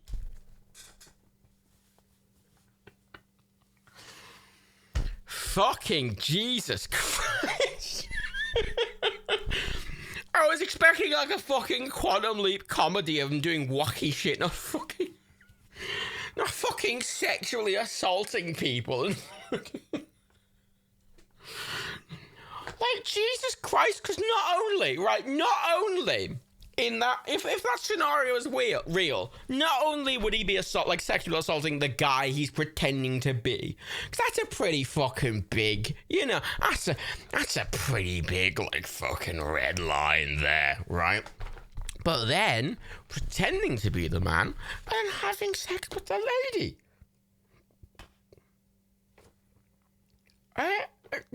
Oh dear. Yeah, he rang the bell to go. That's pretty. That's like getting the power of invisibility and going into fucking like women's homes and just jacking off. Like, that is just like, oh, fuck me. Let's have a read of the plot, shall we? Like, oh my God. Like, I could kind of, well, I say deal with. I couldn't. The casual racism, transphobic section was pretty fucking bad, but I'm sat there going, right, this is like, it crossed a line, really. It started to get really quite assaulty, and I'm like, oh, fucking hell. Because, I can deal with a character in a film being a massive cunt, I can deal with a character being a racist, homophobic, sexist, transphobic cunt, right? Not because I'm fine with it, but because as a character, I can deal with that as a character flaw in a film if the film is like, oh, this is bad. I'm like, okay. And then they start being really fucking assaulty. And I'm like, oh, fuck me. Oh, calm down, assaulty film. Fucking Tom McCarthy. Hey, do you want to... Tom McCarthy, right? He was born in 1966, and he's a cis white man. Whoa, what a surprise. I'm so surprised that's written by a cis white man born in 66. Oh, fucking Nora. Fucking goddamn. The concept sounded quite funny, I'm going to be honest. I think that's quite a funny sounding concept, let's be honest. A man putting on magical shoes and turning into other people. It's got a Quantum Leap vibe to it, but... Ooh, wee, fuck me. Oh. It was like... The thing is, if it had framed itself as a stupid comedy film, a lot of those things, while still bad, wouldn't have quite had the same air to them, because the film's like, oh, we're taking this. The film is taking itself seriously. The second the film takes itself seriously and it does those things, it's like, no, you can't take yourself seriously and do those things. Like, you can't have both. Like, even if you were silly, doing those things would be fucking a lot. But the bare fucking minimum, there'd be an implication that it wasn't. Wait, I'm gonna try something. I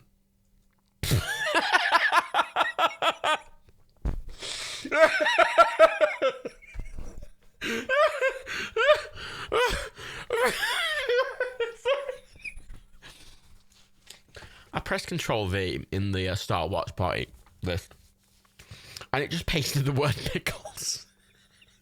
It just pasted the word pickles, but here's the kicker, right? Here's the kicker. The third film that came up when I searched pickles was another Adam Sandler film.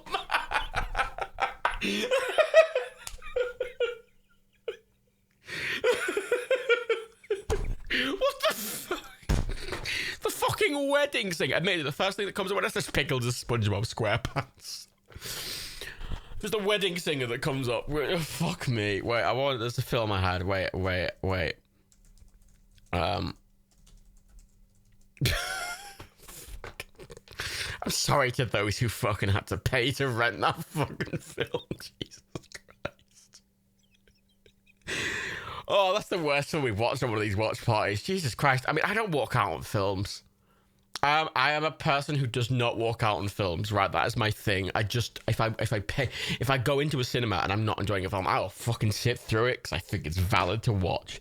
That fucking film, it's just uncomfortable. It's very uncomfortable. Hooey. Oh, I've got to hang on. I've got to review it. The Cobbler. Let me just. Oh, I can see why it's got such a bad fucking Metacritic. So these pixels was fucking fun. Oh, I mean, I understand the films are usually shit, but they're usually kind of shit in a fun way. That was just like, oh, fucking big oof. Fucking big goddamn oof. Fucking golly gee willikers. Whoo-wee. God almighty. Oh my god. I mean, I've finished most of my Dark and Stormy, admittedly. You know what? I was going to drink a few more for casual homophobia, racism, sexism.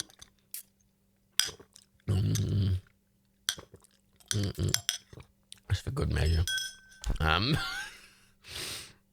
Isn't a thought. Wait.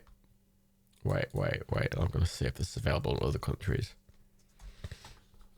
I want to see if it's available. Oh, fuck, it's not. God, why the fuck are so many films like, oh, you can't even rent them in other countries? Why? Well, who the fuck sat there with the fucking digital license to these films going, I'm not going to sell it. Fuck off. There's a plot twist at the end. Actually, let's read the fucking plot of that film. Let's have a conclusion to this fucking absolute absolute fucking wow. Okay, let's read the plot synopsis. So I'm gonna where's it up to? I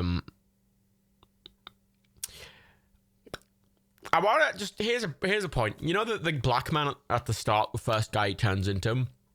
The synopsis describes him as a local thug, which so blah blah blah blah.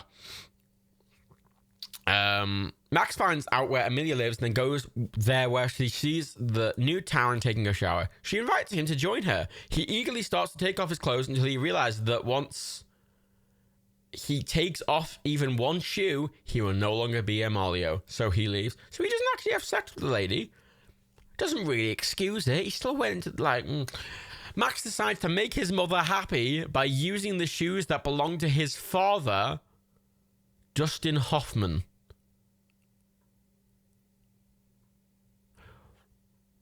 He has dinner with his mother as his father to give her one more night of happiness. Sorry, did we not establish it earlier in the film that when he wears the shoes of a dead man, he appears as the rotting corpse of the dead man?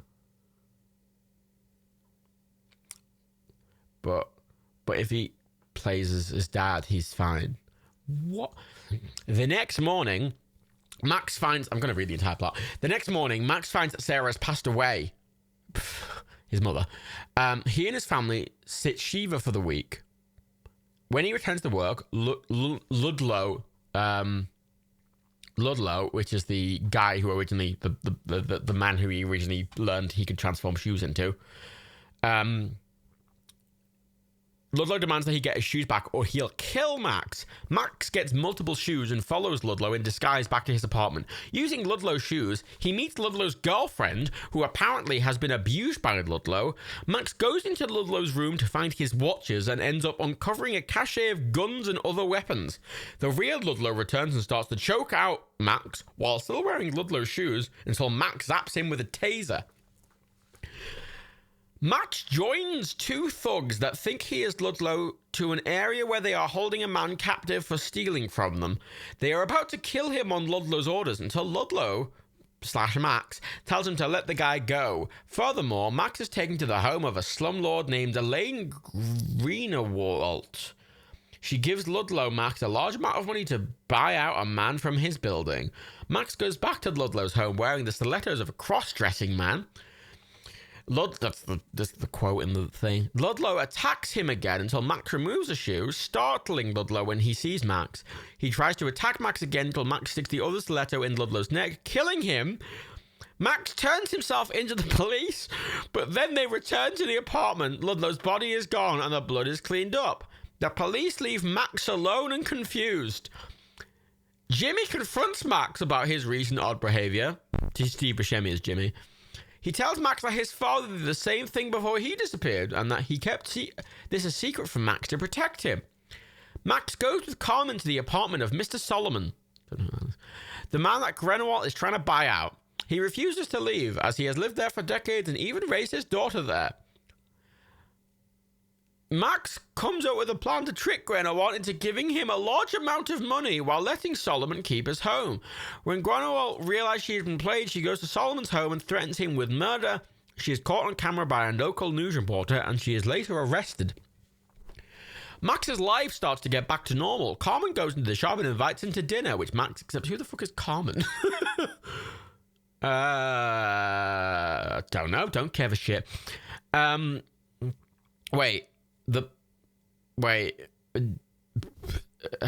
it.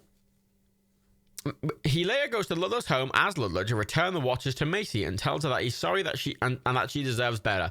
As he leaves, he is abducted by a group of men led by the same man that stole from Ludlow's gang. They are about to drive off when their car is struck, killing all the gang members, and only Max survives. Max wakes up in Jimmy's barbershop. Jimmy offers him some water and a pickle, obviously, stating that pickles, oh, for fuck's sake, stating that pickles help with the transition from one body to another. Max asks how he knew about that. Jimmy takes off his shoes to reveal he was his father the whole time. Both elated and angry, Max hugs his dad. Abraham brings him to the basement to show him a huge collection of shoes he has gathered throughout the years. Abraham then takes Max to his limo and rides with him throughout the city as he starts to tell him the story of how the stitching machine came into the family's possession. That's the end of the plot synopsis. What the shit? How does it get so much more ridiculous? Fucking hell. God almighty, I'd fucking want to pass out from fucking alcohol poisoning at the end of that. Jesus God, how does that get so much worse? So that's why he could pretend to be why was the dad pretending to be a barber next door? God, I don't give a fuck. God almighty, that's legitimately the worst film.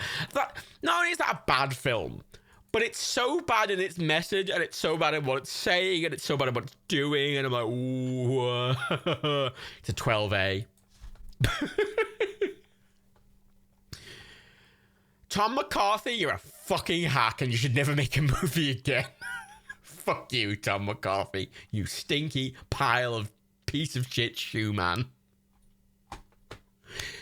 Yeah, it kind of sounds like it'd be funny without all the fucking racism and homophobia and sexism and transphobia and fucking, like, sexual assault, you know? Maybe not. Like, it'd be one thing to show some of those things and then contextualize them as like, oh, he's doing a really bad thing. But it didn't do that, did it? Ooh, fuck me.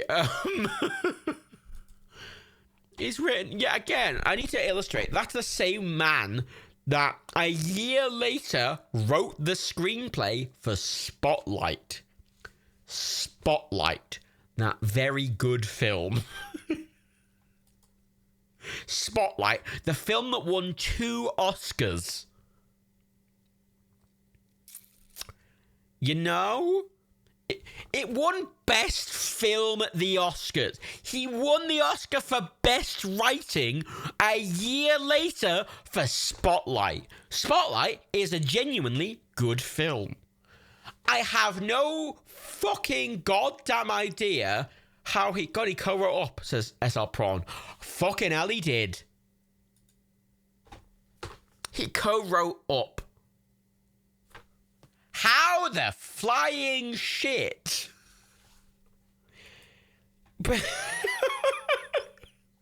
How the fuck do you co-write up and then fucking a few years later write that fucking cobbler film and then a year later win the Oscar not only for best screenplay but for best film?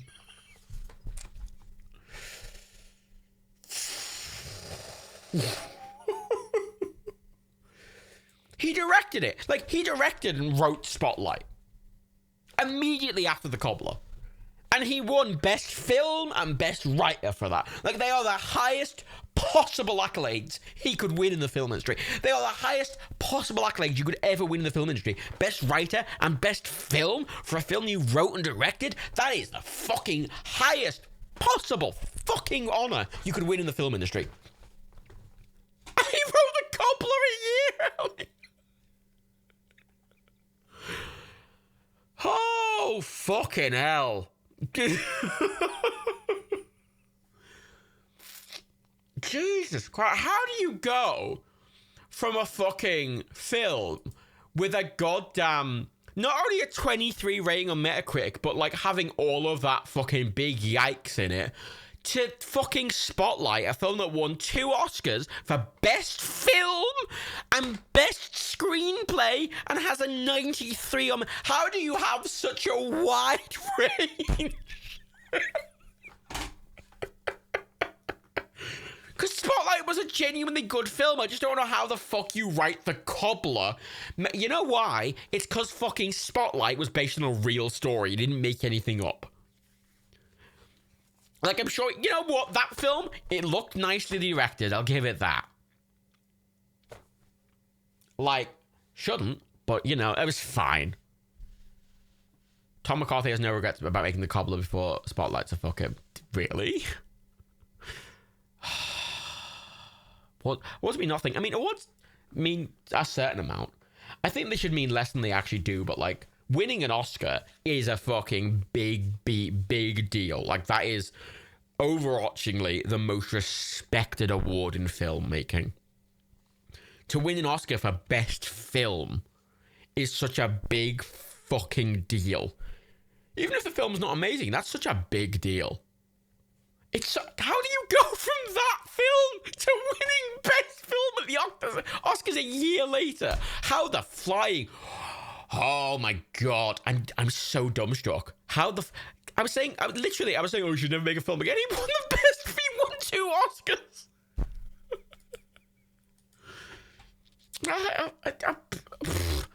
I am fucking dumbfounded. He went from winning the Razzies to winning the Oscars. Yeah, how the fuck do you do them in the same 12 months?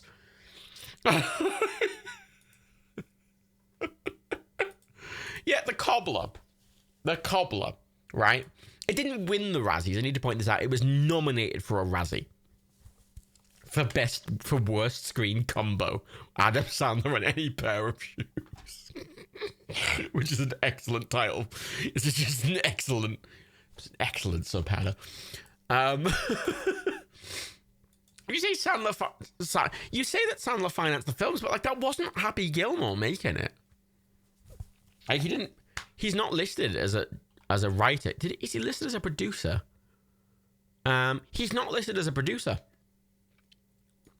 He's not listed as a producer. He's not listed as a writer. He's not listed as a director. He's just listed as an actor. I think they just hired him as an actor. He doesn't seem to have any other involvement outside of acting as the main character. Looking at the credits at the bare minimum. And it didn't have his company on it, so I don't think Sandler financed that at all. Yeah, it didn't feel like a Sandler movie. That wasn't a Sandler movie. That was just a film Sandler starred in that was done by someone else. Like... It wasn't even Sandler's fault. All the big fucking bad touch bits were when it was Nops. When it wasn't actually Adam Sandler playing the character. Like, the problem is, every problem with the film wasn't one of acting or direction. It was fucking writing.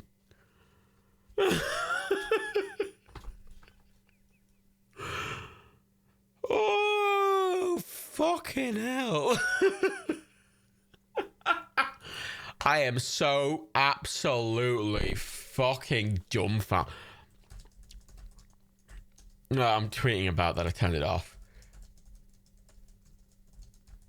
Oh my god. I think, honest to God, I think that is... While... That is the worst film we've watched on this, and it's the only one I've turned off, but legitimately I think that's the best film we watched in terms of context. Because I think learning that that film was done by the same man who won an Oscar a year later is such important information to learn. Like, oh, fuck me. Oh, fuck me. Hang on, I have an idea. Wait, I've got an idea. I've got a plan. I've got an idea. I'm gonna find us something else to watch that's short. And I'm not gonna take reviews for it. We're not gonna have opinions. I'm just gonna put something on, and it's gonna be available worldwide. So help me God. And you're gonna fucking like it. Oh, fucking hell. Okay. So angry. I mean, I'm laughing quite a lot, but oh my God. Oh, fuck me. Oh my God, he did this. He won an Oscar. He won a fucking Oscar. He won a fucking goddamn Oscar. So angry about it.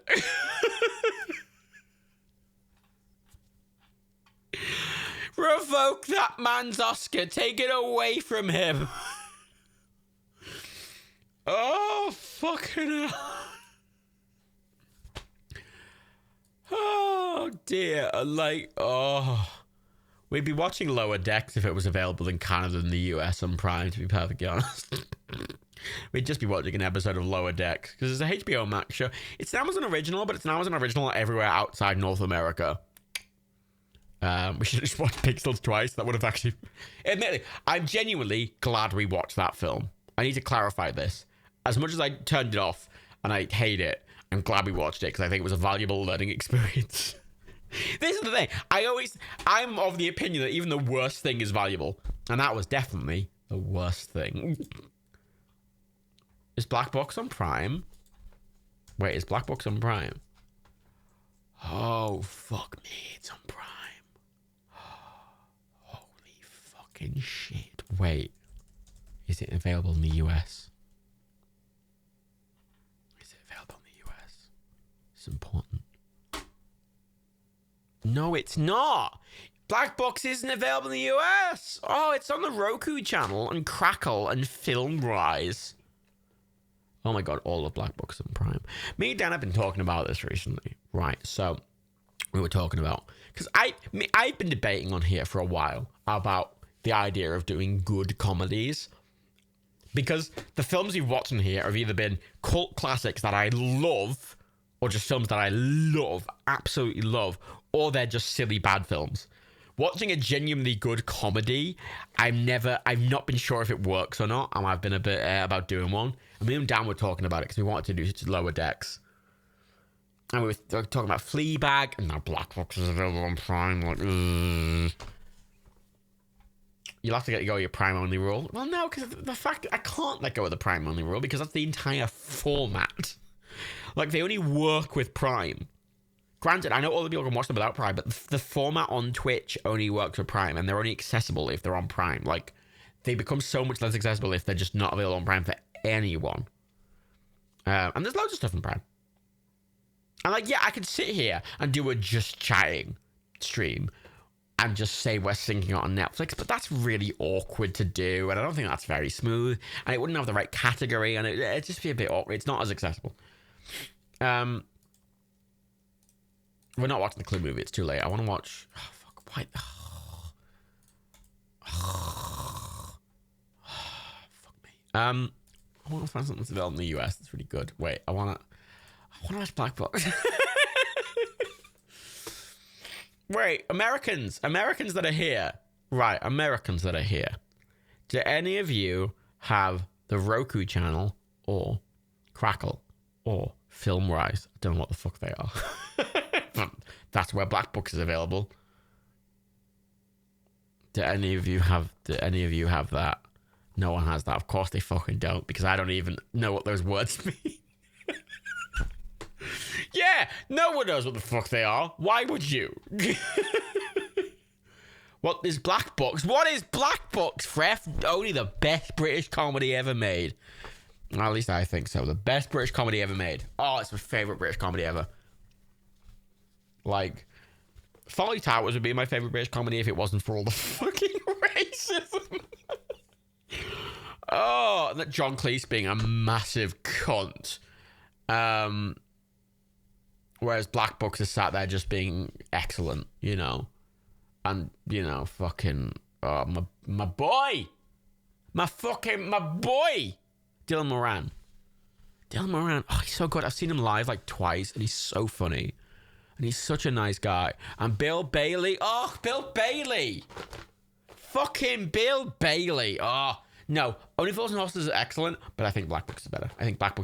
Black Books is 3 seasons. It's fucking 6 episodes a season. Granted, Graham Lineham's in 2 of them, and I'm like, oh, fuck off, Graham Lineham. But he didn't write it, so we can all say fuck off Graham Lineham when he's on screen. Tasman Greg's excellent. She's in fucking, what was that film? Not film, it's a TV show. Episodes with fucking Stephen Manigan, who was in the fucking Green Wing. Fucking Green Wing's great. Green Wing. Gryffindor Jess, you've never heard of Black Book and you're from the UK. Fuck. Oh my god. Sorry. Right. Americans. I'm sorry. Sorry. Americans. Listen, Americans. It's very important, Americans, right? Fuck. I'm gonna fucking. I don't know what the fucking Roku channel is. I don't know what fucking Crackle is. I don't know what fucking Filmrise is. But I'm fucking showing an episode of Black Books. But there's the Just Watch. Fucking watching an episode of Black Books. I'm forcing an episode of Black Books on the people. Green Wing Season 2's on Prime. Oh my god, Green Wing Season 2. No, it's not. What the fuck? I searched Green Wing on Prime Video and it's like, oh, it's available on Prime Video. And I click it and it's like, it's not available in your region though, wanker. I'm like, fuck off. Black Books Marathon went, you know what? That feels like something I might do with Dan. You know. I'm doing an episode of Black Books. Black Books is my chill out show. We're doing Black Books. Fuck you. Sorry to those who it's not on Prime for, because even these are Prime originals, even though it's not fucking like being a big pile of poo. I'd like Black Books is a show I own literally 4 times. It's on Prime. I own it digitally. I own it on DVD fucking D. Like I have a few DVDs. I don't use them. I just have them left over. I have Black Books and DVD. I think I have Black Books and DVD twice.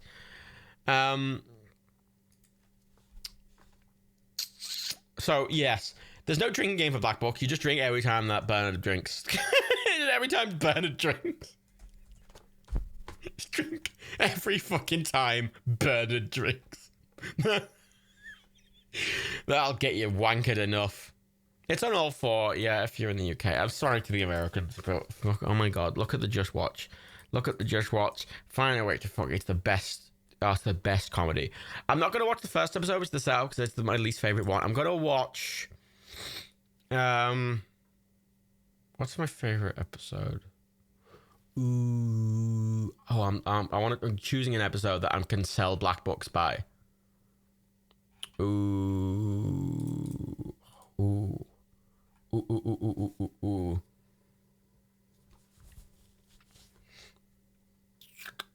Well, I mean, I do like The Entertainer. The Entertainer is very good. As is Blood. The one where they try and get a Michelin star restaurant. They're my 2 favourite, actually. Ooh. Fran is an excellent episode. I mean, that's a good one. Fran. That's a fucking great episode of... Also, Manny Come Home is very good, but this requires some previous context of Black Books. It's got Simon Pegg in that episode, and that's a fucking excellent episode. But I feel like it doesn't work if you haven't watched a little bit of Black Books. It's not a good starter episode.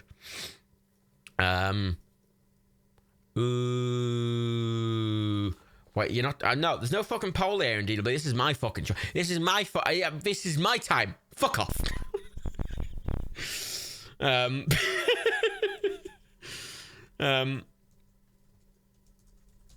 Like I want to choose the best. I want to choose the most British of all the episodes. I want to choose the most British of, like, you know, I kind of want to do. I want to do fucking. Oh, it's the big Fran. The Big Lockout is the one with Fran. The Big Lockout's pretty good. We're doing the Big Lockout. I think the Big Lockout is, I think, one of the most Black Books episodes of Black Books.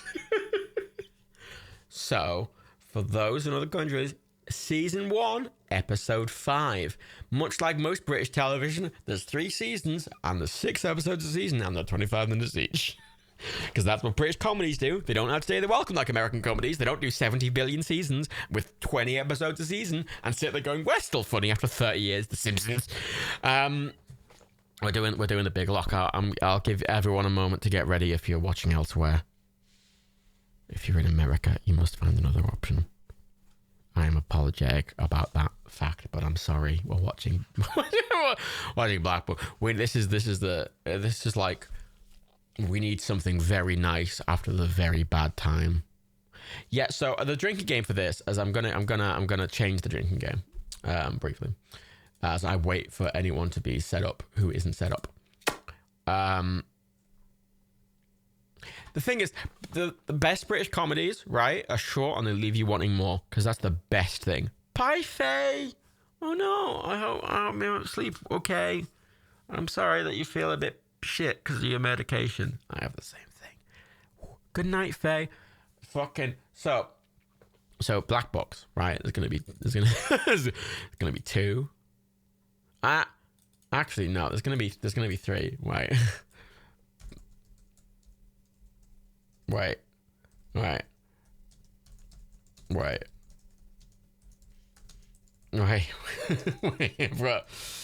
Right, I've got. There's gonna be 4 drinking games. There's gonna be 4. That's it. There's not gonna be any for 2 drinks or 3 drinks. There's just gonna be 1 for 1 drink. Gonna get rid of fucking thingy. Gonna get rid of these boys. I'm making an executive decision. This is my executive decision time. Bernard smokes, Bernard drinks, Manny drinks, or Fran drinks. That's when you drink. Okay? That's when you fucking drink. Big Lockout. Select title. Start watch party. Starting the watch party. Fucking best. The best comedy. It's my favourite British TV show. Starring an Irishman, obviously. Obviously. Who wears all black. And it's called Bernard Black. Who knew? Oh shit, it's 4 in the man. We're 5 seconds in for everywhere elsewhere. Fucking 7, 8, 9, 10, 11, 12, 13, 14, 15. Do, do, do. 10. Dun, dun, dun, dun, dun, dun. Dun, dun, dun, dun, dun, dun. Da, da. Dun, dun. Now, Graham Liddem is in this one, but we're going to say fuck off Graham Liddem when he comes on screen, okay? We're going to say fuck off Graham. He wrote this episode. We're going to say fuck off when he comes on screen. We're going to say fuck off when he comes on screen. It's fine. Look, it'll be a little out of sync versus you. Shh, it's fine. Who's Graham Liddem? He's a massive turf cunt, Master Draco, who wrote Father Ted. Look, it's fucking Thingy. Thingy from... They've got a security system. The IT crowd. Nick Frost, thank you.